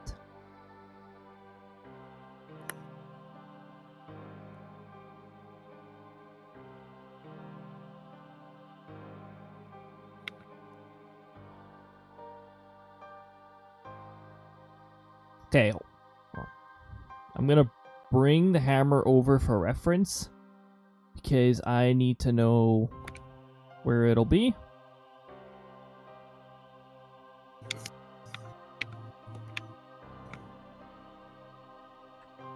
I'll rotate it.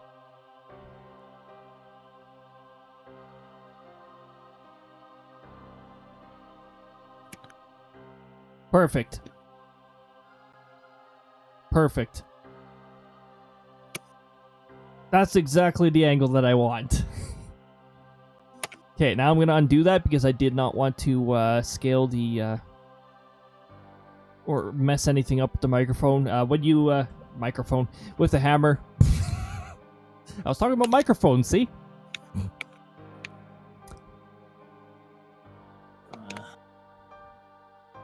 Right. Okay, and then 17, that's the actual land, I'm pretty sure. Yes, 17 is the land-in. So I'm going to rotate that to a similar rotation. If active layer is not visible, well then select the correct layer. Oh hey! This is the original Final Fantasy III music. Well, actually, it might be the DS version. Let me check here. It's a DS version. It's close enough.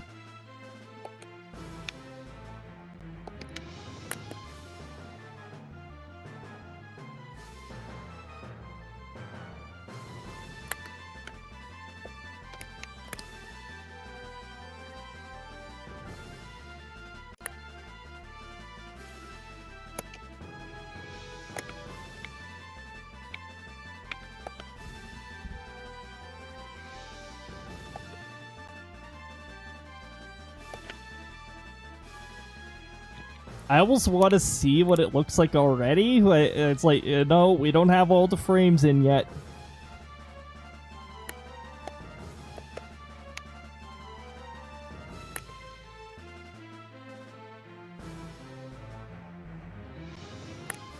Okay, so frame 17, this one's going to be holding for a while. So.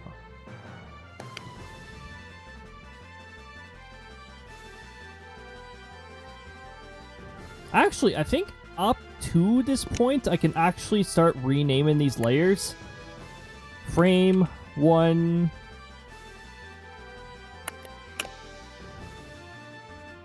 Frame 2. Replace.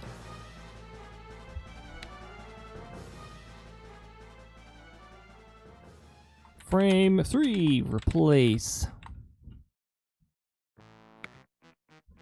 Spell replace properly, otherwise it's not gonna recognize it. Actually, no, never mind. So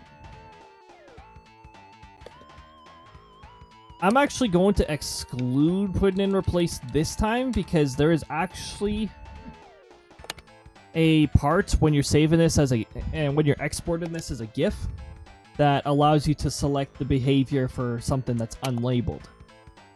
I'm going to try and do it that way to save me some typing. I tried the shift tab so that it would select the previous box. And that only works in Windows Explorer. Also, I don't like where this microphone cord is right now. It's in the way of my hand. My hand has to like move back and then back from the mouse and then back to the keyboard. First world problems. Except my hand does it so quickly that I don't even think of it sometimes. It's just I don't want to accidentally bump this cord because sometimes it causes it to get loose. And then my virtual machine will try to steal the microphone.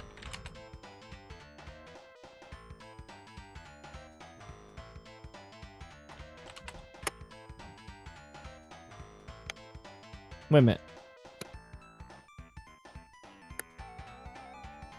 Oh, that's right. Hold this frame, but move. Okay.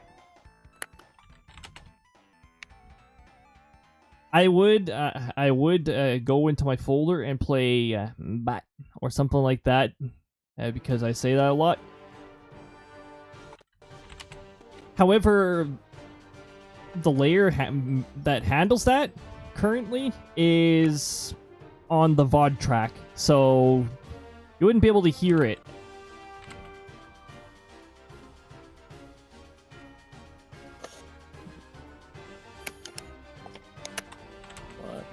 Wait a minute. I can actually do that from Firebot. I just,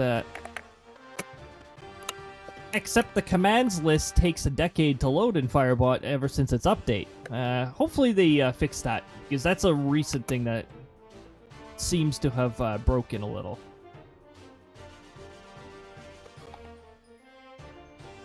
But it even does the randomization for me.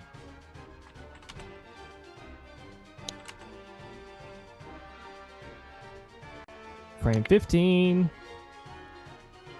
Frame 16. 16. Not 15. Frame. 17. Oh, apparently I don't have to double click. What? Now I do. What? Never mind. It's inconsistent and annoying.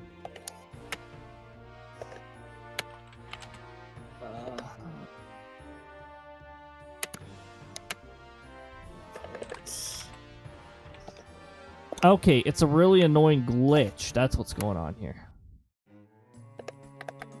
And frame 20 here. This is the one where I have to actually specify. How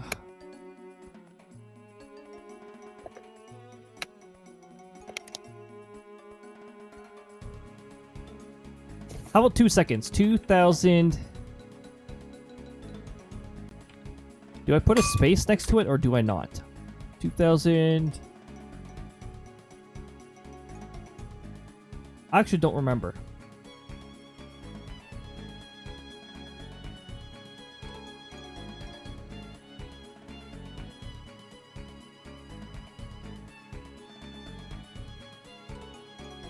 I better save this, otherwise I'm gonna have like big regrets.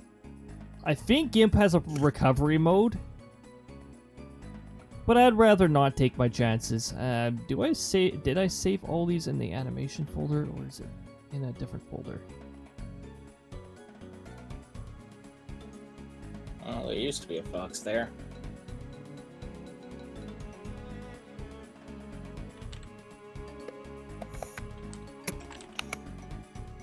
Formerly a fox. Fox! Export no, not export image. Save as.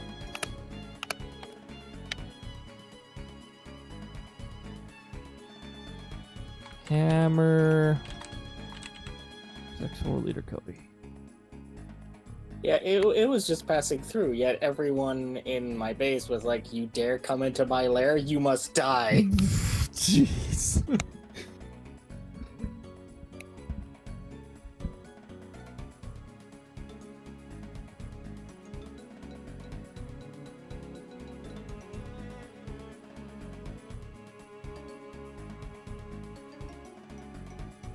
Okay, now for the fun part. I gotta keep... Whoops. I've got to keep the sector leader's head in relatively the same spot. Like, in exactly the same spot.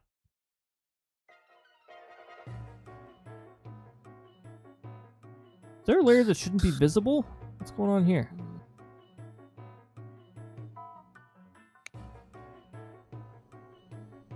Oh, it's just not properly clearing things. Show me the old rotation. Yeah. Eee! Why did it do that? No, rotate properly.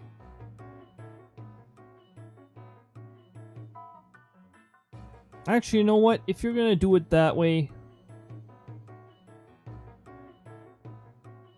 Why is the whole layer selected? Control-Shift-A.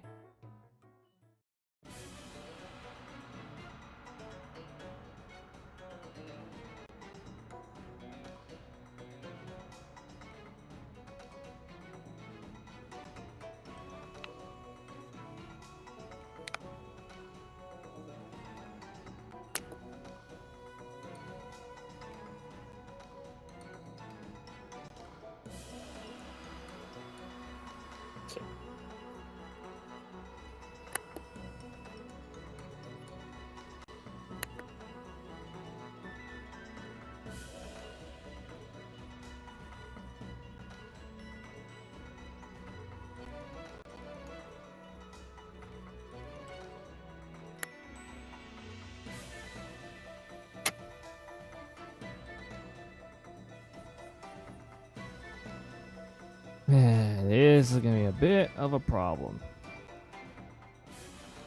Figuring out just the right rotation.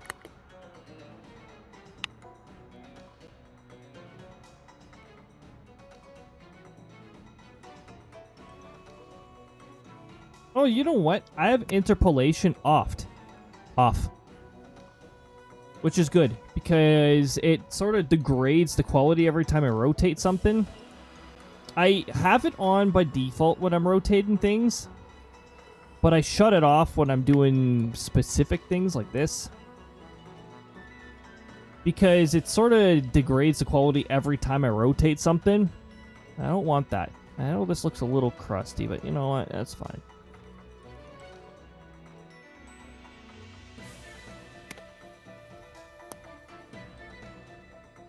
Because when zoomed out, it looks good enough. And you know what? If the animation... the animation's good, alright? It's looking good so far. I'm really liking it.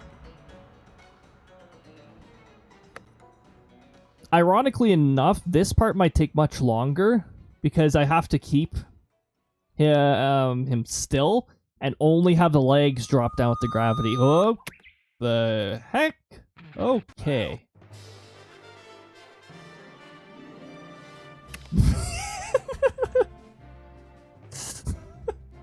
That was a music layer, by the way. It sounded like a microphone going on. I was say it can't be mine because I use headphones.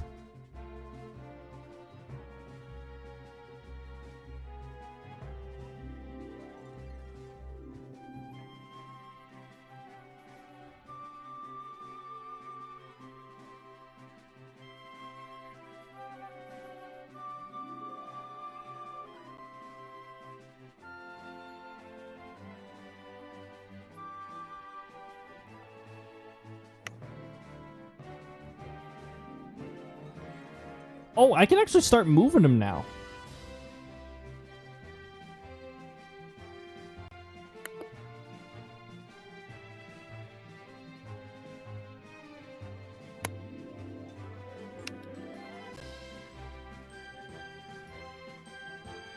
So he starts moving around here.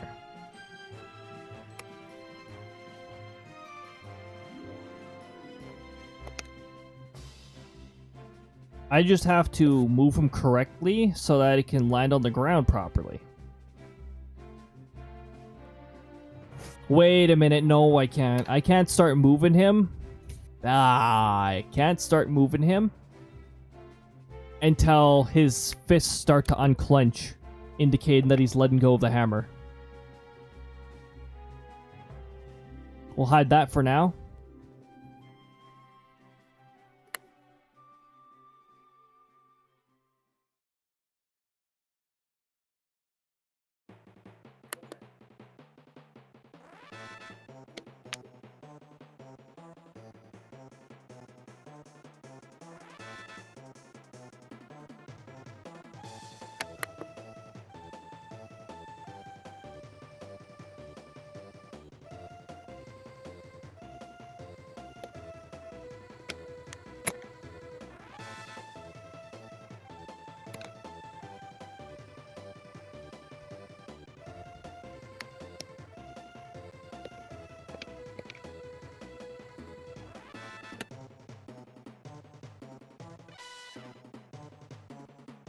When does he start to unclench his fists?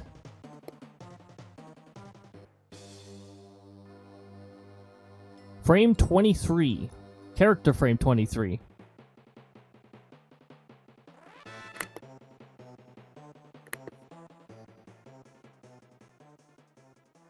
No, no, no, no, no, no, no, no. No, no, no, no. What are you doing? What are you... No. Get out of that mode. Undo. Undo.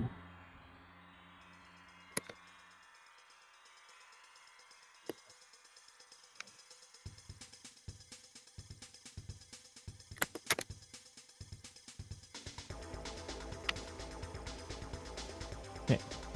Select the correct layer. Rotate.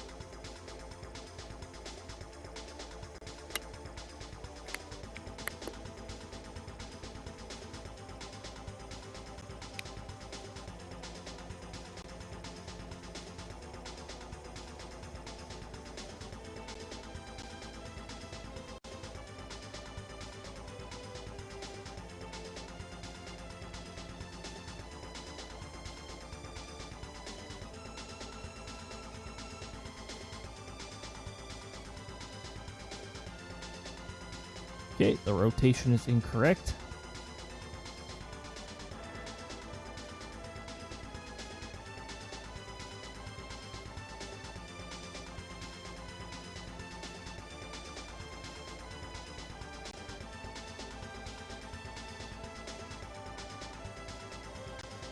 And I don't even think a lot of you were around back when I did Kirby 64. Also, the microphone was way crappier back then. I did play through Kirby 64. I believe it was in 2 parts, and it was like long ago. I think before I even had a calendar to keep track of my streams.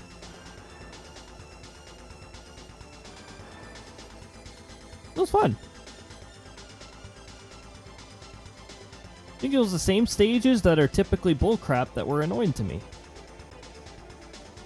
Actually, I had a much easier time on the second boss compared to the previous time.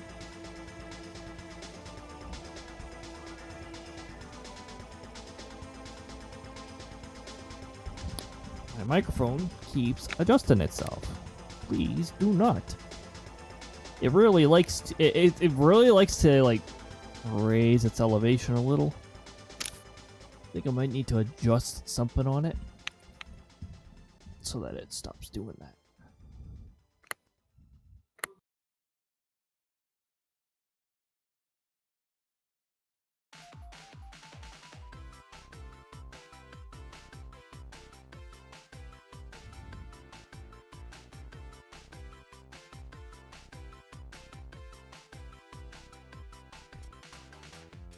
Okay, we're almost at frame 23.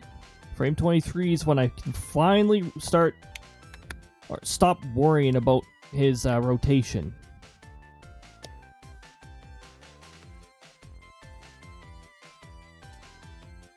His face has to be like almost like a 90. Almost has to be like right along the x-axis. Sort of like that.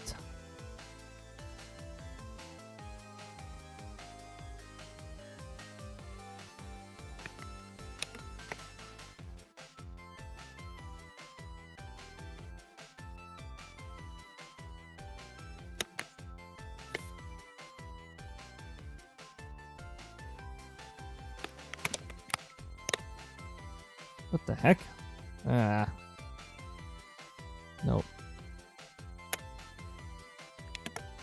Nope, that rotation's wrong.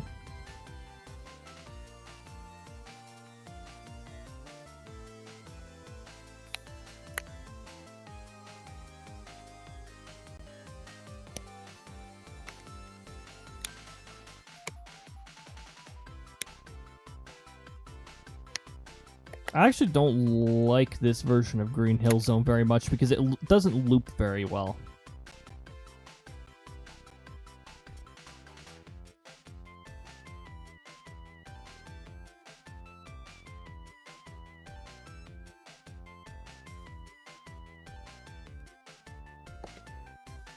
Oh, I have to rotate. His arms start moving.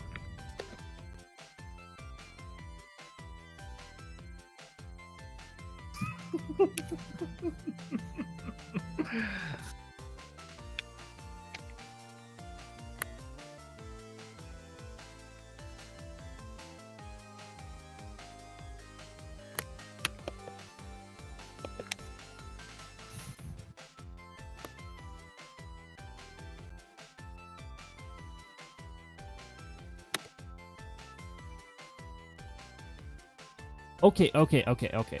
So the important part is to keep his hand in place then.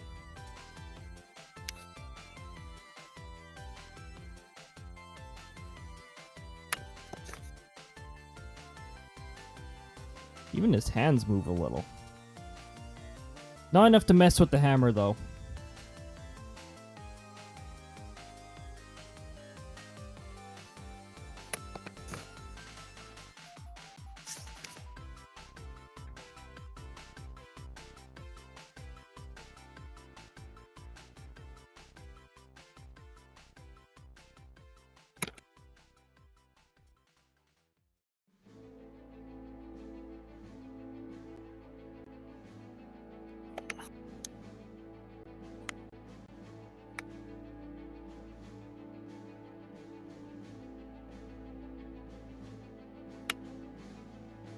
As soon as he releases his hands, I'm able to move him without worrying about where any specific part is. I don't have to worry about, like, having a spot anchored.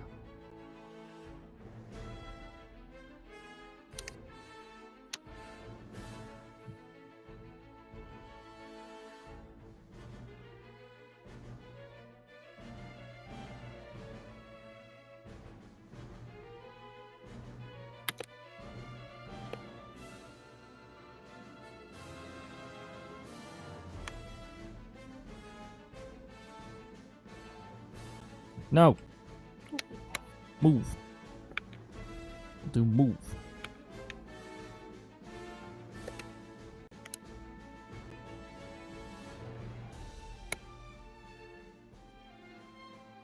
I'm gonna have to have him, like, bounce into the air because of his leg swing.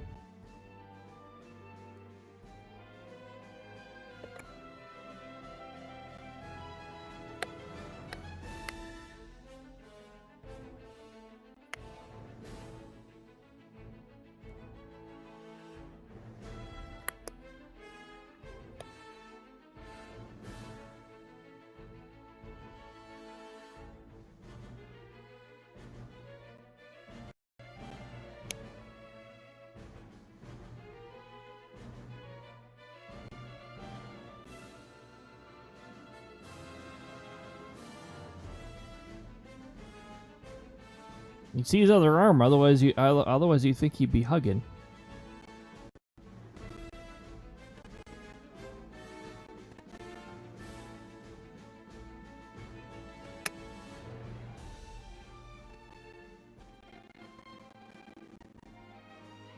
Okay, and then we'll keep him relatively to the same spot.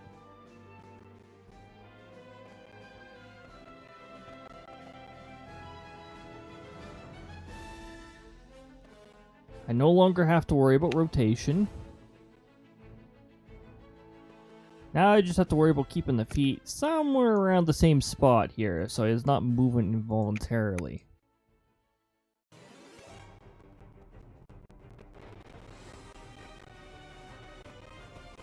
Ah, the biggest nightmare in Mario RPG.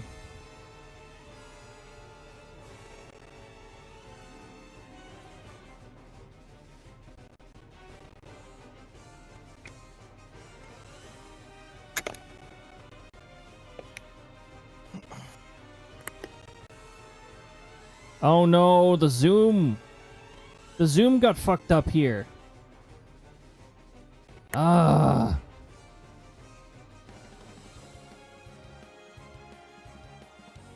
Let's see what scaling up to 2000 does.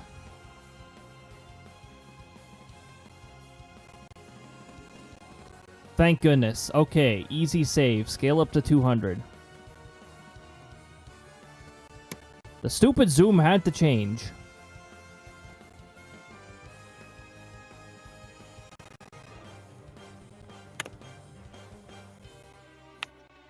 No, not that layer. This one.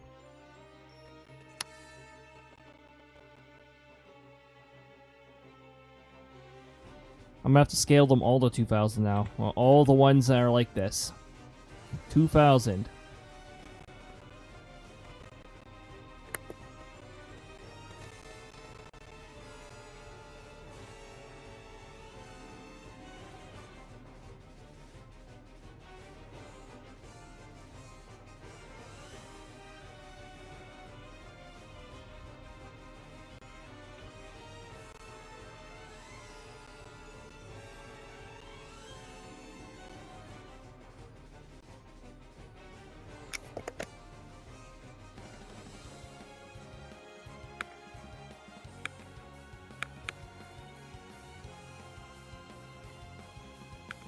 I'm just lucky that it was an easy solution this time.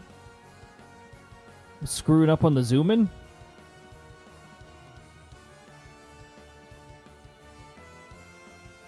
Thanks for scaling the wrong layer. Now can you scale the correct layer? That layer probably needs to be scaled to 2000 anyway, so I'm not too bothered by it. Right. Thank you.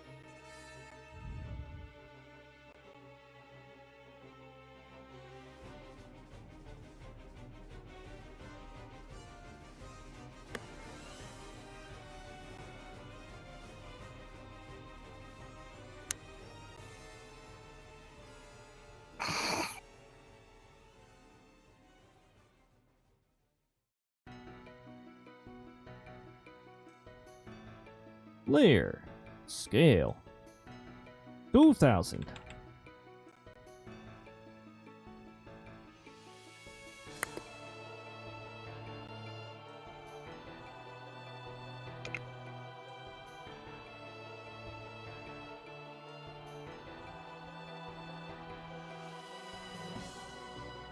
Now, I gotta keep in mind, I actually do not remember what number I said for when the walk cycle begins.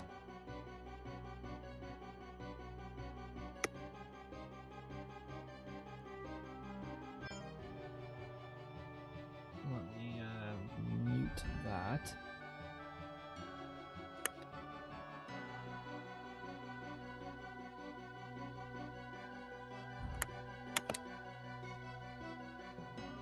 Oop. Definitely, I know I didn't scale this layer.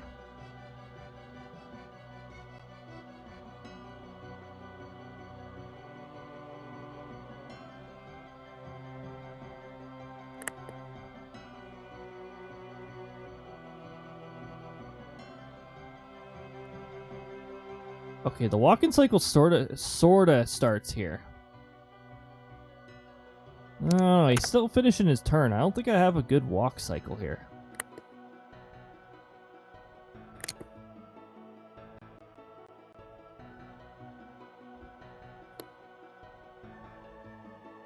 Well, I can duplicate a layer if I do need the extra.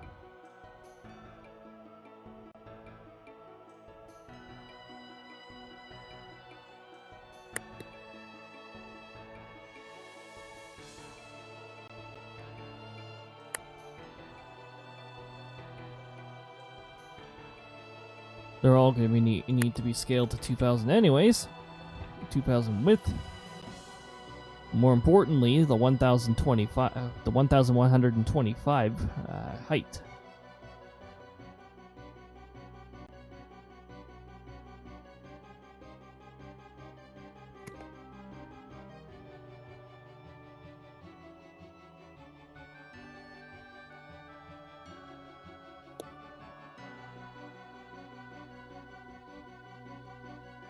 There's no shortcut for me to bring up a scale layer window. Otherwise, this could be really much faster. I'm glad the cubic scaling's actually serving me nicely here. Hold on. What's going on here? What's this one scaled to?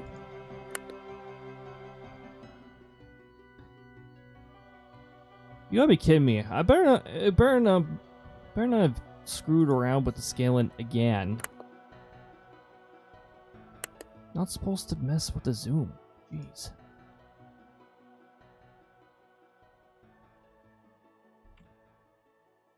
Uh, 2050.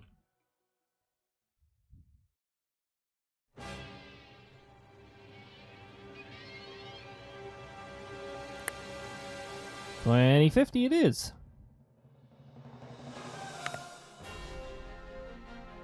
$2050.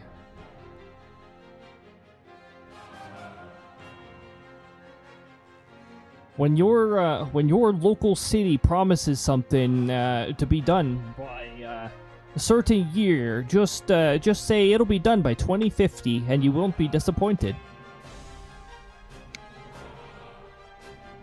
Ha ha ha. Is what I think. Alright.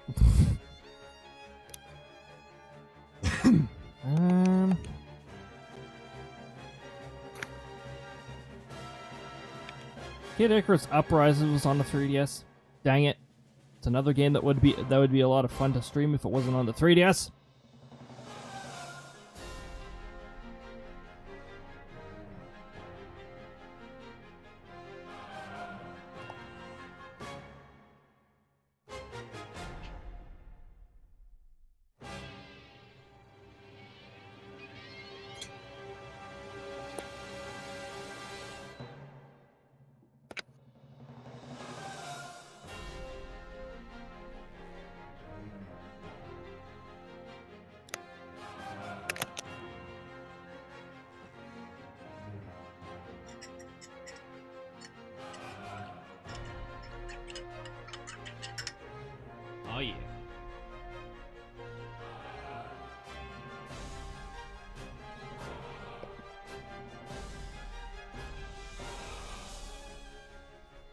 Don't forget to stay well hydrated.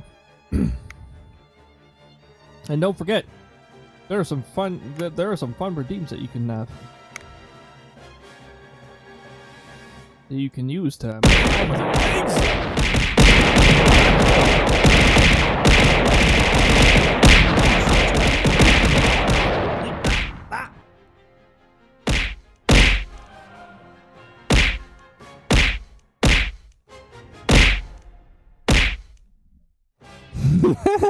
Eggs. Does Lemington hit you too now? Oh no, my character's just freezing up all the time.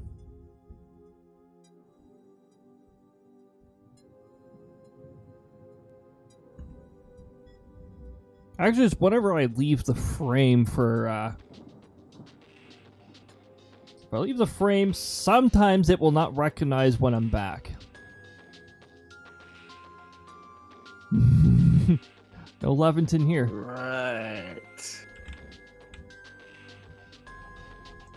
No Leventon here. No Doga here either.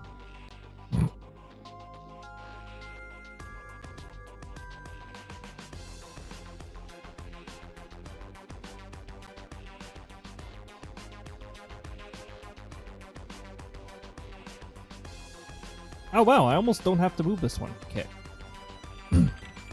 2050, because apparently I can't resist screwing around with my... What? Wait a minute, what?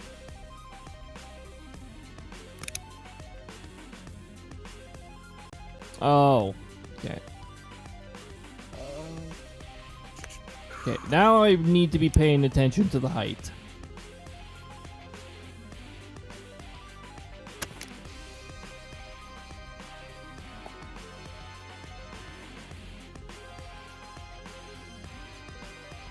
What would be nice is if I didn't have to loop a walk cycle.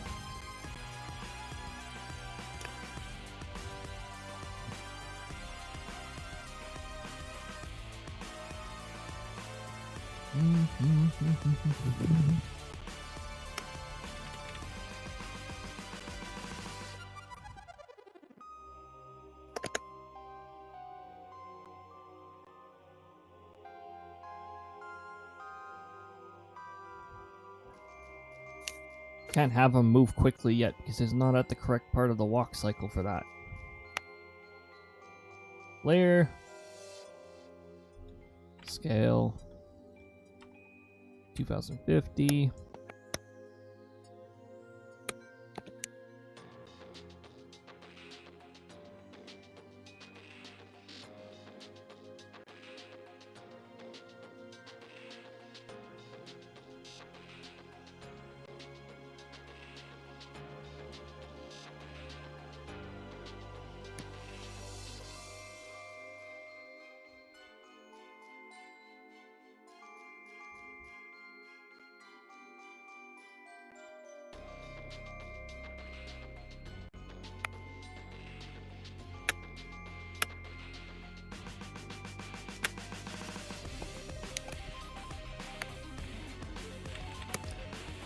$2,050.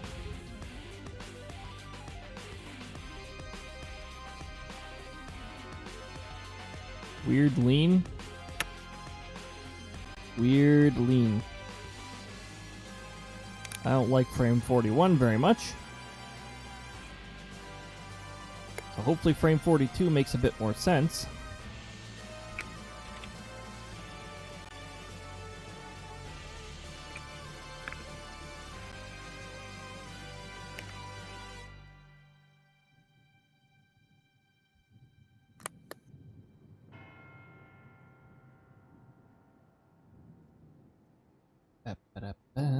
We're gonna do 2,050 and moving.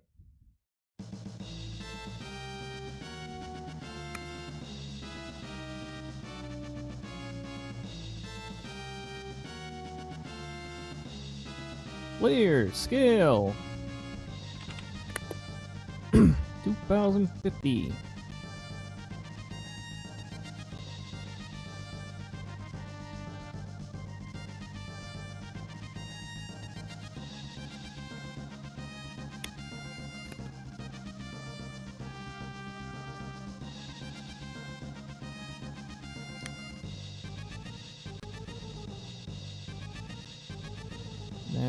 gonna go to scale layer. We're gonna go to 2050.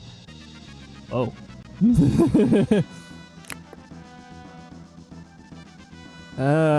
Well, we'll see what the timer chooses. Hello, Lucci.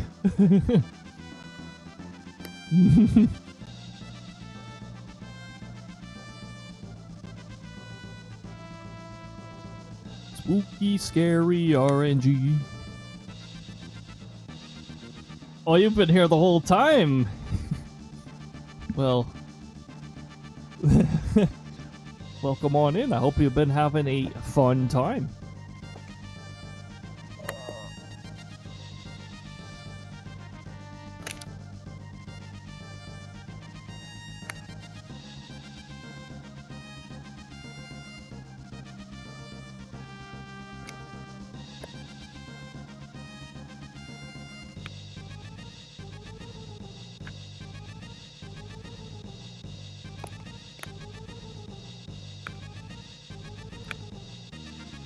Been vibing. Nice. Yeah, nothing wrong with vibing at all. About to sleep. Well, I hope your rest goes wonderful. We're almost done the base layer of the gift part. So we're almost done part 1 of phase 2.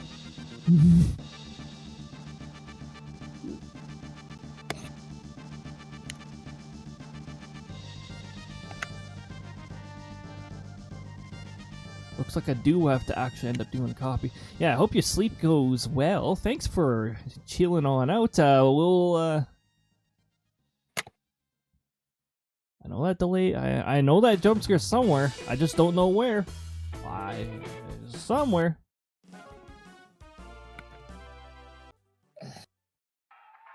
Okay. Ha! I knew Stardust Speedway would eventually start playing.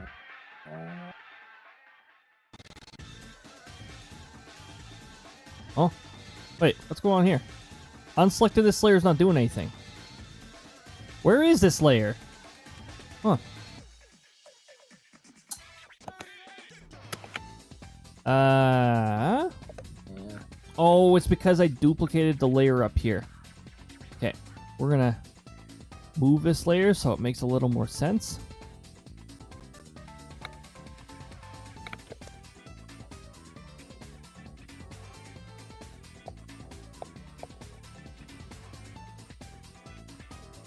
And now we're gonna duplicate this layer.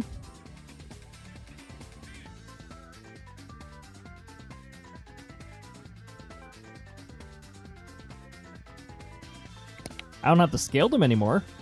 Yay!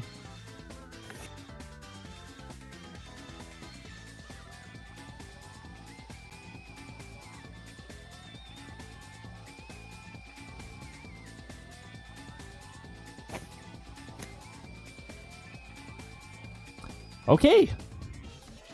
Now, to label the rest of these properly. Frame 21.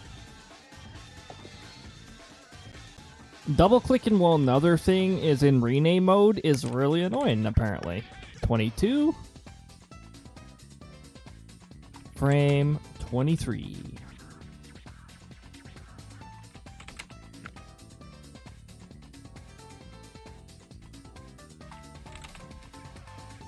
And then we'll see what this version looks like. I'll export a copy. Definitely not the finished product. We still need to add the hammer, and we still need to add the effect. And then later on, we need to add the sound.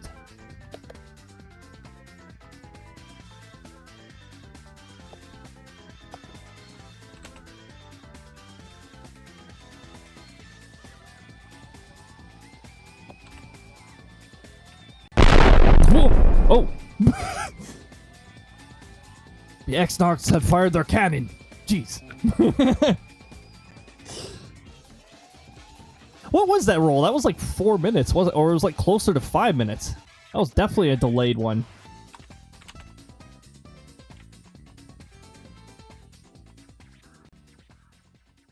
That showed up in the correct layer, right? Ah, too late to check now. I'm pretty sure it did.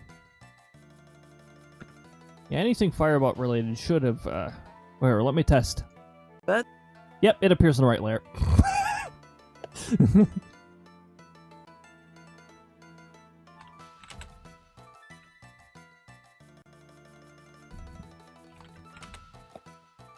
The new and improved way to test whether things work or not.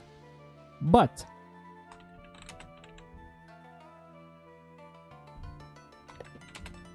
Well, enjoy watching the part where I rename every layer.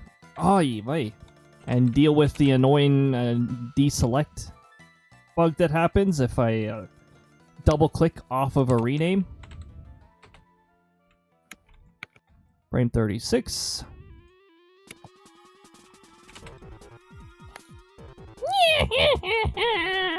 Or something like that. Whatever weird filter Shao Mario uses.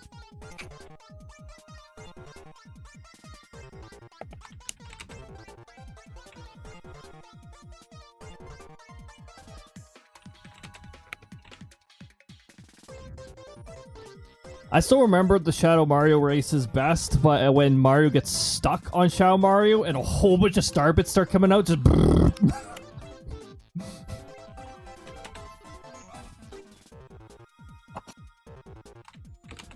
oh my goodness, that was the one time that it actually behaved the way I wanted it to. Oh, it did twice! Dang! I think it depends on where I click. Never mind. It did. Okay, there we go. Never mind. I was just getting... Oh, okay. If I click slow enough, it'll still do it properly. But if I double click really fast, then that's when that problem happens. So I have to slow double click.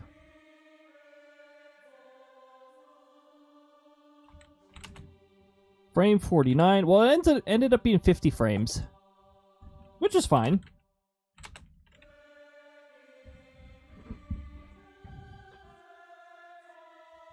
It's not like I'm uploading it to Twitch, which can sometimes mess around with GIFs frame rates. Which often messes around with GIFs frame rates.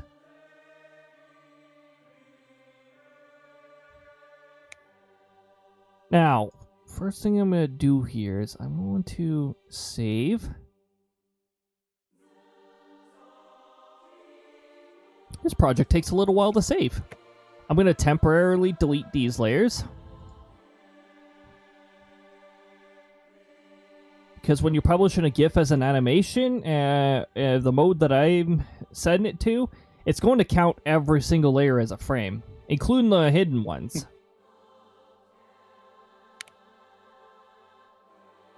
Okay, animations that we're going to do.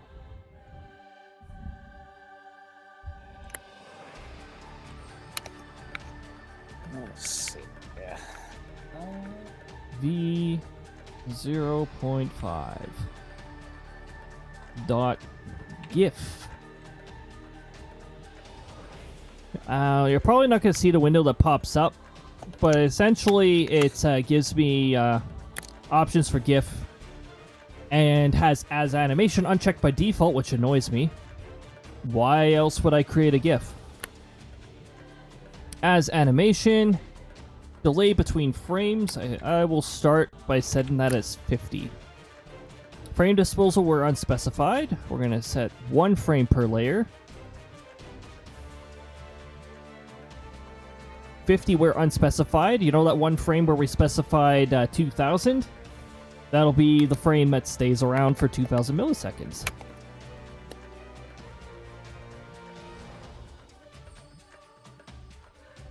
This actually takes a little while to export. Wow. Oh no. I better show before the ads screw around with everything. I better show this before ads kick in. It's in here. It's in here. It's in here.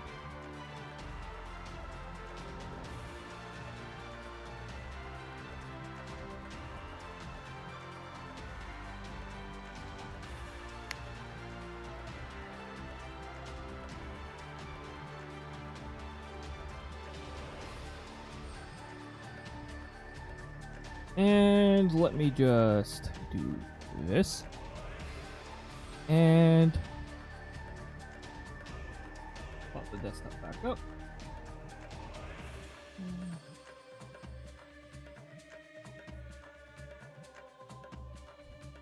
Okay, that 2000 milliseconds is too long. I'm gonna reduce that to 500. However, it looks pretty decent. Except for the walkaway. The walkaway looks dumb, but yeah, whatever. Okay. That walkaway looks quite dumb. Okay, let me try 500 milliseconds. I'm going... Oh, not save. Not save. Undo. Undo. Undo, undo.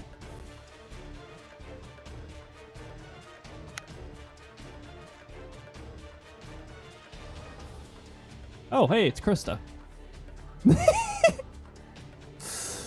It just randomly changed to Krista.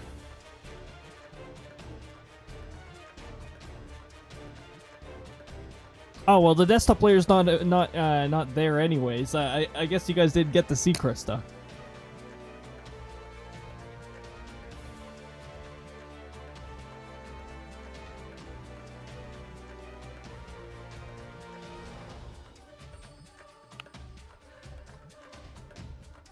Okay, 500 milliseconds.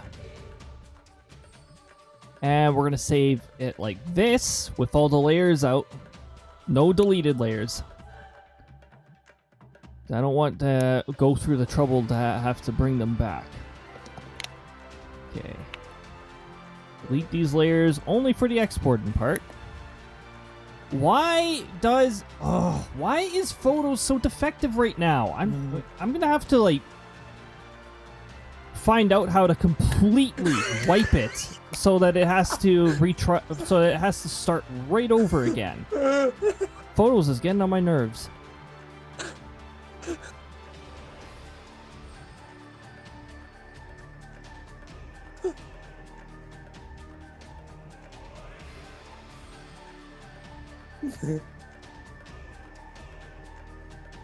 Okay. Export to distant file using existing settings. Takes a little while to export.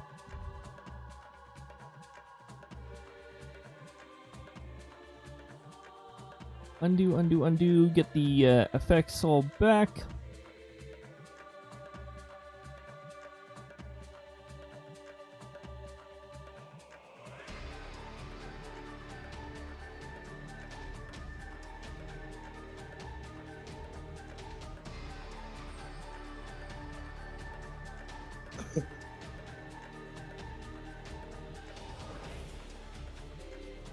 Nice. Still doesn't do the bounce off. I sort of wanted a bit more of a bounce off. Which, I mean, I could fix that.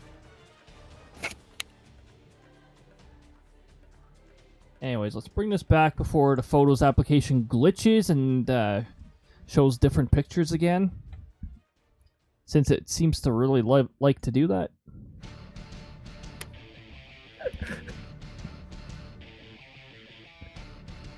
So essentially, this part I have absolutely no problems with. It is actually really nicely done.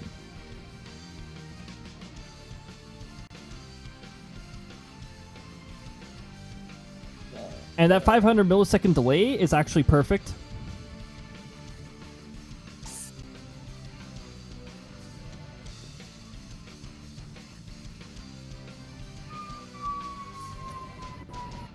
I think it's from frame 24 here. That's where I want to make some changes.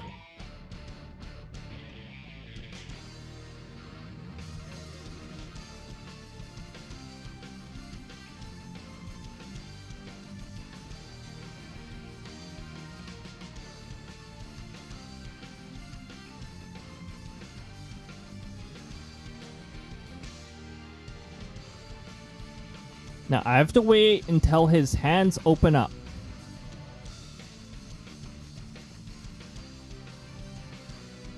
Right here. Okay. So what we're going to do here...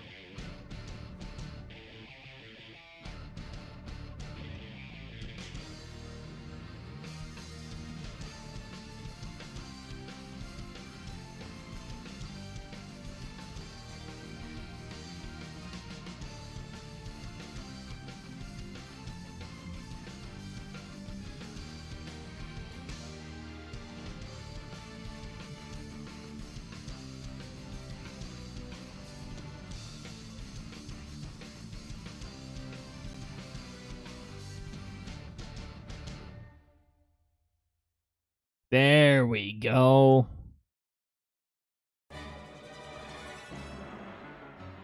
I think that little extra bounce off will make it look the way that I want it to look.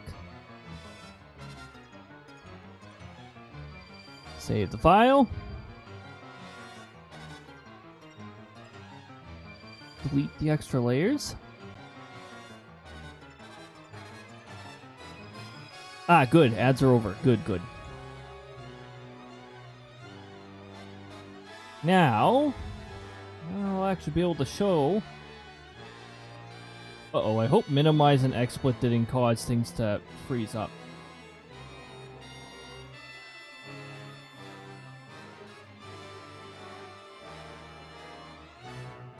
Let me just bring that back up.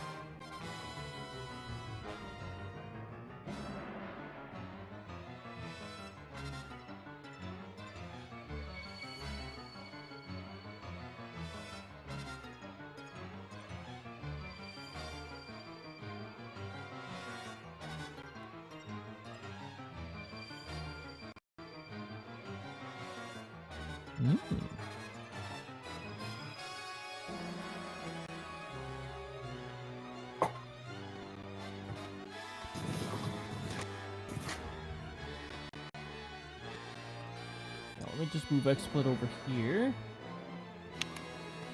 And it's maximizing on... Really? Really? We're gonna start playing this game?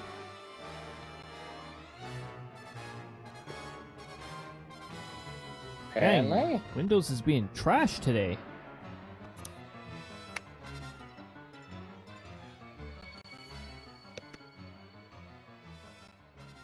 Not bad. It's a little fast for my liking, so I might change how fast everything goes.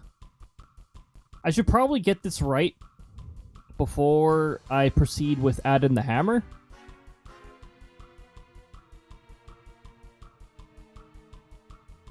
But quite honestly, that's an easy solution. I don't even need to change any of the frames. All I have to do is save as, replace, and it'll bring up the settings menu again.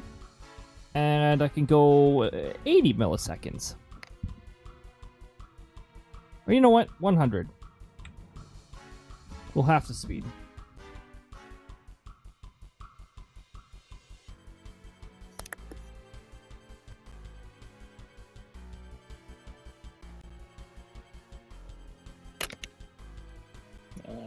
Butler.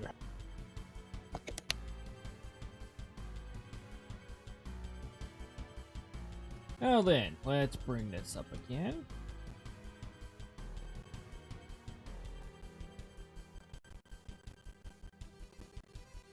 And wait for it to learn how to actually... Oh, you know what? Not bad. Sort of. Actually, you know what? I'm speeding it up a little.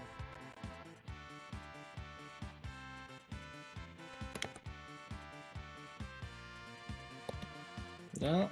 Oh, you guys can't really see it because I accidentally left layer. That's fine, because the FPS was not what I wanted it to set to anyways.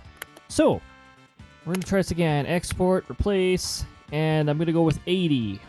That's actually what my brain first thought of. So we'll just go with 80 instead of 100. Okay. 50 was a little too fast.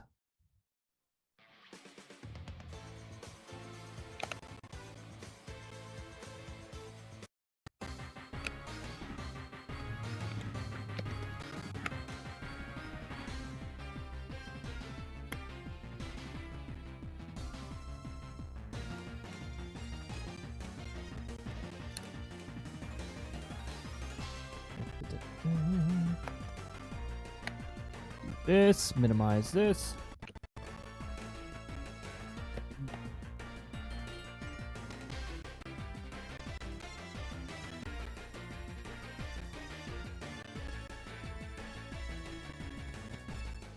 You know, I really wish this thing would display a little more smoothly and not hesitate randomly between frames. That's what it feels like it's doing.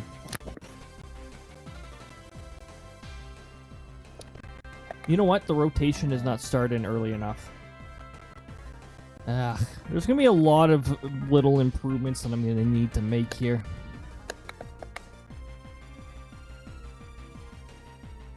Mind you, I could get away with adding the hammer now. Because if the hammer is part of the same... No, I don't want it to be part of the same layer when I save the product, though. No, no, no, no. Let me add those layers back. Okay. You... and maybe... Alright, let's do the, let's add the hammer. This should not take as, this should not be as difficult to do. Okay, so curb hammer, we're gonna duplicate that. And I'm not sure which frame it comes in the, okay, it comes in the focus here. Actually, it should already be in focus here too. So we'll just, put that there. We'll start copying the layer to each, above each frame.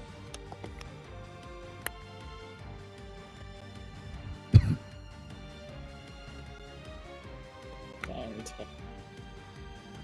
Now, when I save this, I'm going to have to merge every single hammer layer with its frame, which is going to suck. Also, if I have to redo a hammer, I have to delete that and duplicate from the original hammer.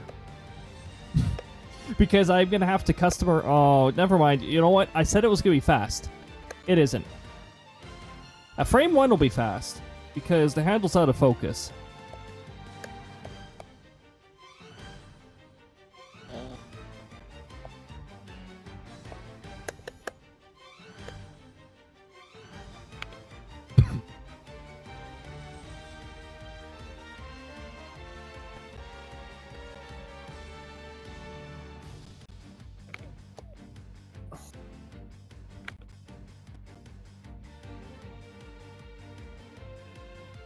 Yes, move the layer that's not visible.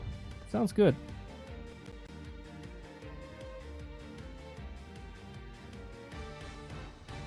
Hammer might be a little big.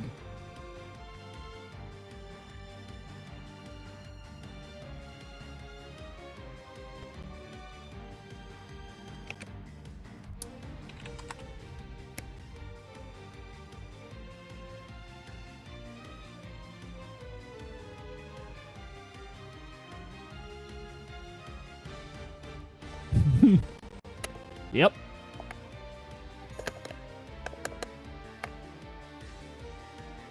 That's right.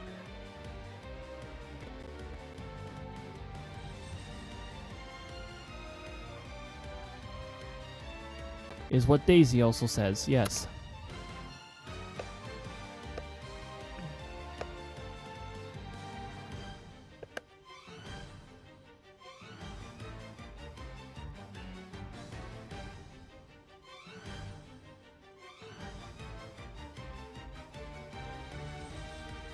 I'm not too worried about the previous frame for each of these.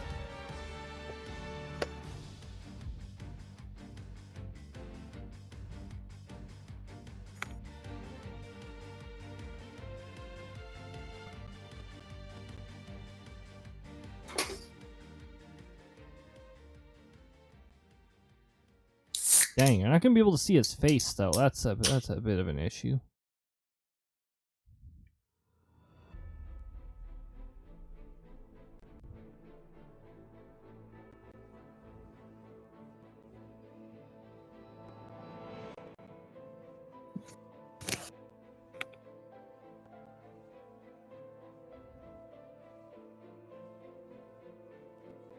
Hello?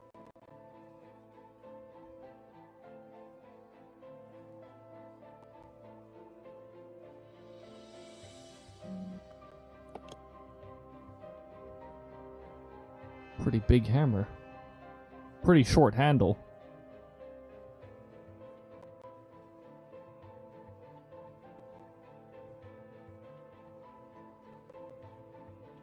Okay, we're gonna set the opacity back to 20 so I can see where the edge of the fingers are.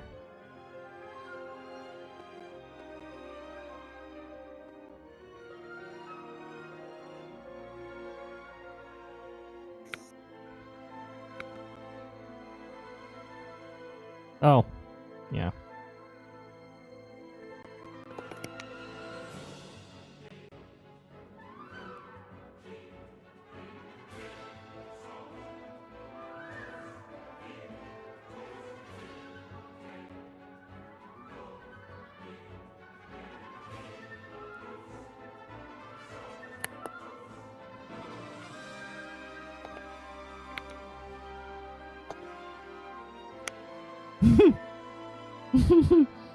This is actually starting to amuse me a little.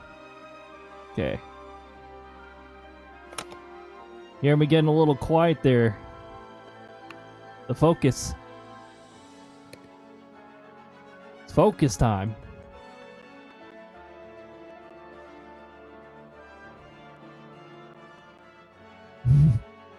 The Kirby hammer.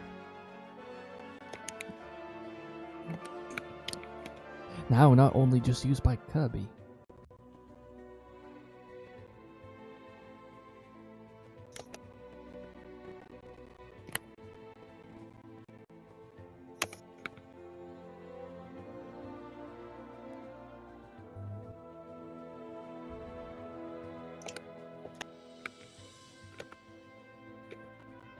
This is sort of gonna suck. It blocks his face.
Ooh.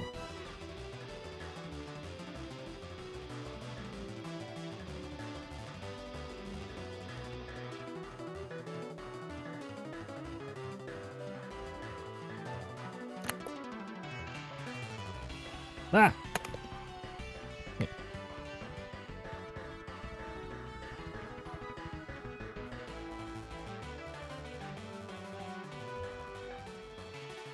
Oh yeah.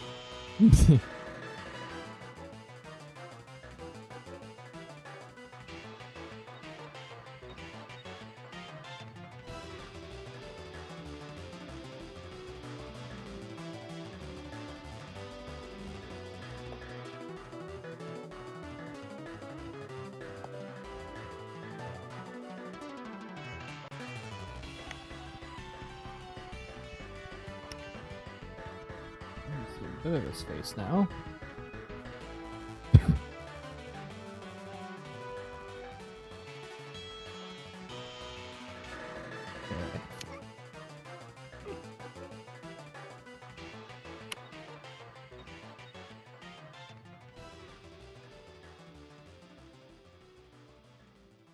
Now hold on, let me increase the hardness to 90.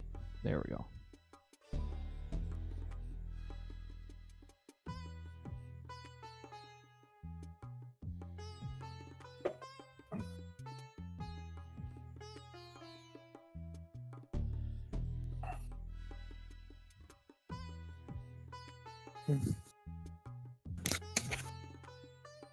Maybe I'll make Krista's hammer a little smaller, but make it a cute... Why? Firebot, are you freaking kidding me with your bullcrap?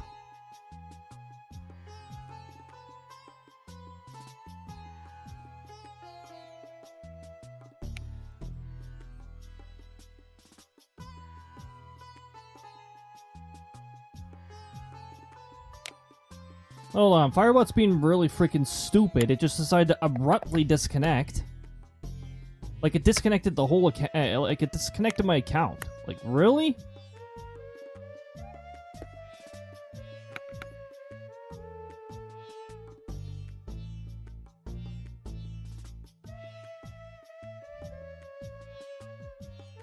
And now Firebot's not loading. Are you kidding me?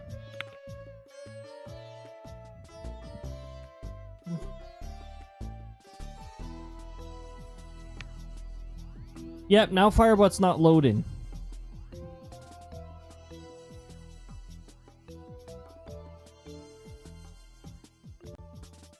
What if this is just Twitch being stupid again?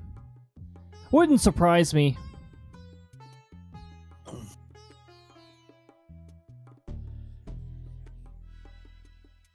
Let me just make sure that this is still connected. I think it's just Firebot being stupid, but you know. Oh yeah, we're still good. We're still good in that. Okay, cool.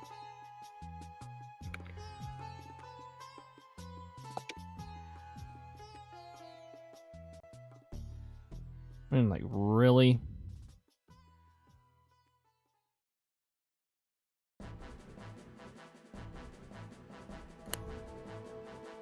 Firebot is just being really stupid. You know what? I'm just gonna force close the whole thing and make sure none of its processes are running.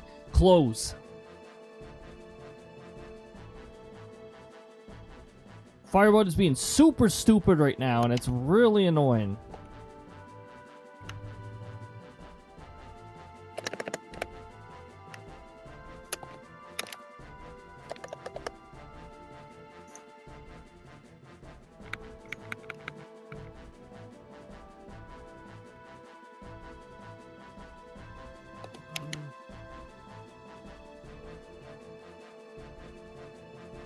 I'm just gonna make sure all Firebot related processes are terminated. Like, seriously, this is why some of the API based stuff is just terrible to work with.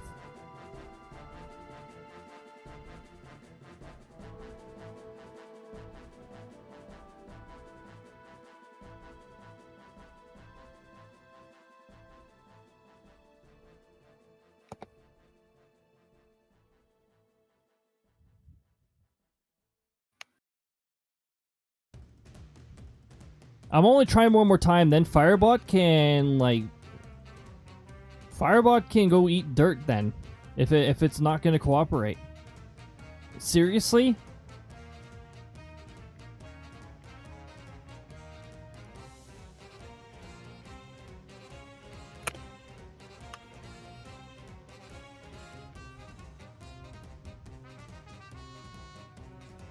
Nope, it's being trash. It's not loading anything.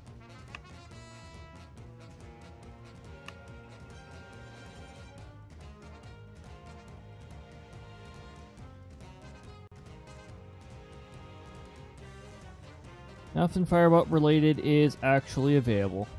I don't even think the variables are loading in right now. Custom variable inspect. Oh no, the variables are loading.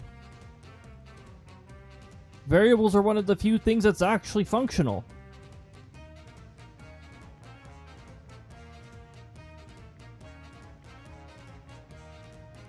Okay, I'm gonna try to send this command then from here and see if it gets processed, but I don't think it's gonna work.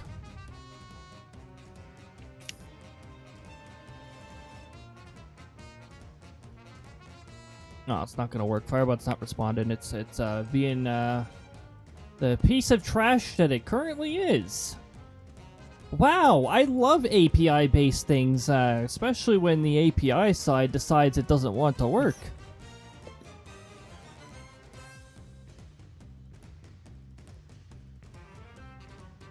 Don't have to sound too enthusiastic there.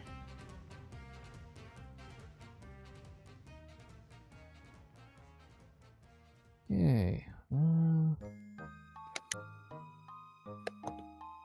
Well, you know what?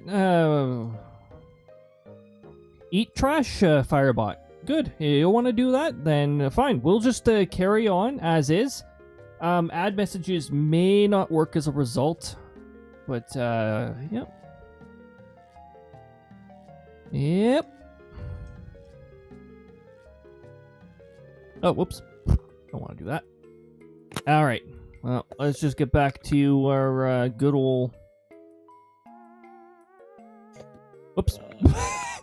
Sorry, duplicate the incorrect hammer. Yes, this is the one. This is the one. We're gonna duplicate that.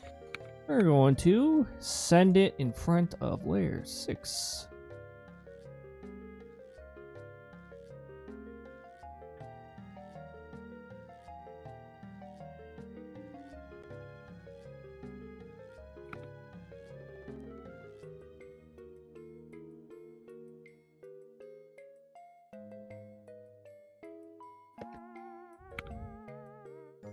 And opacity 20.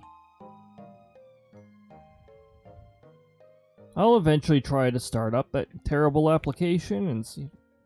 Honestly, it's been a while since it's screwed up, but that's still no excuse.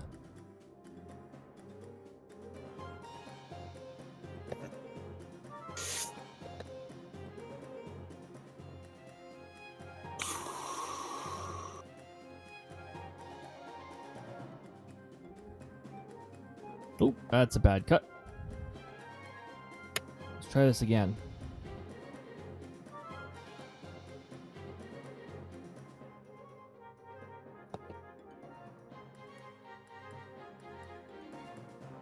Nope, nope. Let's try this again.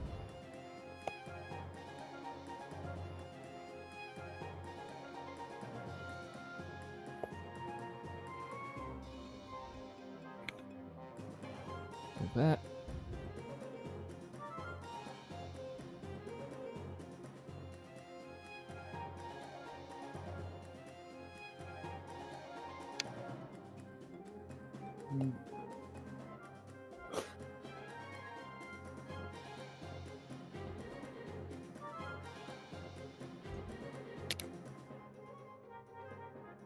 Yeah.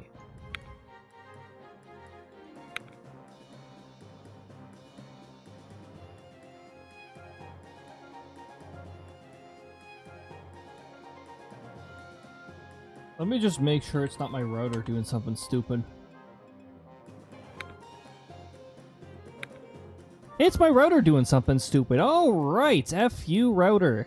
Nice. Oh, I love that. My favorite nonsense. And usually I cannot go to my router to manually... usually, when I encounter this issue, it does not let me go right into my router and tell it to outright pull its head out of its arse. Now, what I can do to hopefully avoid interruption here is I can switch to a different...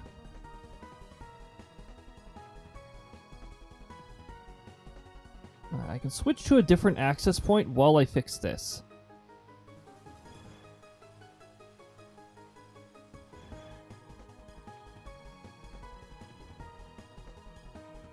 Sometimes it works, sometimes it doesn't. Keep that in mind. Alright, everybody. We're going to do a quick BRB, and I'm going to restart my my router. My router's being a piece of garbage and decided its DNS service doesn't want to work anymore, so... Just give it a moment here. Hopefully, without interruption.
Okay, it says reconnection successful, so let me just make sure everything is okay over here.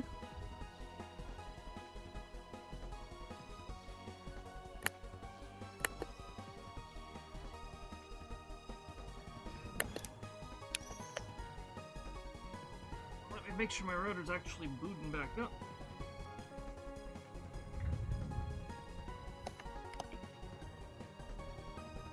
Sometimes the failover works, sometimes it doesn't. Let me make sure that it actually is going back and that OBS isn't pretending. Because OBS will sometimes pretend that it's back.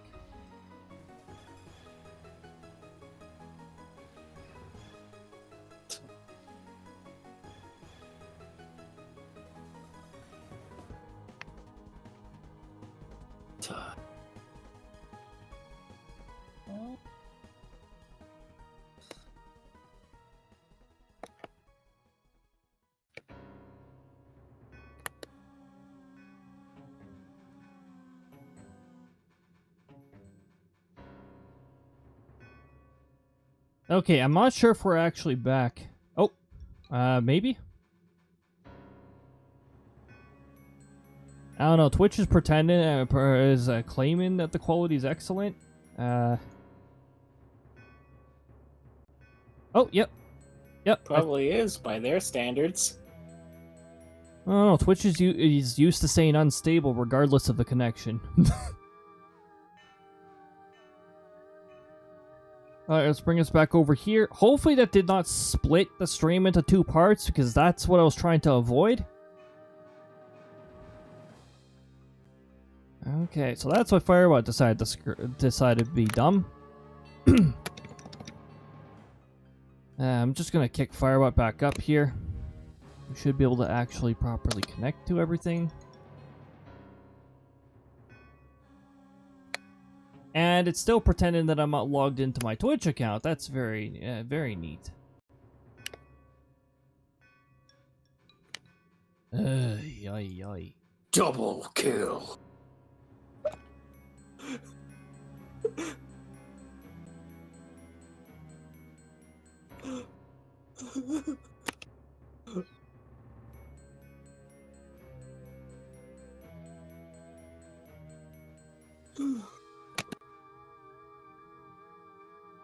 Failed to load module. Get out of here, Twitch. How will you actually learn how to function? Annoying. Okay, there we go. Reconnect. Get Firebot reconnected.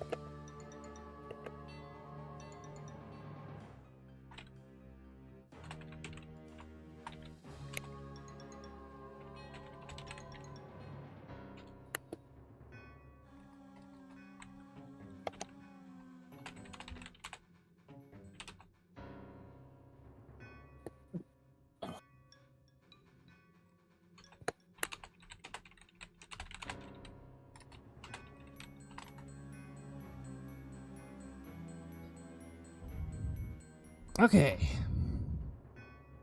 We are back. My router decided to be a piece of garbage and forget how to process DNS addresses. Bloody annoying. It sometimes does that. Ugh.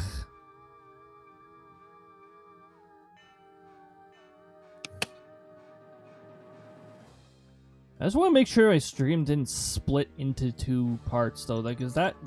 Okay, thank goodness. No, the session timer's still going up. Good.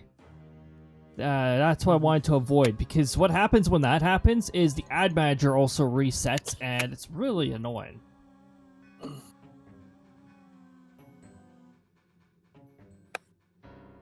Also, I noticed my dude disappeared. Apparently, that just decided to stop working.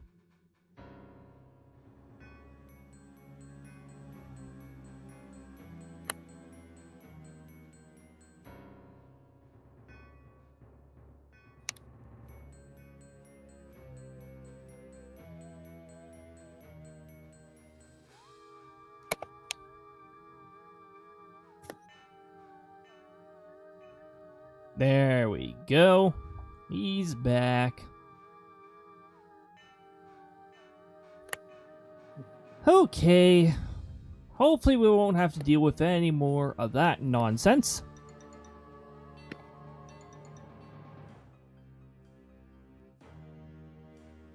Now, where were we? We were just duplicating the layer, and we were sending it up here.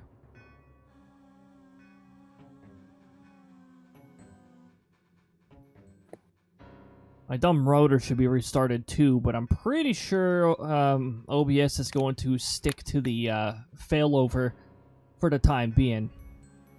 Hopefully that will not cause too much trouble.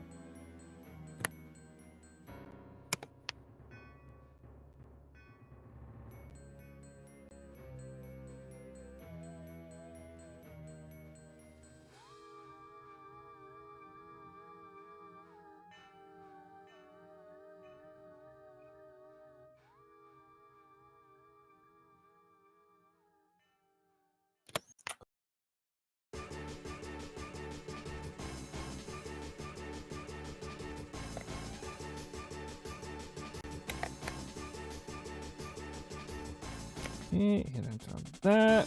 Move it over here.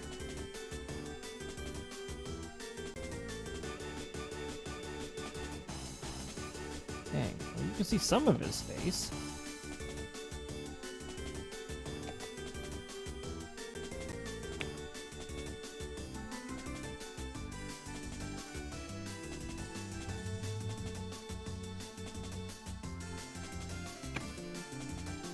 And now we can pretend like nothing ever happened. Okay.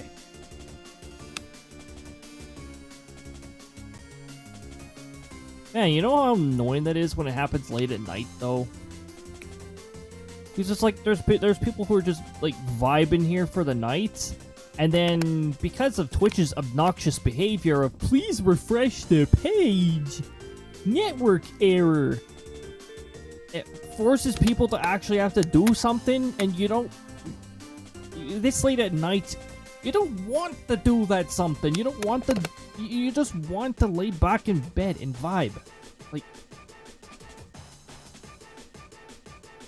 honestly, I really wish that behavior of Twitch would, like, knock it off.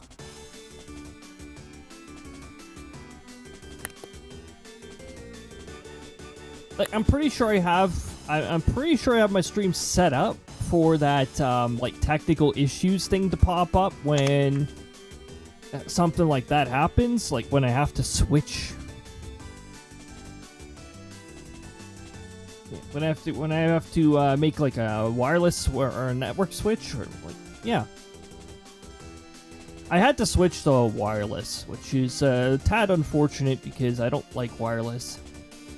But it's the failover.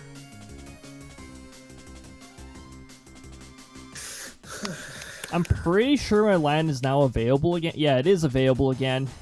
But switching it would cause the stream to drop for a bit. And I don't want to do that again. That's gonna, like... I don't like forcing you guys to refresh. It annoys me.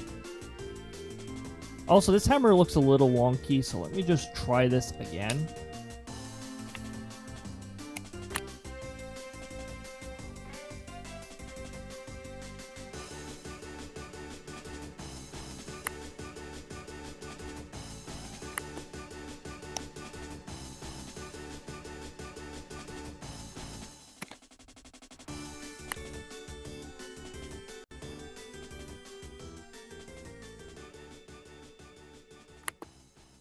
Do any of you remember Sonic Rush Adventure? That's where that one was from.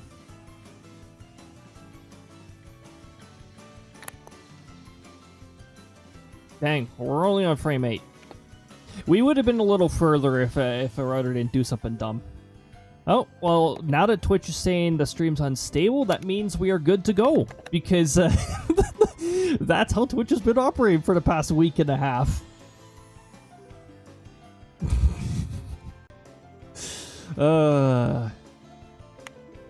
I still don't get why they haven't fixed that. There's probably a lot of people complaining about that.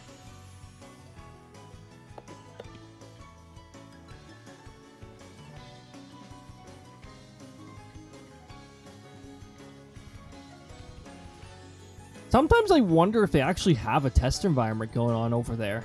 Just with the way some of these things behave, the botched deployments and how frequently they've happened, it makes me wonder if they actually have a test environment going on.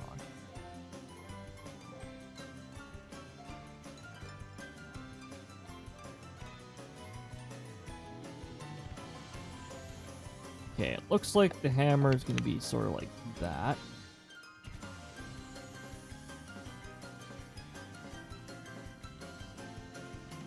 Hey, you can sort of see his face now. Okay. We'll set this to 20. Get out of the text box so my shortcut keys work properly. Do you remember the Blue Spear stages? We only did... we did part 2 one-off of Sonic Mania this season. Remember all the noises that I make when I'm like struggling with max speed Blue Spears? Oh, jeez. Yeah, it's just crazy. Any second now. Ah!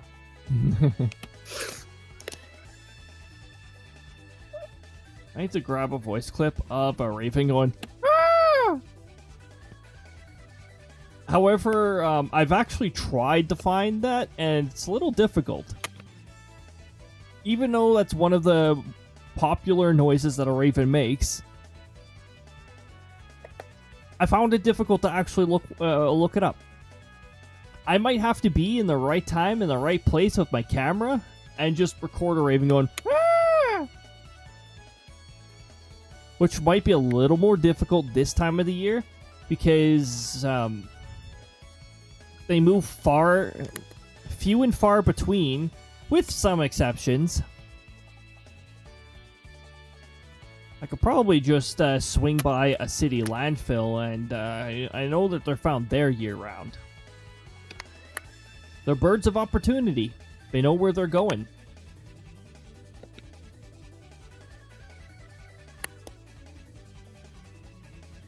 This music going faster reminds me of the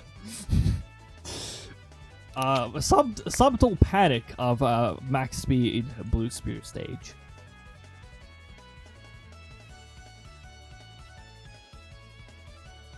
I wish Twitch's interface would stop flickering. Makes me think something's going on over there. Like, my peripheral picks up on something flickering. It's like, there's something going on over there. And then I look over there and it's like, no.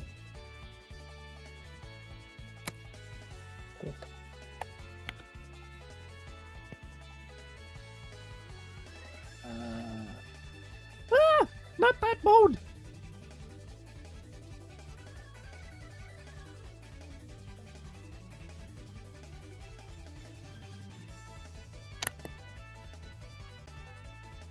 I've had the music going this fast before on Blue Spear.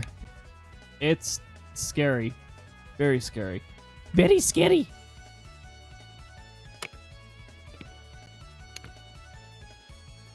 His face becomes more and more visible as he winds up the hammer.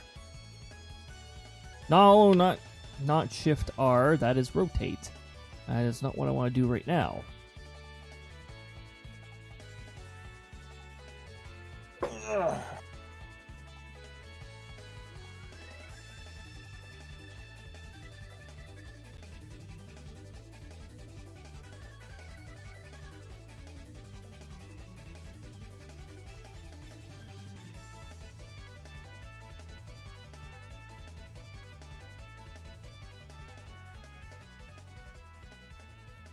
I need to check the previous frame for something. Okay, the hammer is... Okay, his thumb is behind the hammer. Which makes sense.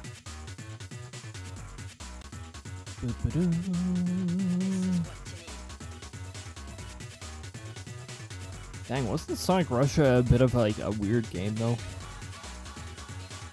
like one of those, like overall, it was actually it was a decent game. It was just I don't know, weird. The game itself felt a little out of place.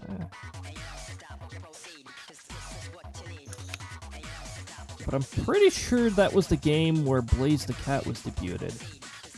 Or first debuted. Don't call me an expert on this. I don't think that I actually know for sure. I think.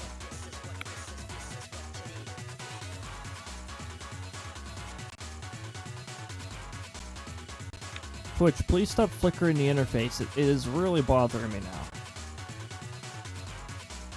Dang! Not realizing that just how much he like. Hold on. Where's the moment of impact?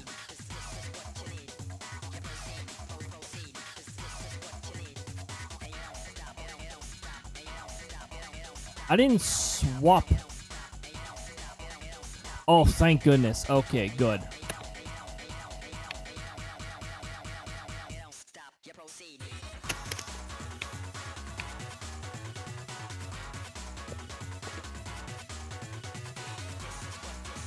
So the hammer does just get wound up this far.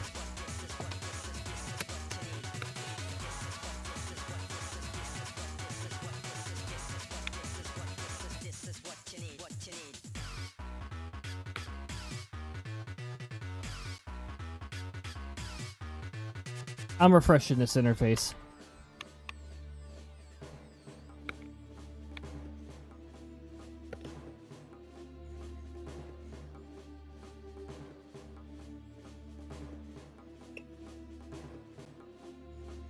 Okay, it should.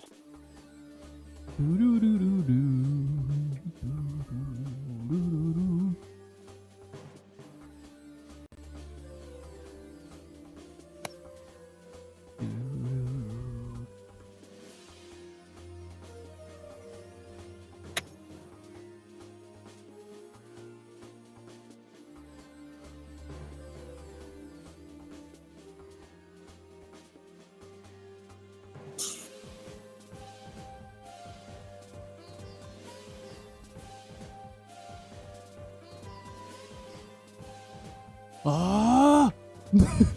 It's the wind up.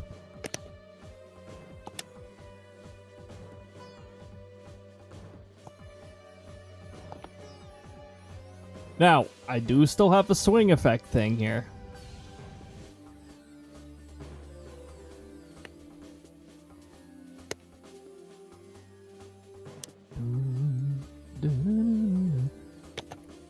Mario Galaxy did such a freaking good job at breathing life into the Bowser's domain from Mario 64.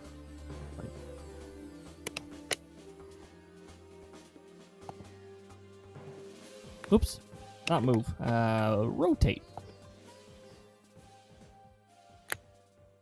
Oh my goodness! Look at that wind up.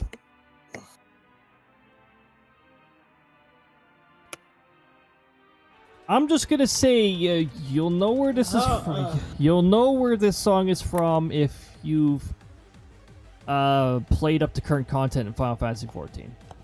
I'm not gonna mention much more because it's considered spoilers. Or at least I classify it as spoilers.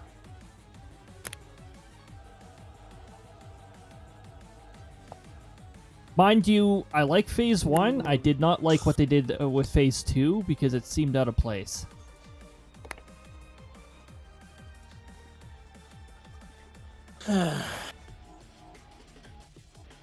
Also, Phase 2 was when I ran into some serious issues with enemy effects obstructing my view and making it difficult to determine where the heck I was.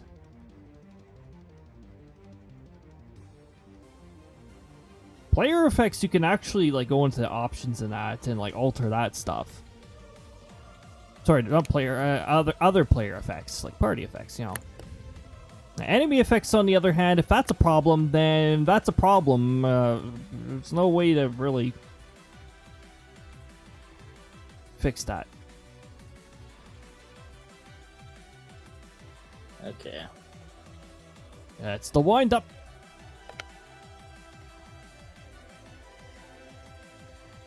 Yes, if the handle is far enough, like if it is sticking out here, I will keep that part.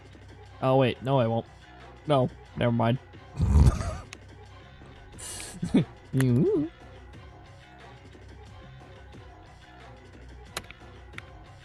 Okay, layer duplicate. Oh, there's so many layers. Are there more layers than an onion? Are there more layers than an ogre?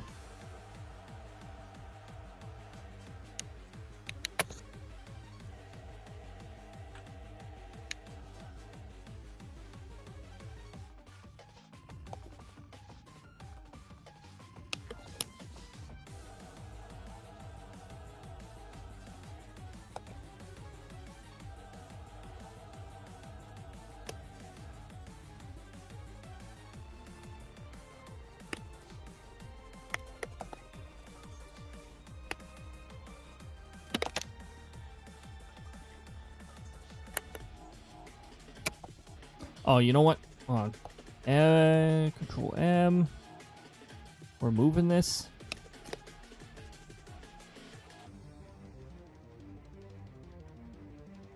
And then we're doing a race. Because if it's too far over here, then it looks like it's piercing into the hand. And we don't really want to do that.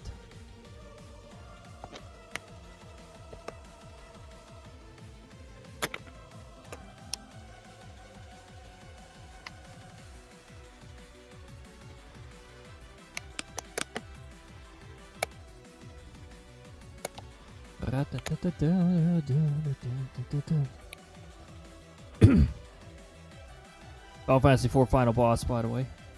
This music is based off of.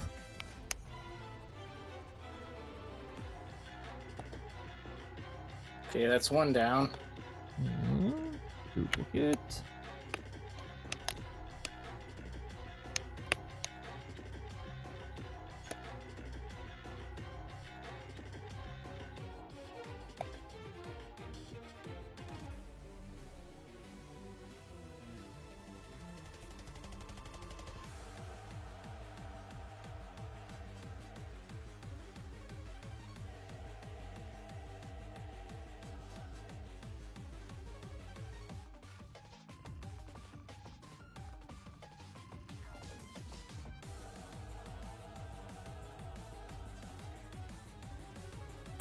Dude.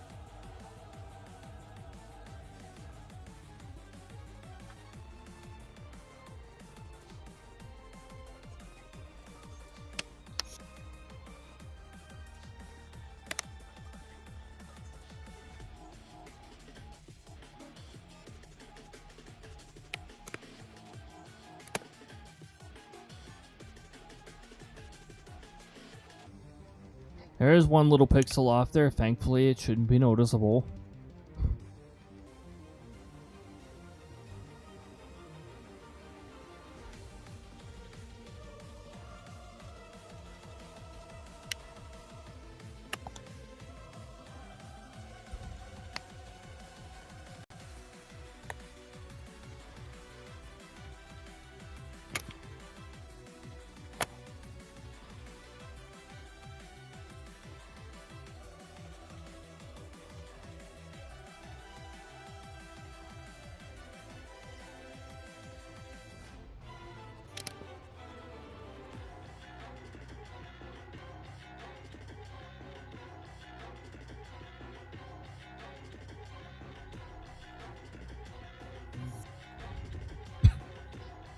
Yeah.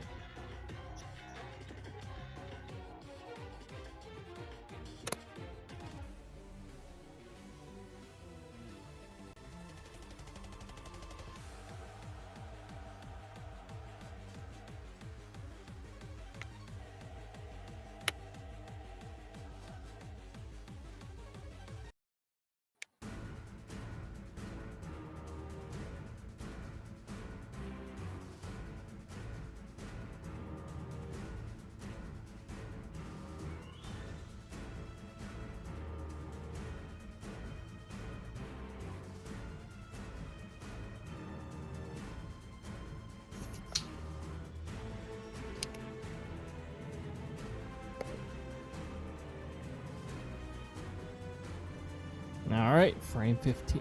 Oh. Oh, that's a swing. That's the swing.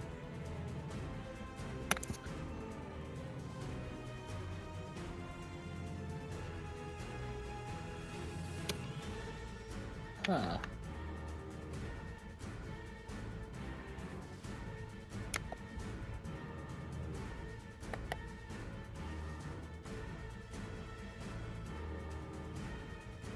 I'm just gonna do a quick variable check.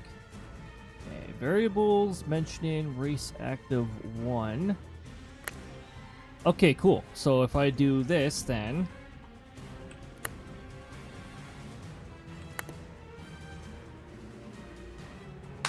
awesome. Okay, it's still in effect. Good.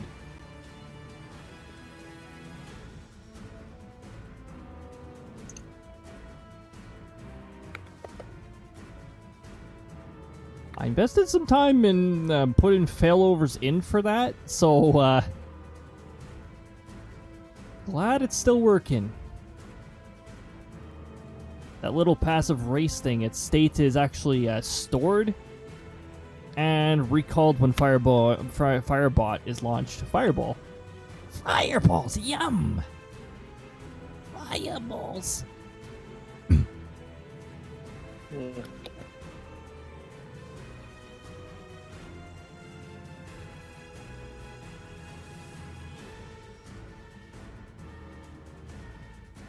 Unfortunately, if you're dealing with a nightmare ball, I don't think Yoshi can save you from that one.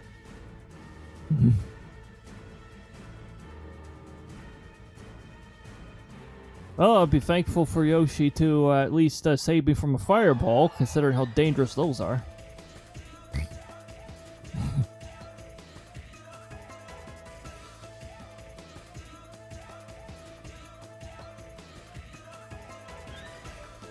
Oh! I gotta move this a little. Again, I don't want to make it look like it's piercing through the hand.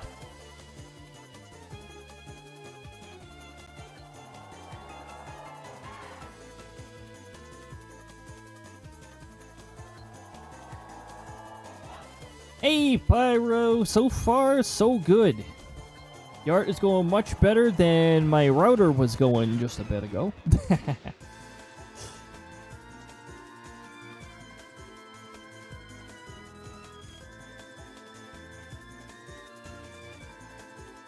Yeah, my router's DNS service decided to quit out, which it does once in a while. It's annoying. So I just switched over to wireless because I have a separate access point there. So far I'm not encountering any bandwidth problems, but usually I don't like wireless because there are way too many wireless channels being occupied in the area.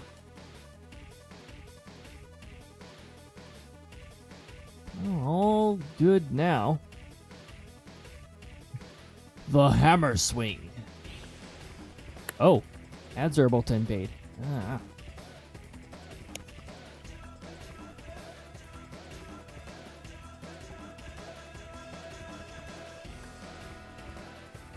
Let's see, very faintly there I have the hit reference. I don't really need the hit reference you know what? Nope, I'm keeping that on because I want to ensure that the hammer is landing right on the head.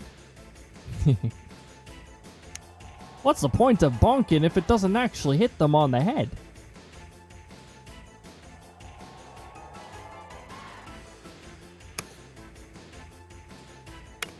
But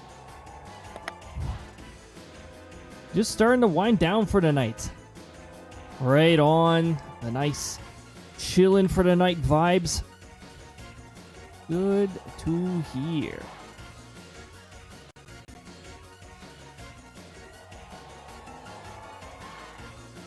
You're just starting to wind down for the tush. Good for you, Buttspot. Good for you.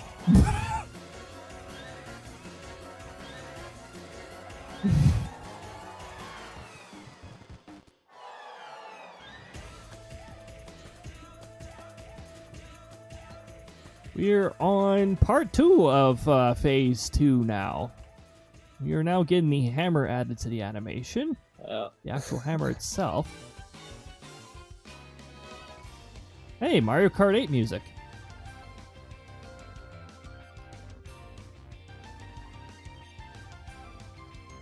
Oop. My neck is reminding me that I should probably stretch. It's making popping noises while I move it.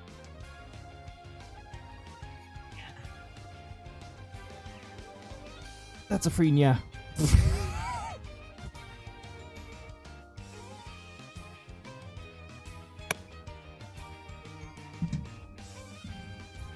Oh, Tracking lost track of me for a moment there. Yeah, don't worry about it.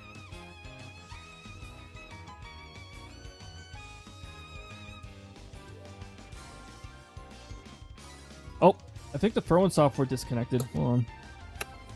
It was probably when I swapped. Yep. It was probably when I swapped applications here. No.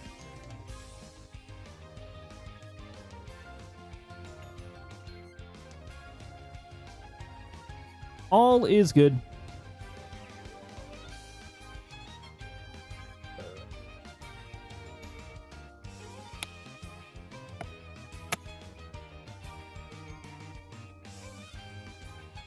Sam watched WWE WrestleMania 40 earlier today. Oh, nice.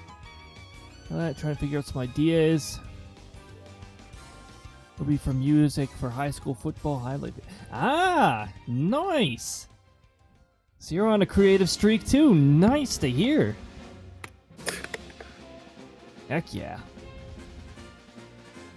Now, Saturday night / Sunday, really early morning, it really does seem like a nice time for that. That might be why I'm still going for 6 hours, despite my router trying to get me to stop an hour ago.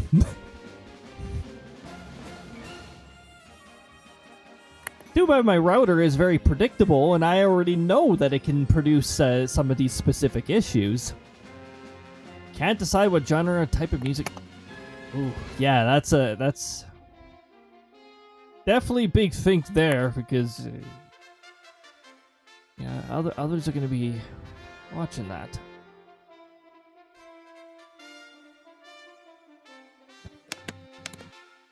Oh no, the hammer's covering his face again.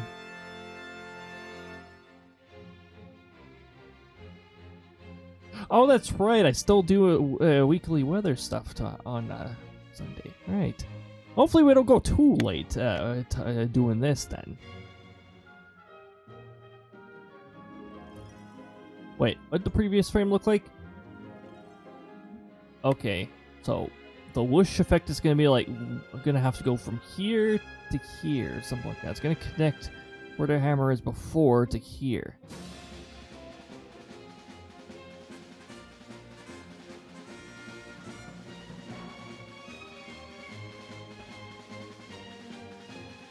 Okay.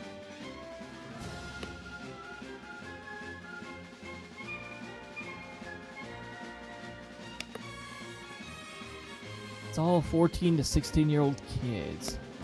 So I'm going to plug in 80s rock metal. Want to use something different that isn't tied to any labels. Oh, yeah. Well, that definitely adds to the challenge right there. Dang. It's 14 to 16 years. The genres definitely vary at that age. And yeah, the titles, the labels thing, yep. Dang, that's a combination of difficult things.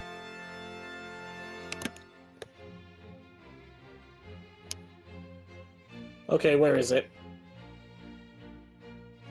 Where's the detonator? Oh, there's 2 of them! Football, yep. So it's gotta have a bunch of energy to it. Dang. Extra challenging.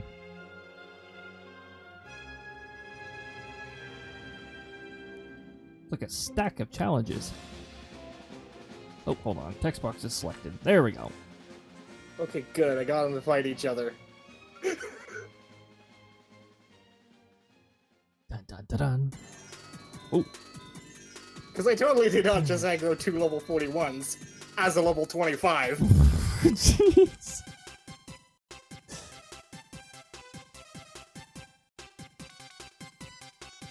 Yeah, that's very tricky. Definitely. Oh, wait a minute, wait a minute. There we go. Hey, that's the best manual layer in there so far, that I've had so far. Okay, the hammer comes up really fast here. Jeez.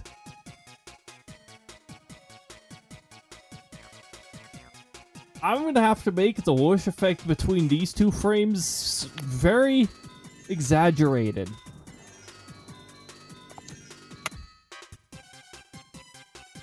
Whoosh.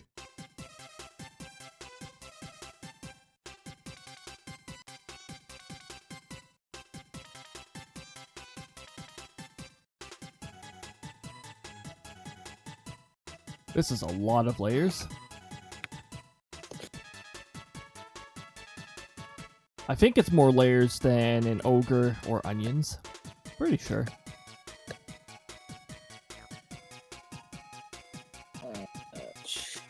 What? Yeah, here, you can have the hammer. Now it's sort of clipping with the... Okay, now I got two different things to mess around with. Let me just set this to roughly 20.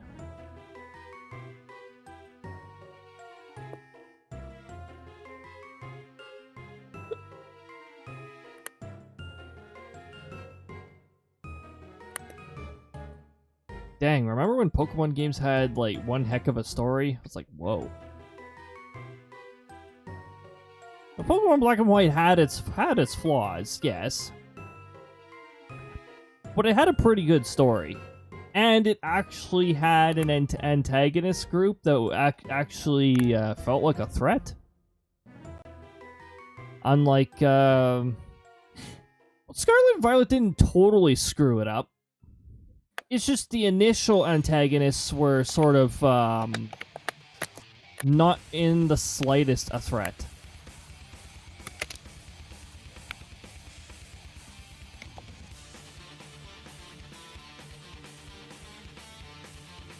Thankfully, there was a backup antagonist. I will speak no further. Pokemon Violet Scarlet's old enough for me to actually, like, mention. Maybe it's not so much spoilers anymore, I don't know. Just say the story was not a total disappointment. It could have been better, yes. But it wasn't terrible.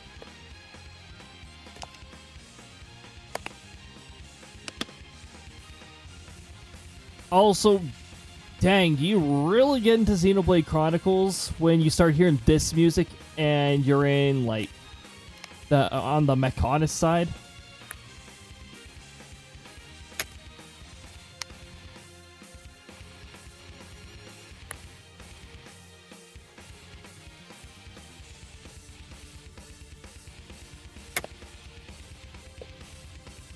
Right there. Because the camera's connecting right here. Which means I might be able to get away with duplicating the hammer from this instance here. Which means I better make this instance good if I am going to use it for multiple frames.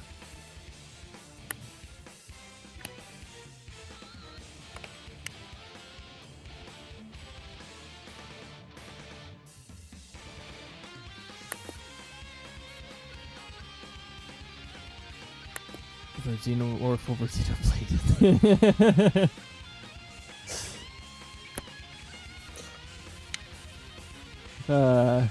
Nice.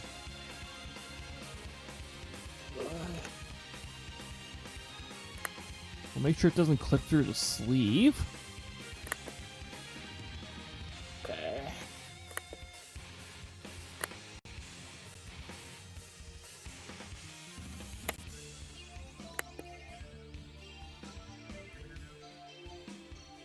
Something about this looks a little off.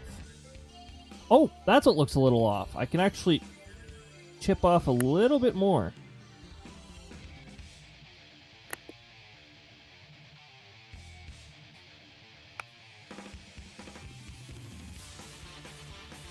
Also, I'm gonna do this.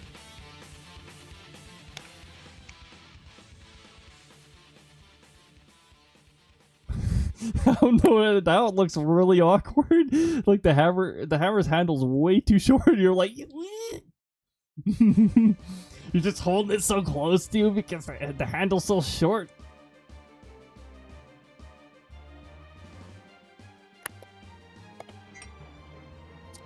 Dang, I really wanted to make this frame count.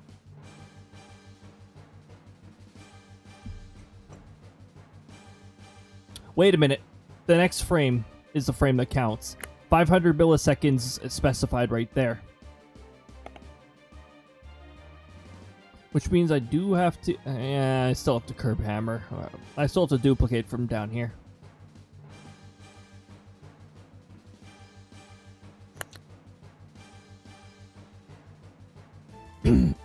Okay. Do.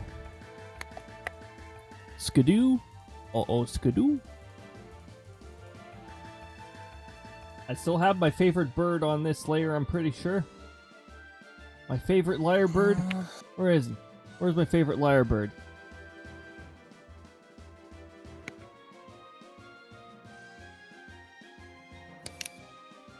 Uh-oh, skidoo. Best bird. Okay. Move the hammer.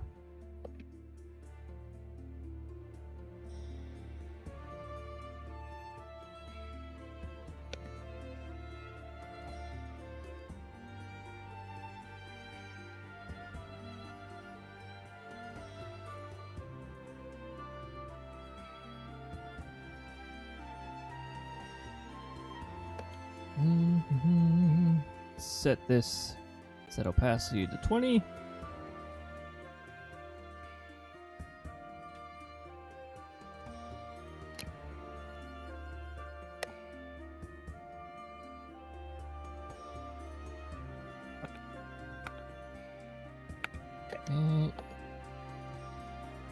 No sleep clip, no sleeve clip through. No sleep clip through.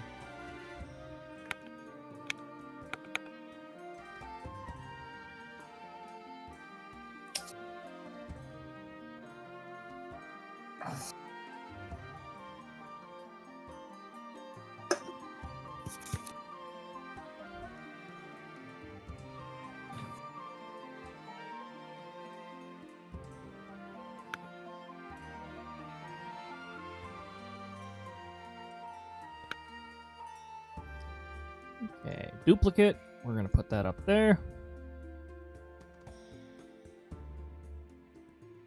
And we're going to move it slightly.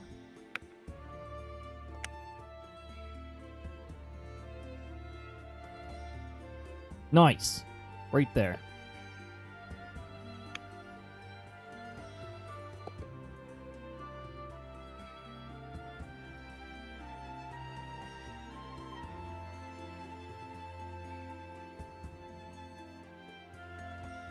Frame 22.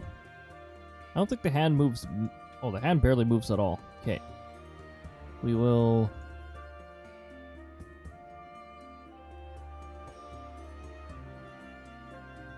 Okay, I don't need to really make much adjustment to this one. Oh, hand moves a little here. Okay. Alright. We will still duplicate this layer, but we're going to have to move it a little.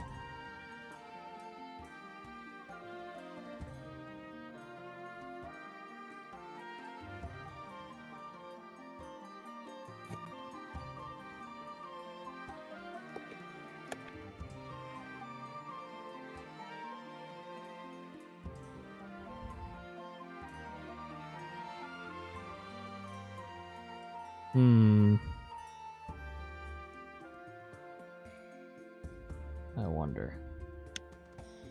Maybe we can bump it over to this layer.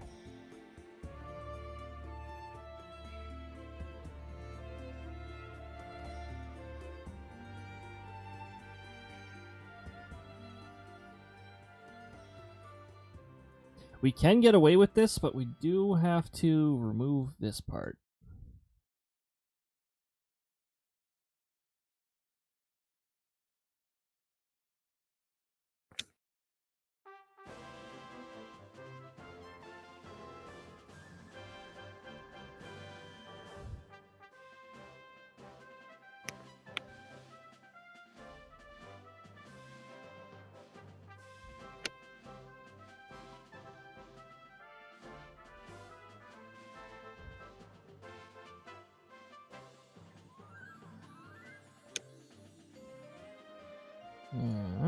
Duplicate, put it up here.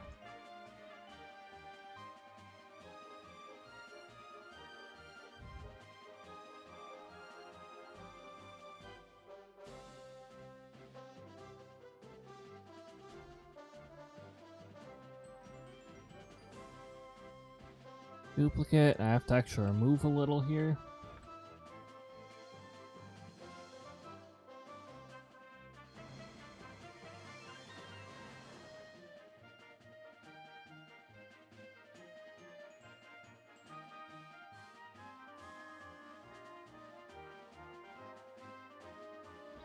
Aw, shoot. I just realized I actually need a bottom part of the hammer.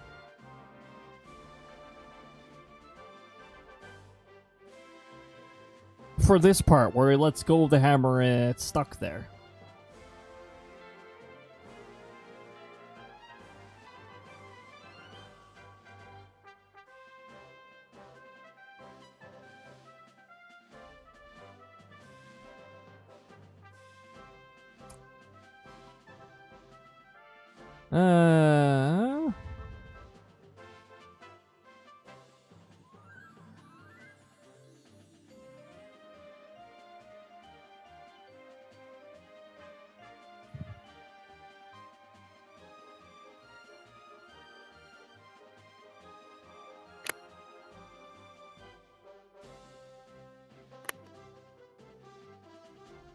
Okay. Rotate.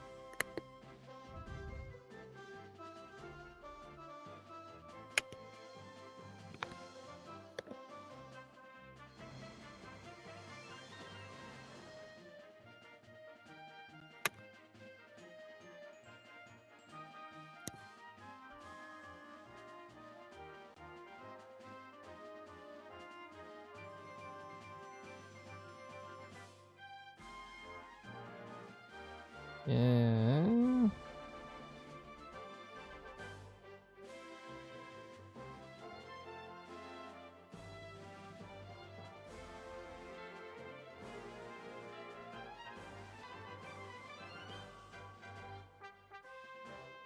Okay, I'm gonna need to do a little trickery here.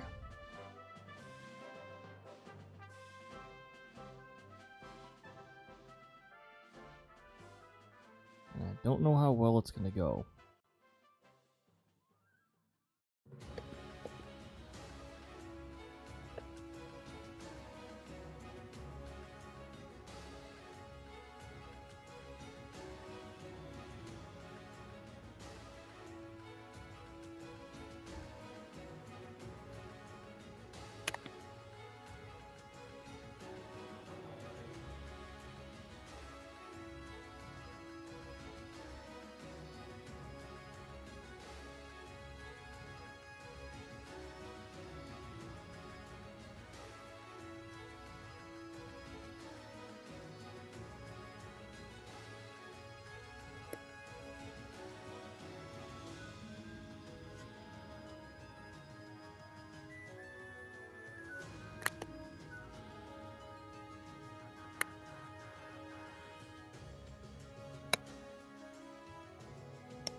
This is going to require a little bit of work here. I'm just going to...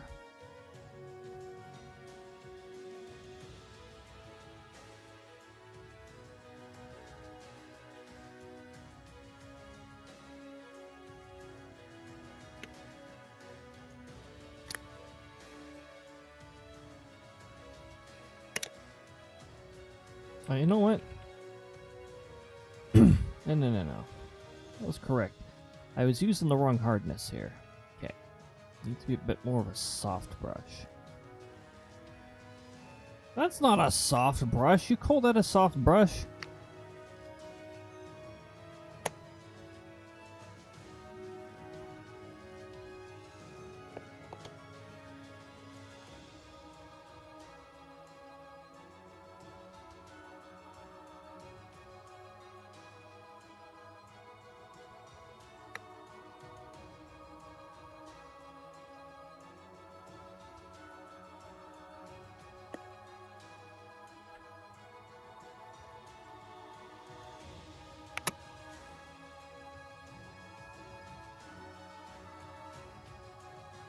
Yeah, I'm just gonna do a pattern repeat.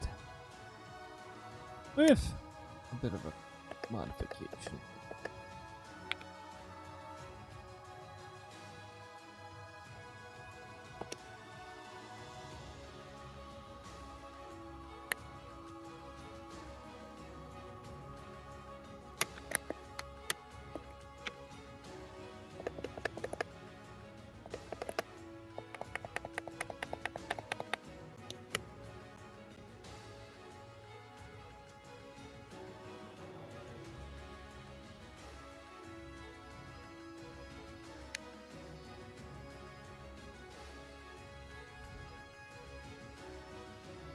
First of all,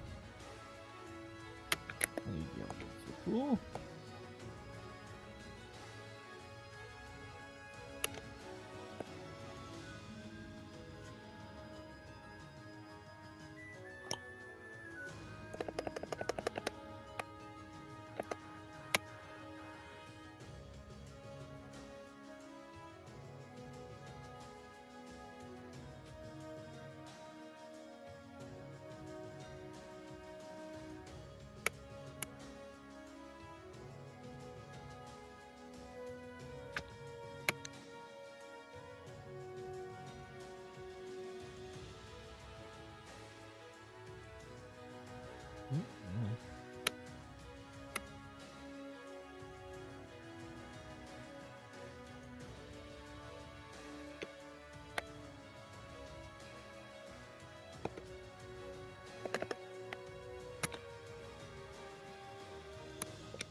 Yeah, this is gonna look really weird because it's gonna be like, let's go of it and suddenly it's actually longer.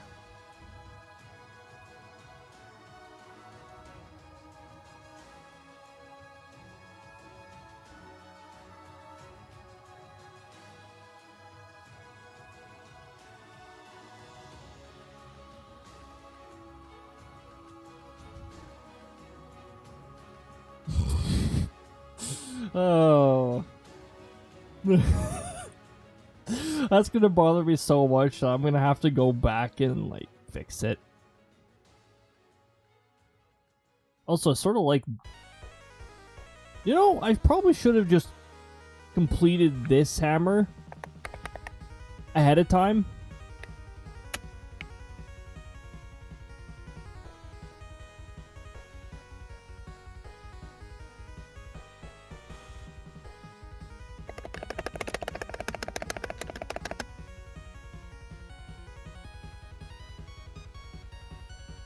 Or, you know, just cut it off down here. I don't know.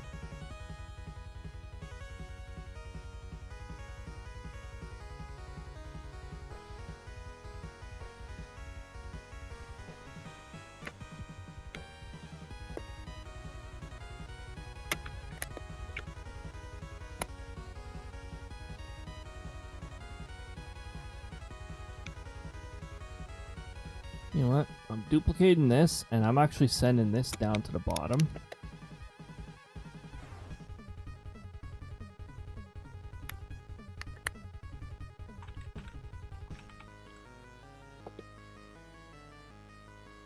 I'll just label it a little differently.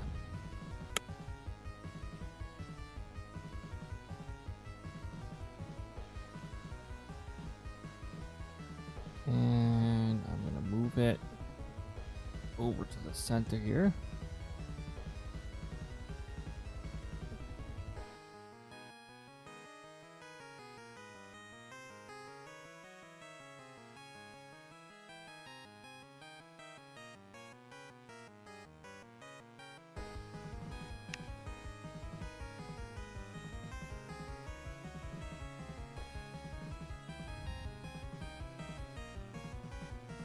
Because what ultimately I'm going to decide to do for now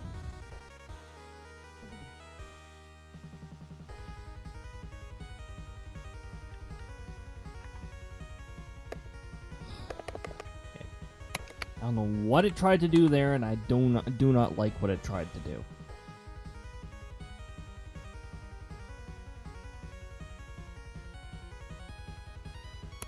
For the time being, I'm going to do this until I can actually, make some sense out of it. Because otherwise, it's going to bother me. I mean, let's go. The hammer has a full handle.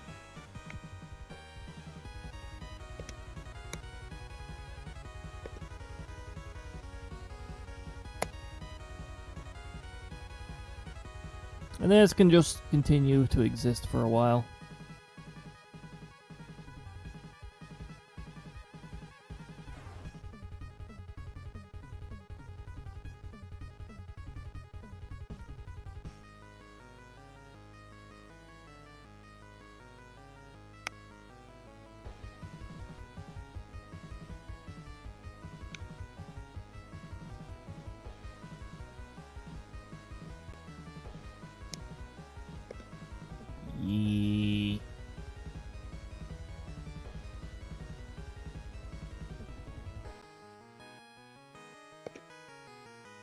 Okay, and then there's that really dumb-looking walk animation, but still better than the Scarlet and Violet animations, or some of the Scarlet and Violet walk cycles.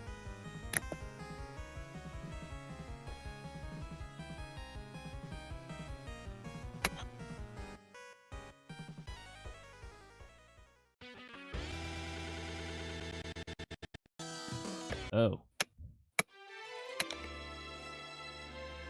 Hey, why is there still an intro on this list?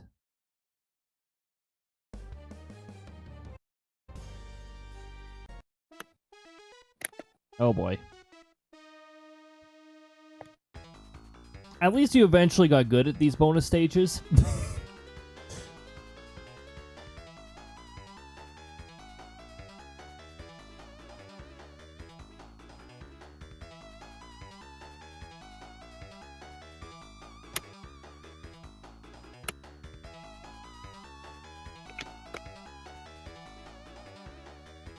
And then I guess I just duplicate this layer. Have it just stay to have it just stay on the head.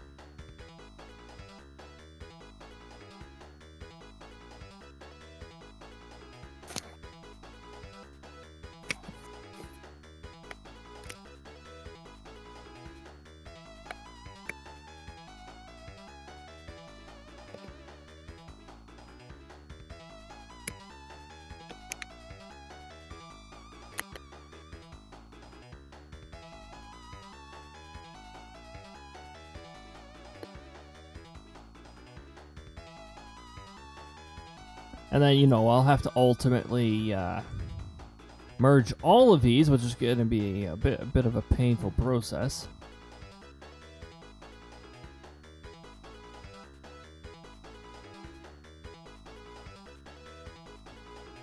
Huh.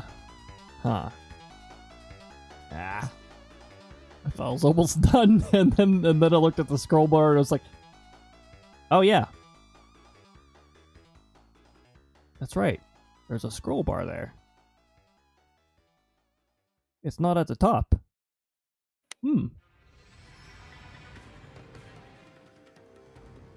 Ah! No. Too early to merge things. Also, that wouldn't have merged properly anyways. I just pressed the button again. Duplicate layer. Thank you.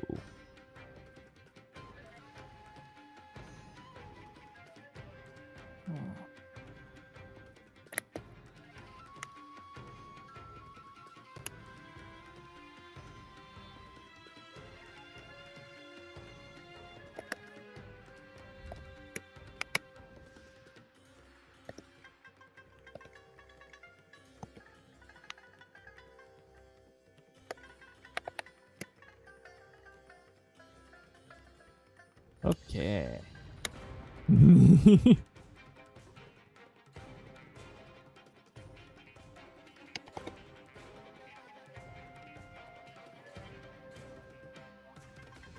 Now, the swing effect that I'm going to use is from Kirby Superstar.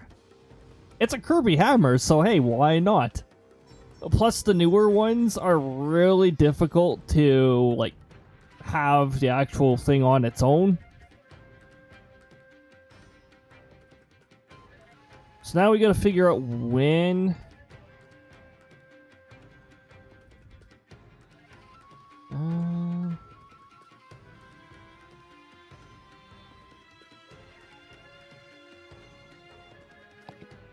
It's after the 500 millisecond thing, I'm pretty sure. No, it is not. It is frame 13, frame 14, frame 15.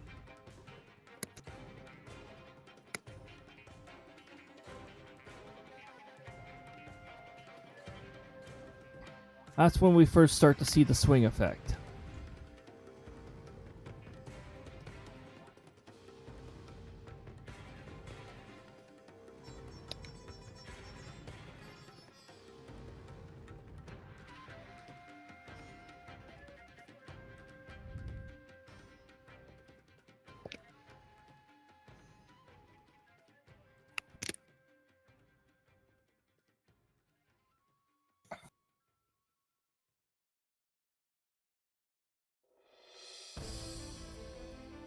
Okay. Layer transform. We're gonna mirror.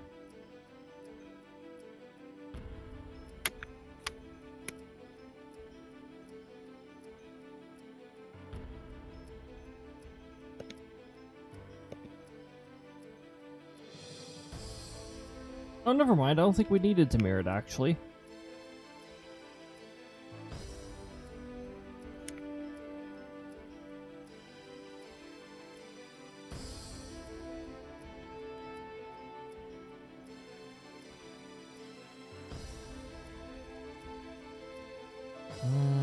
In front of the hammer?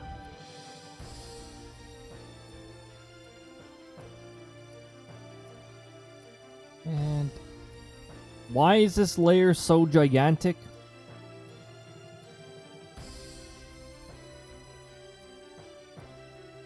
It's selecting the effect layer. I don't know why it's that gigantic.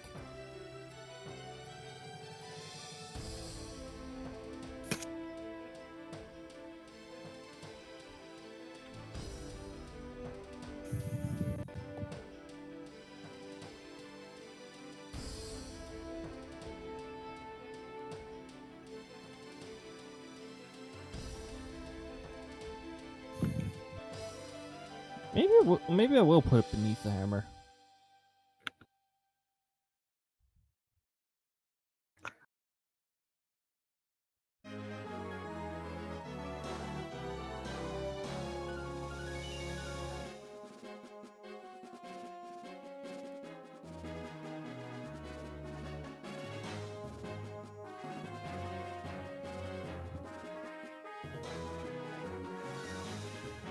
Dang, should I stream this particular one from start to finish?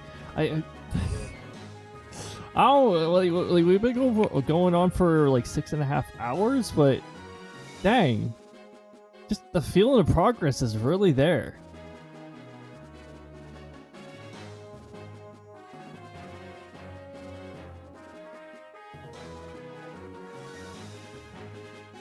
I'm gonna keep the previous hammer there so I know where it was.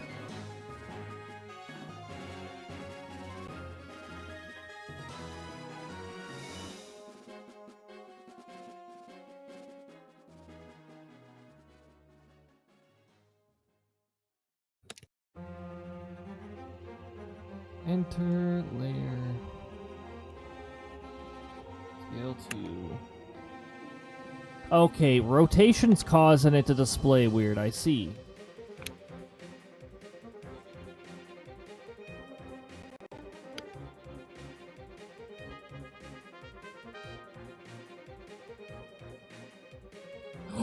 What? Okay, I like it this large.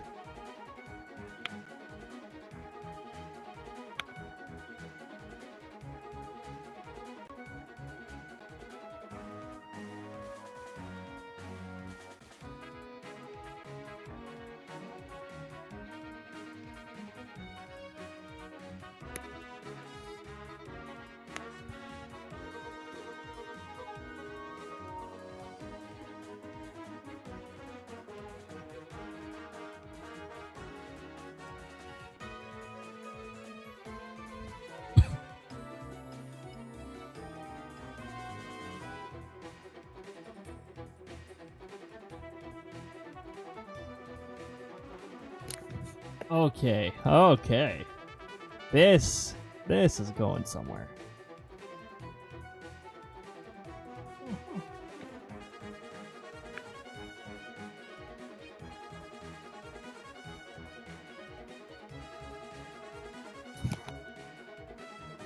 I'm going to start gradually repositioning it behind this hammer, or this part of the hammer.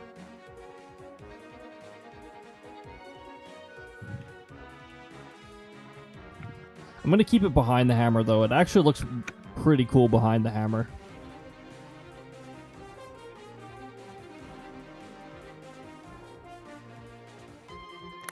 Enter, layer, scale. 2800.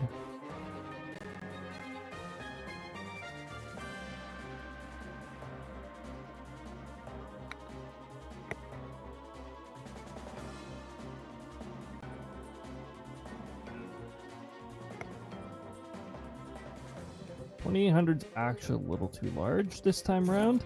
So what I'm gonna do is I'm gonna go 2,500.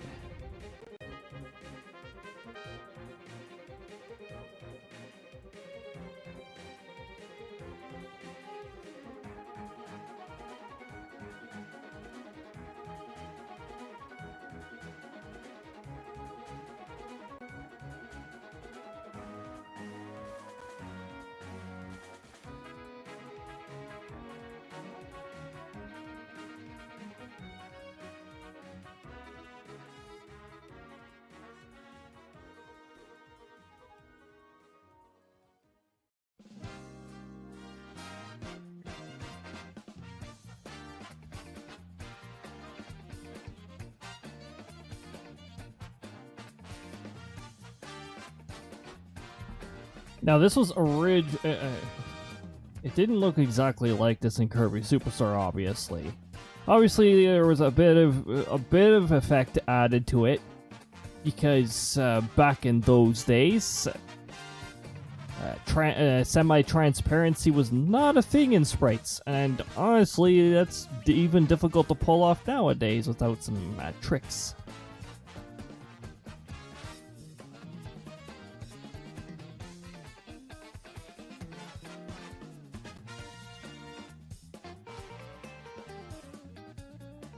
Oh.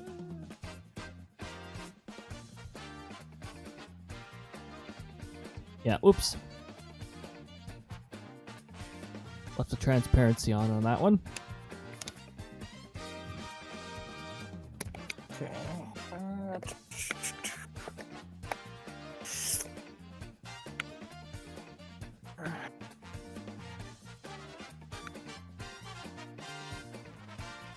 Swing effect, duplicate.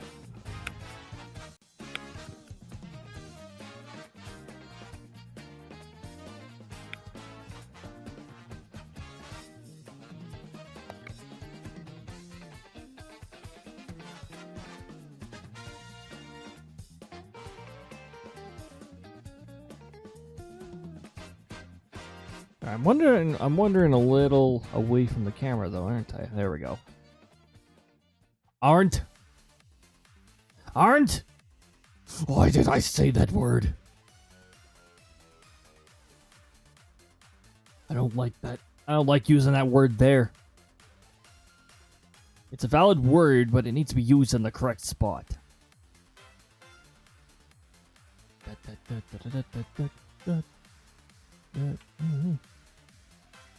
Mario Kart 8 music is pretty good. Oh hey, I could probably get away with 3,000 on this because it's exaggerated in the width a whole bunch. Oops.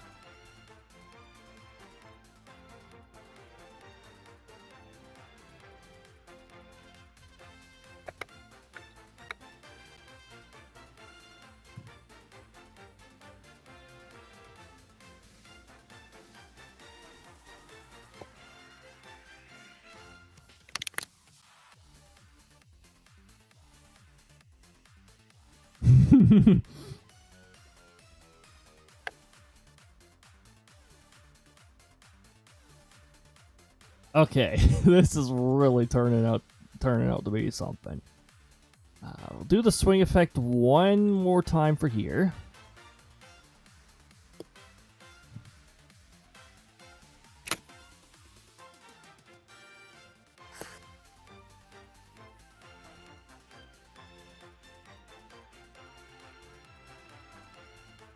Okay. And we won't scale it up as much this time. Rotate.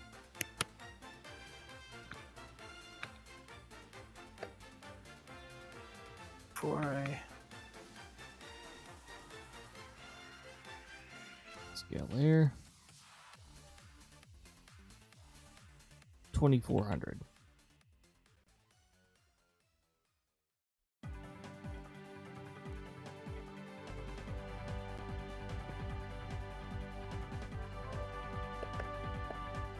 And to make it a little smaller, I'm going to hide most of it behind the hammer.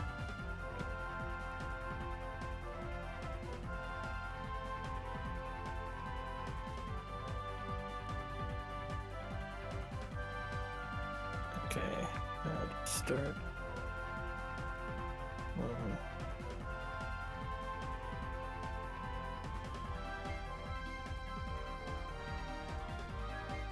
Alright, now...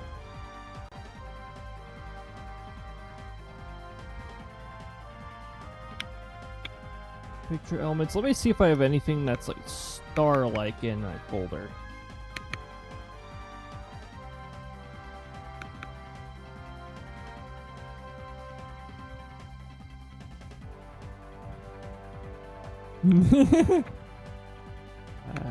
No, that's not gonna work. Let's see.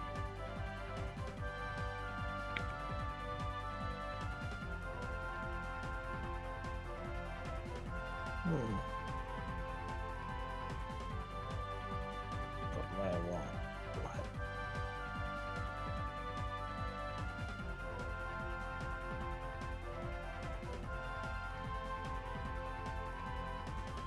An egg? Nah, not an egg. Nah.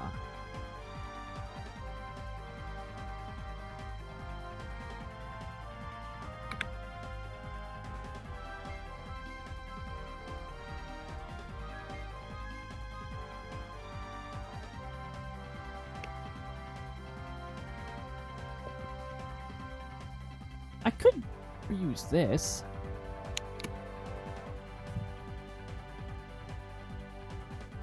Oh.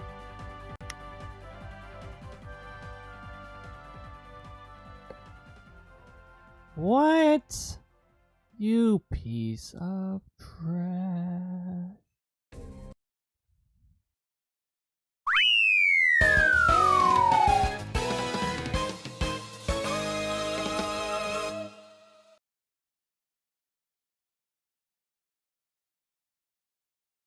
I freaking swear I'm getting really tired of this shit. This shit's getting really fucking old.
Nothing like Twitch canceling tokens on you while you're streaming and screwing things up. Thank you. I really appreciate it.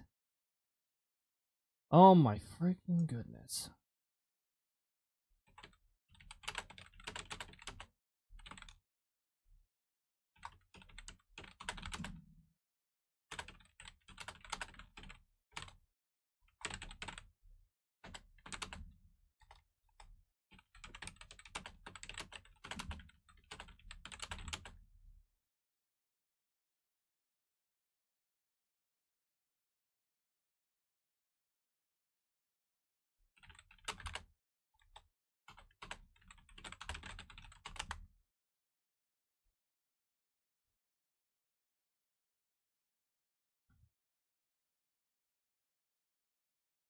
Okay, I'm just gonna make sure. Yeah, here we go doing this bullshit again. Okay, let me just get this put back out. And I gotta get it back up where it was.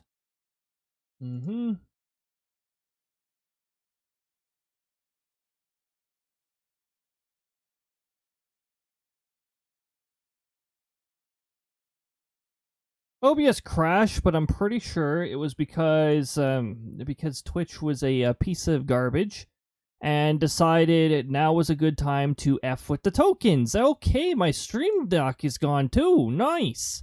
Thanks for saving my profile information, OBS. You wonderful program, you.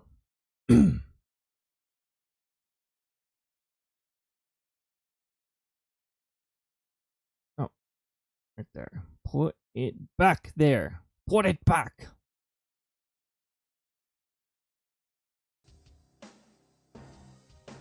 And because I started the stream again, okay, this is all screwed up. Okay.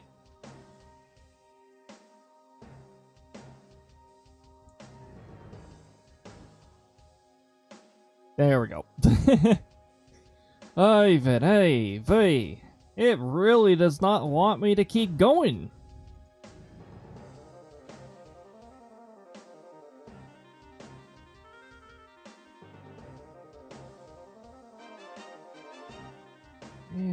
Hey.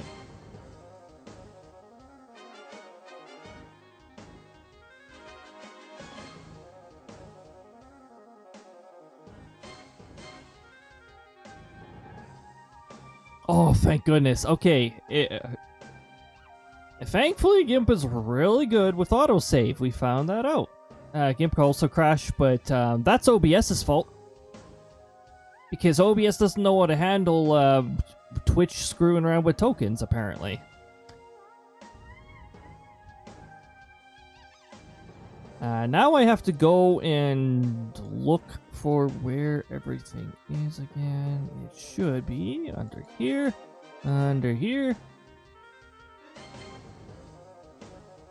here. That one.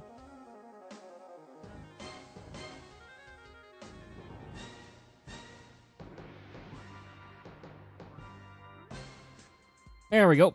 I was just gonna actually save it.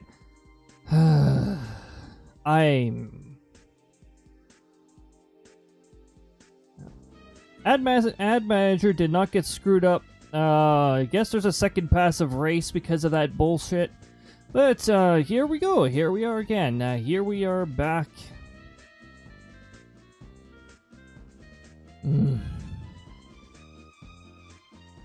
Like, it interrupts. It interrupts the.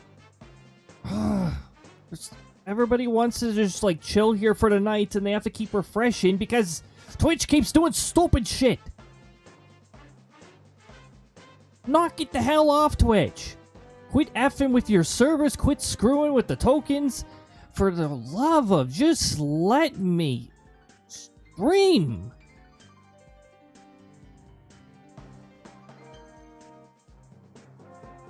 Friggin' hey. Well. Where were we before we ran into yet another interruption? We were searching for a folder, blah blah blah, an effect, blah blah blah blah blah blah. You know, I have plenty of effects that I'm gonna be using for Krista, and I don't have a. Oh, that's right. I tried importing this image, and then OBS's F up decided to screw everything else up.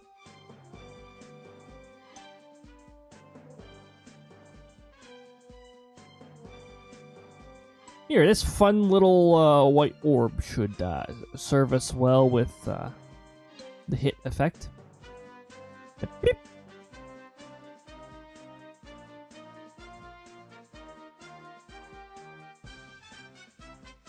Okay, so frame 19. Swing effect.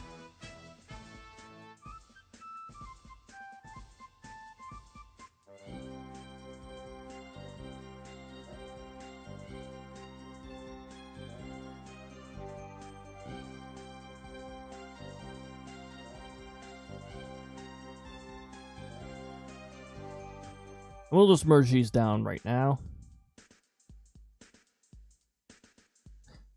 No, we won't. Because I need something to actually duplicate off of.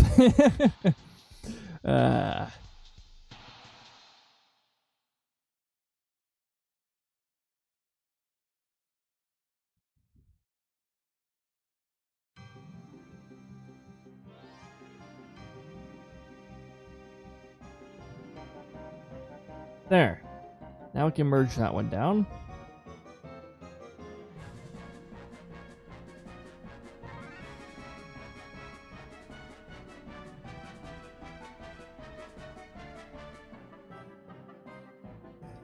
I don't have to.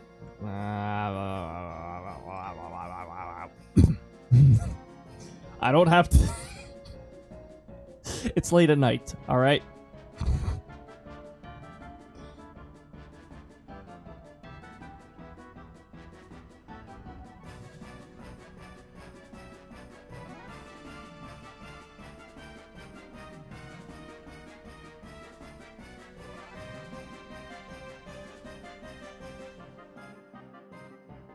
Duplicate layer.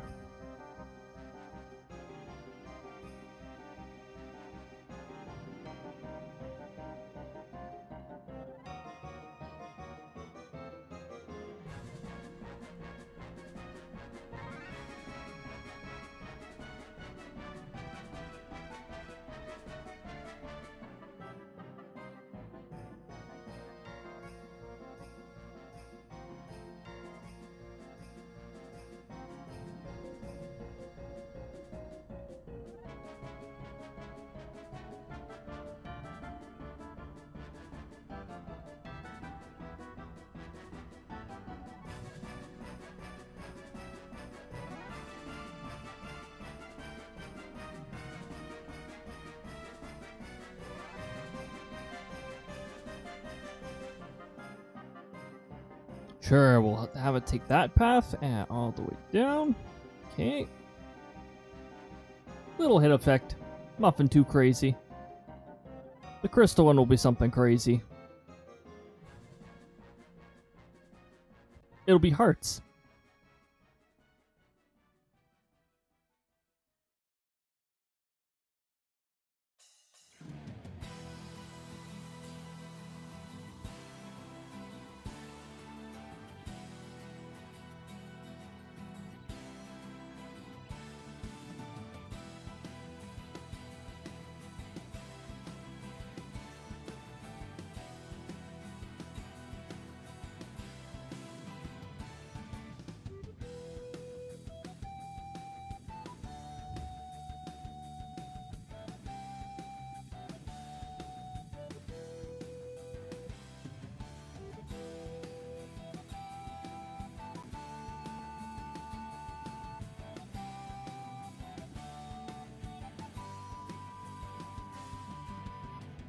Dang, OBS even crashed one of my virtual machines. That's how stupid it is handling what just happened. One of my virtual machines just crashed too. Good work, OBS. Good to see that you actually know how to handle things. Yeah, anyways.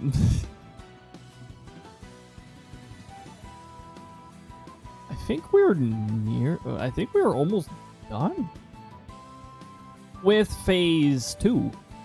I'm not going to we're at 7 hours, and so far there has been 2 instances of technology being incredibly annoying. I'm not sure if I want to wager how many more technical difficulties will happen. Also, again, we're at 7 hours. This is longer than... You know what? On Saturdays, I always say 7, or I always say 4+ hour stream.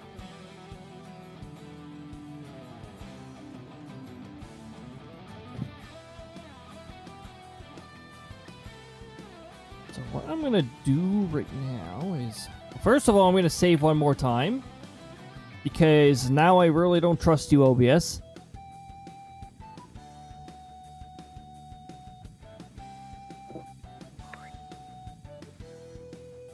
I'm going to make all these layers visible because otherwise it doesn't merge properly, the applicable layers.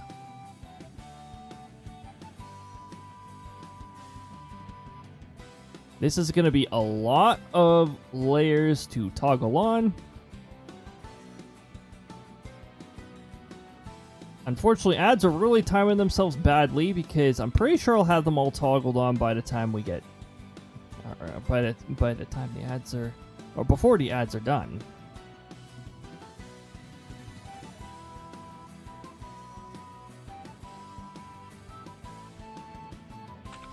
Let's see.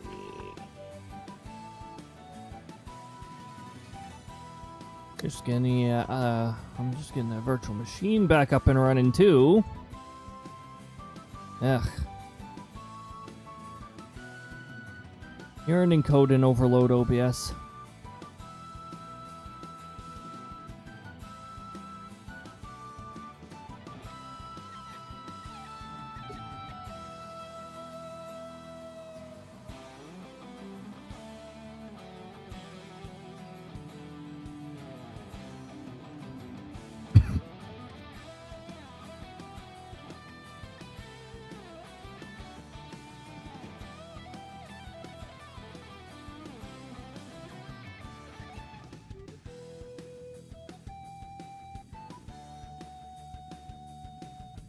Well, looks pretty crazy once you have all the layers on.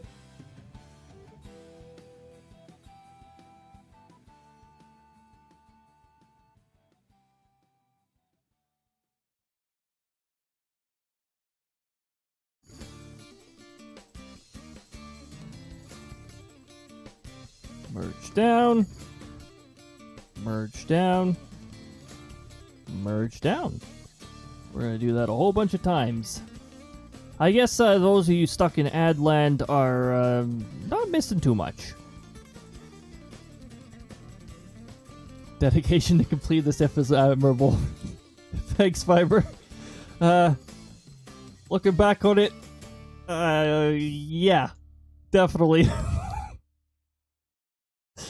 Considering the amount of, or the multiple instances of technology trying to be like, no.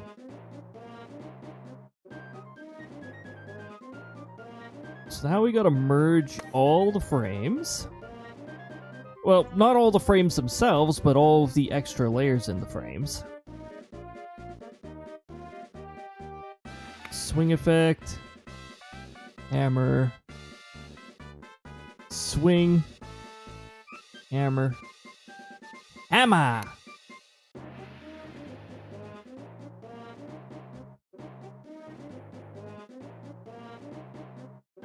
Down.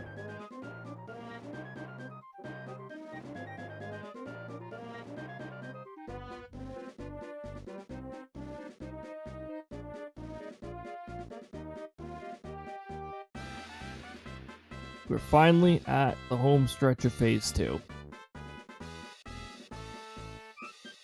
It'll make Phase 3 feel easy, the adding sound effects, but that might not be easy. You know, deciding the right sound effect to use at the right time.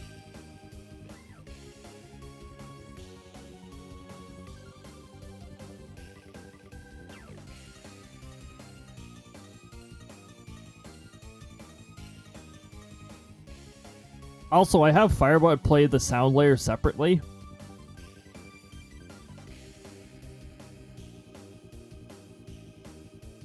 Why don't I put it in the video editor? Because that laptop is still not functional.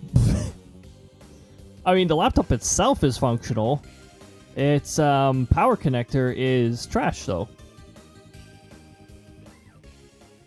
If it was a tower, then I'd just do a part swap. It's a laptop. I don't have experience with opening up a laptop. A tower? That's fine, that's doable. There's room to work with. Laptop, everything is like incredibly compact. Laptops are scams. Some of the pre-built ones, yeah, like really. I still like the portability of laptops. Like when I'm on a trip, I like having access to a lot of stuff. And I have the network drives and all that fun stuff. Just died after charging your phone. It was 900. Oh, jeez. And the really weird part with laptops too is that the low-end ones suck. The high-end ones also suck. The middle ones, you find a decent one once in a while. Like my laptop is, I think it's been around with me since I was first in post-secondary.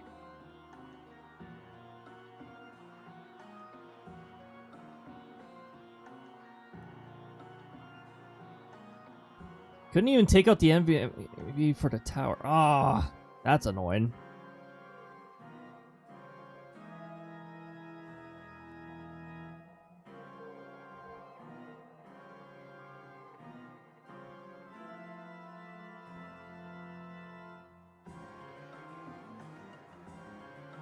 I tell you, when carriers used to offer, it's like, oh, free laptop with whatever. Those laptops will die within a month or two. Free laptop that will die immediately.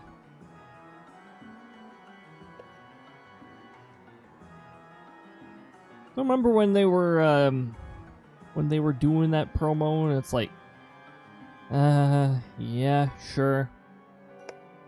Did XSplit kill itself again?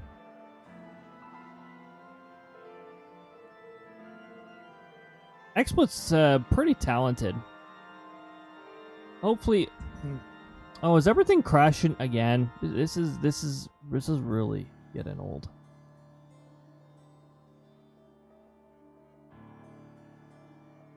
XSplit sucks, but XSplit sucks.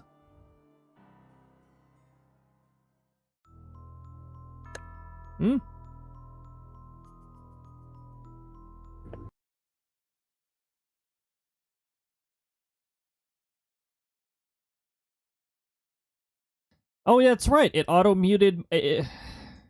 Every time I press the start streaming button, it mutes and sets it to a specific scene because that's what I do at the beginning of it.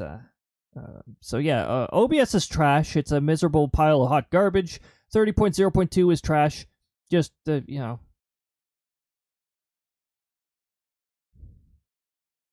I really wish they just stopped like introducing features that break things. But honestly, OBS is still better. I know XSplit was the one that did not crash this time, but overall, OBS is still better than XSplit. So, and honestly, once I'm rid of XSplit, OBS will have more resources to work with, and maybe it'll stop being stupid. But OBS crashing likes to cause other things to crash, and that annoys me. OBS has a really bad crash handling. Like, really? Alright, let's go into here. I want to see the final results now. I'm very excited for this. Animations. There's a free version of XSplit, but it's really limited. I mean, I use XSplit because of the macros and the flexibility of macros, but their macros have been getting slower with every update. And honestly, seeing the capabilities that Firebot has and its ability to interact with OBS is making me think I might be able to get something working between these two. I might still use XSplit just for a second audio source so that I can do my audio layering the way I want. Also, I wonder how many of these. I wonder how many of the recordings I'm gonna have to fix because of how much OBS is sucking right now.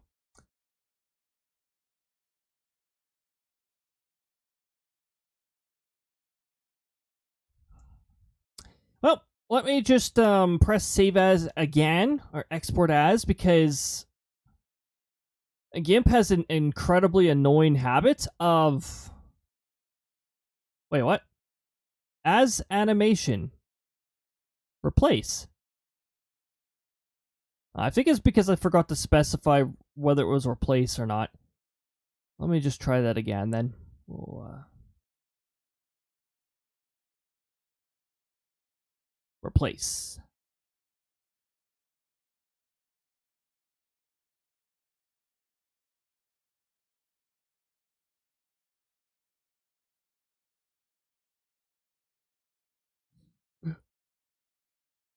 Alright, excellent. Show the desktop here. Because we gotta see this.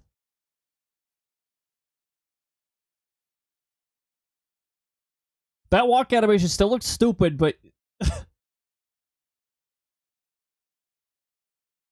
oh, that's an issue. I put the effects on the frame that I told to hold for it.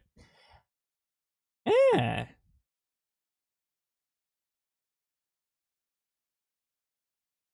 Hmm.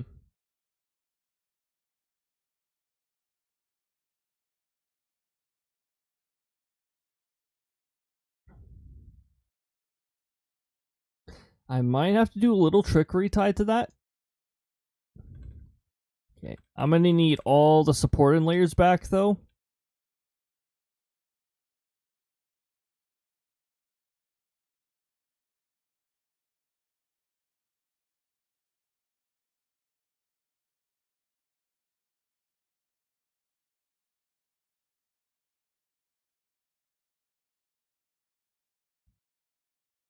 Oh, this music, huh?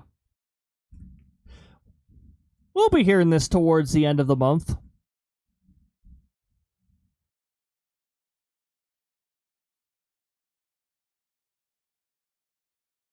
Friggin' Kirby games going like over the top and like beyond.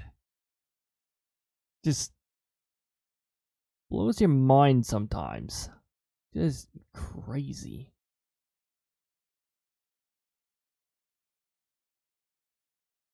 Oh, you know, What? That's another layer that got muted. Because OBS is stupid, and when when it crashes, it does not remember the audio mixer settings. Let me see if there's anything else that's conveniently muted. That layer's muted. Okay.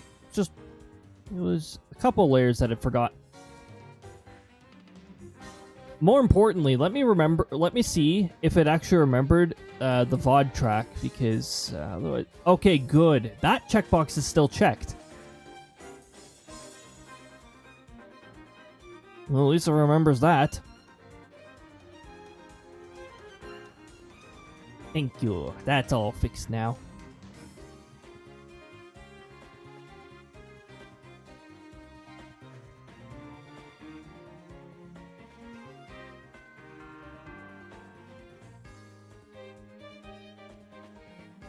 Okay, so what I wanted to fix was frame 20, the one that's supposed to hold for 500 milliseconds, has an effect on it.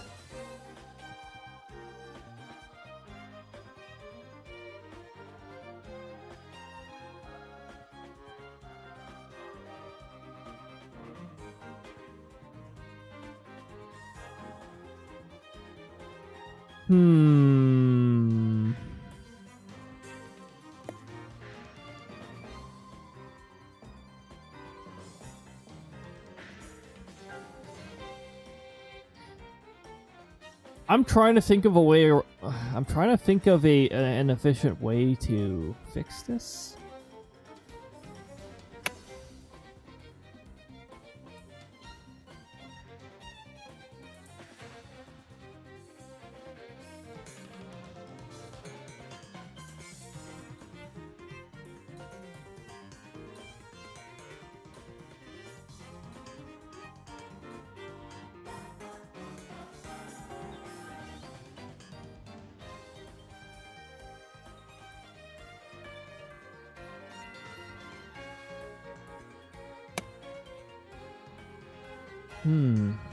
Not using combine partway through.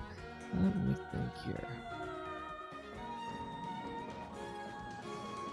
Favorite game OST? That is a really difficult question.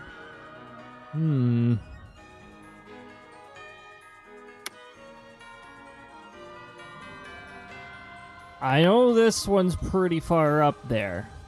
It's gotta be within my top 5.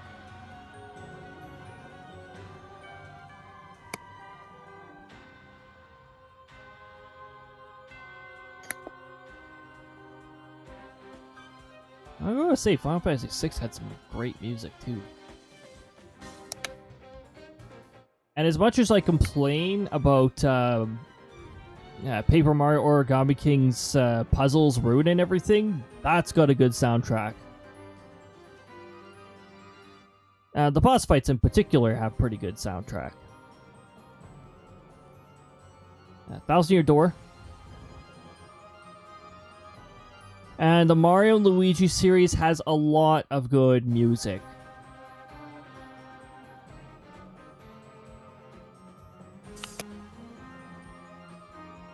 One of my favorite boss themes are found in there. It's Mario and Luigi Dream Team and Tasma's Battle theme. Really freaking good.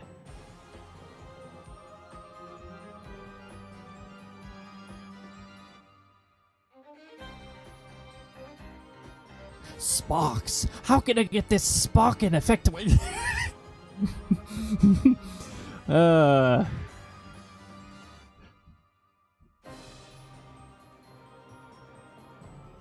Like, I could move it back a frame, but that doesn't really solve the issue.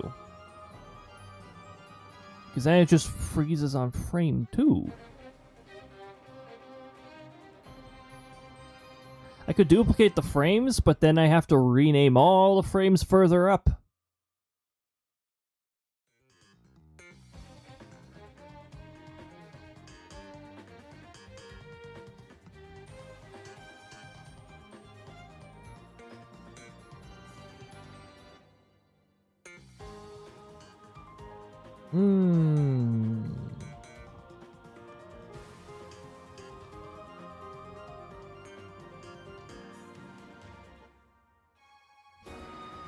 Also, I'm gonna have to duplicate layers over and over, and that's gonna be a little annoying.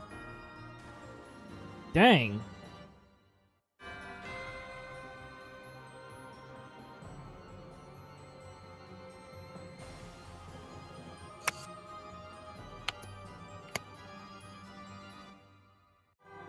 Dang, I put myself in a really difficult scenario with this.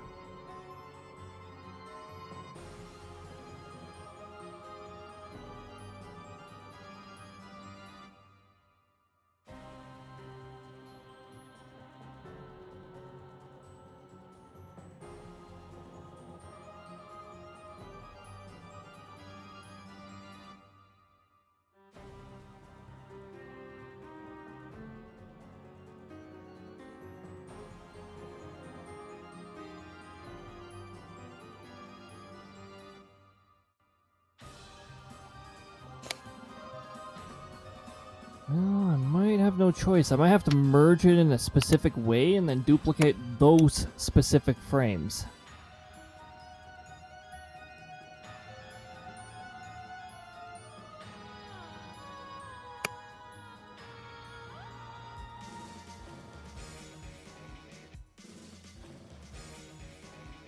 Hey, and this is the phase 3 part of the music. When you're in the hardest difficulty arena and you're in this, it really makes you want to panic a bit.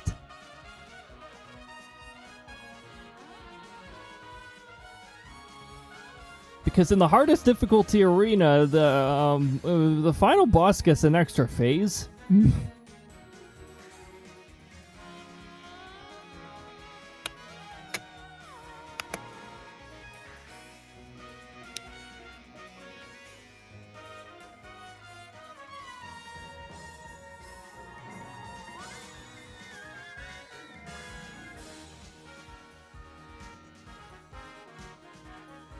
Okay, so we'll start doing the merge down. However, here's where we'll run into a bit of an issue. We'll have to do a duplicate over.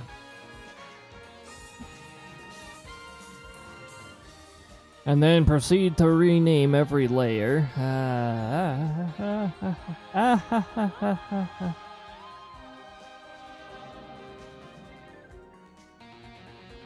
Aw, this is gonna make this like 52 frames or something ridiculous.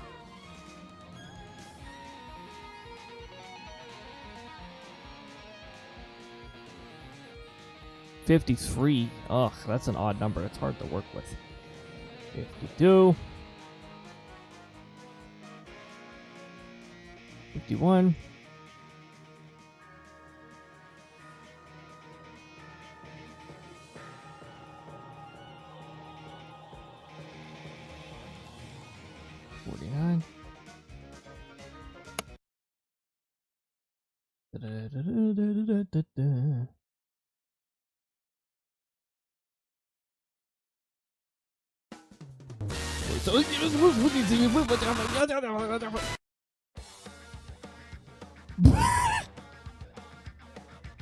Why? Why do I hide? Why do I hide jump scares in that? What? Why do I do this to myself? Because you're a masochist? It's 2 a.m.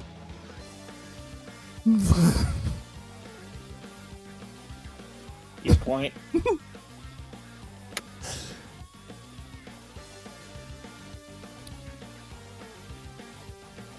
The are you still awake?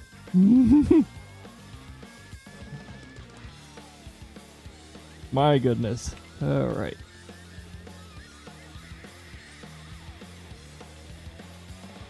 Hey, it could have been 3.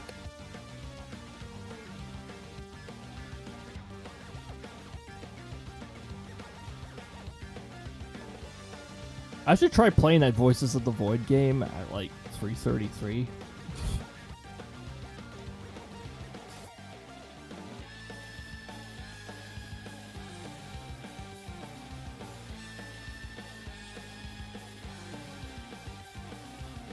Welcome to the frame renaming stream.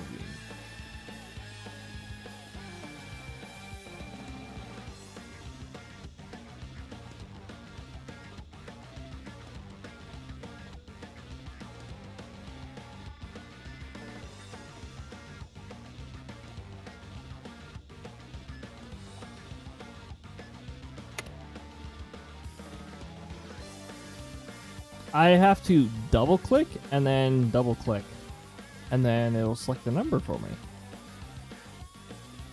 Somewhat convenient, but also you have to double click twice.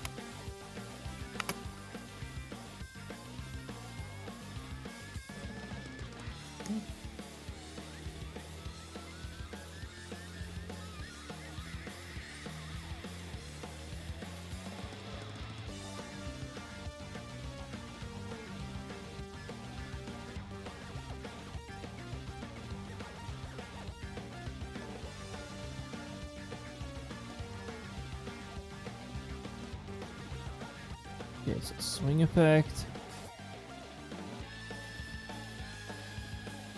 Okay, so this frame would be okay as is because it does not have a 500 milliseconds to it. So we'll go merge down, merge down, merge down.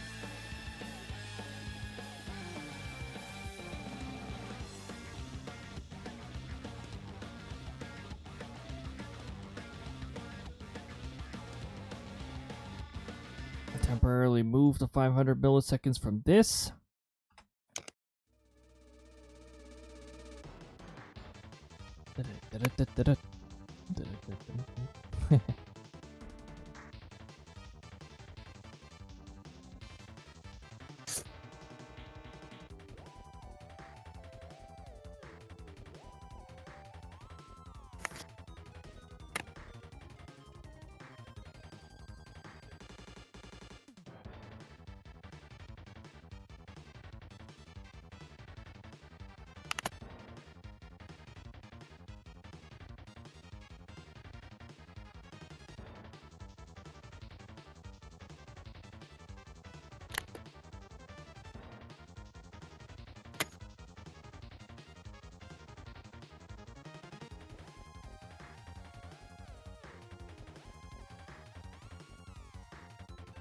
Okay, frame 21. Duplicate. Frame 22. 22. I'll need extra digits in there. Duplicate layer. Put it there.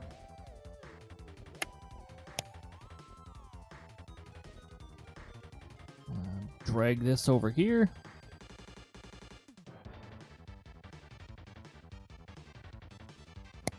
And I did not need to add the extra layer, did I?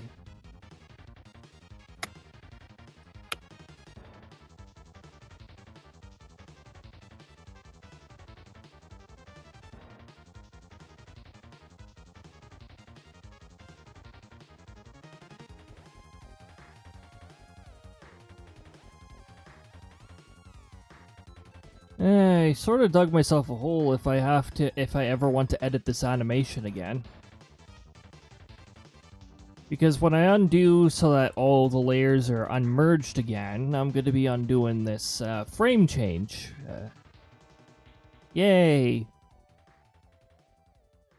Yay. Oh, you know what? I did need the extra frame, though.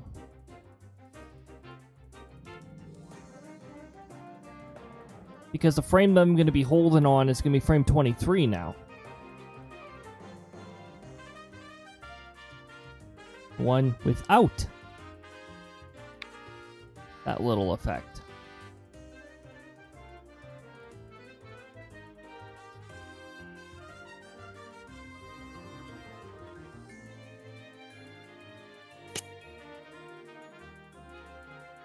Boy, what a workaround.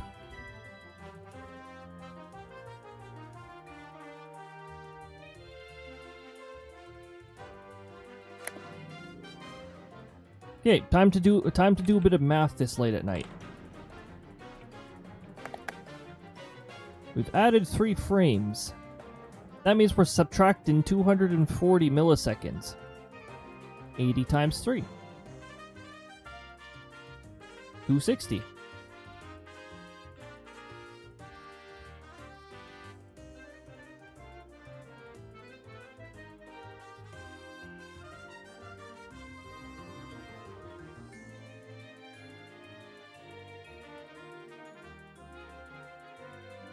What's curious is the fact that I can still math at 2:25 in the morning.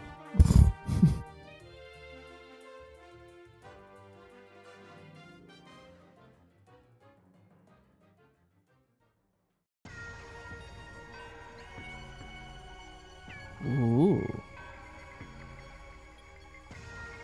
Metroid Prime final boss music.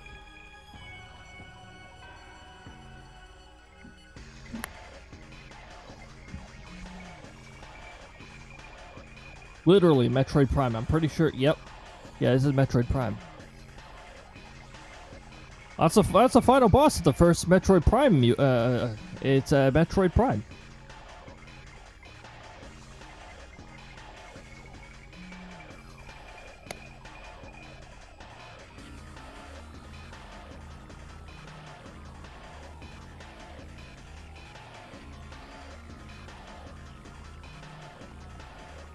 Merge down, merge down, merge down. Merge down.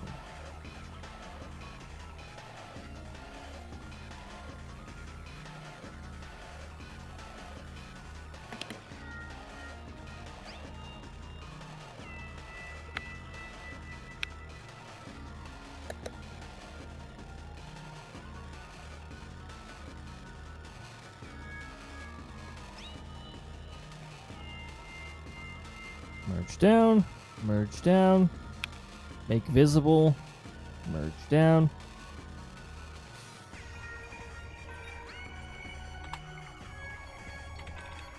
$3,000 milliseconds, just to prevent it from repeating right away and giving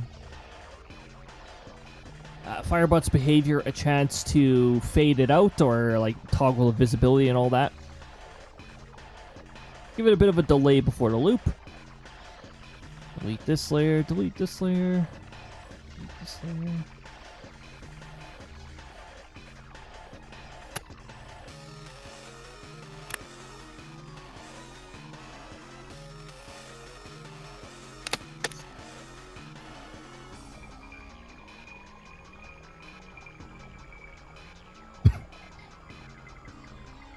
Okay.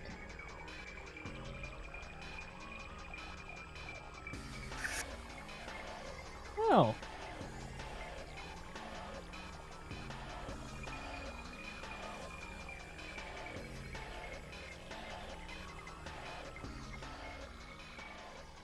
On with the truth now.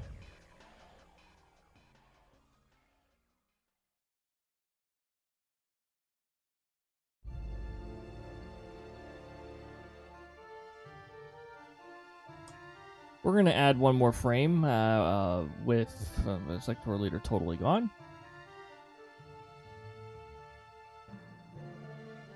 I thought I had a frame for that. Oh.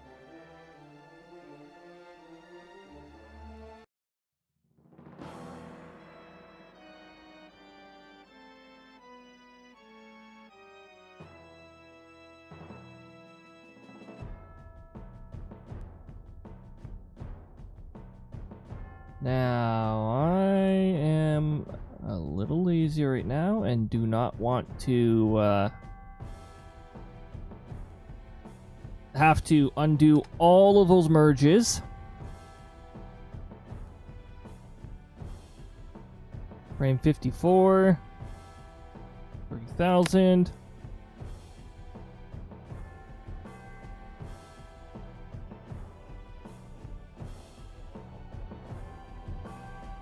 Delete that section.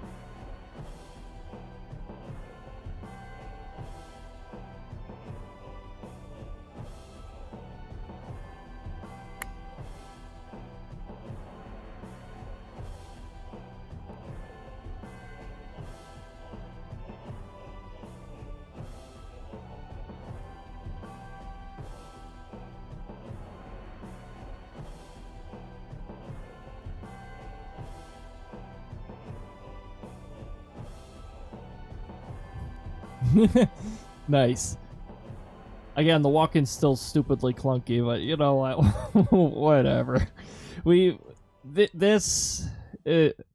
Actually, we got a little closer to 60 frames.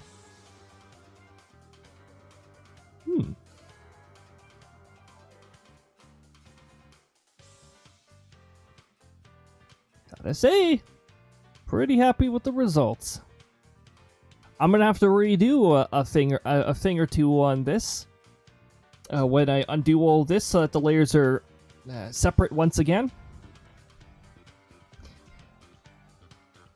Well, you know what? That's fine. I feel like we made quite a bit of progress. The last thing will be to actually add like sound effects and sounds to it. But I like how that turned out. Boy, oh boy, oh boy. One of my tabs is currently not working. Let me just get it to reload.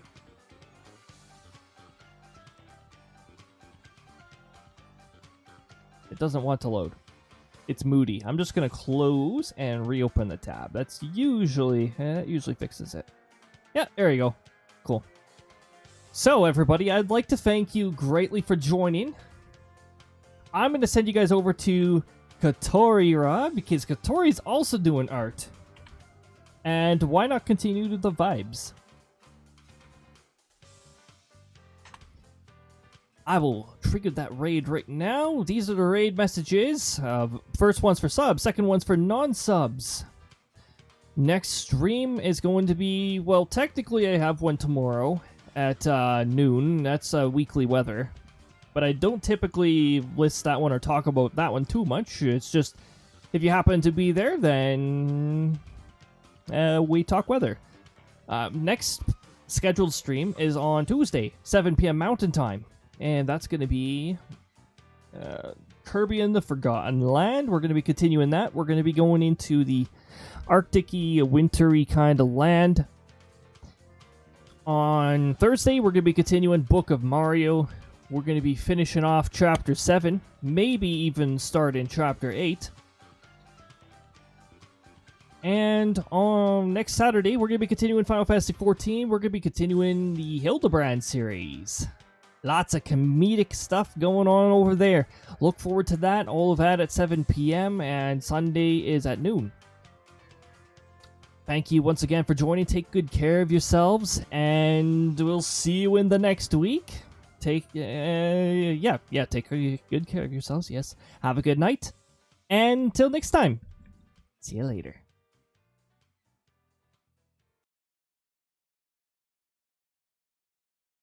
The spaghetti!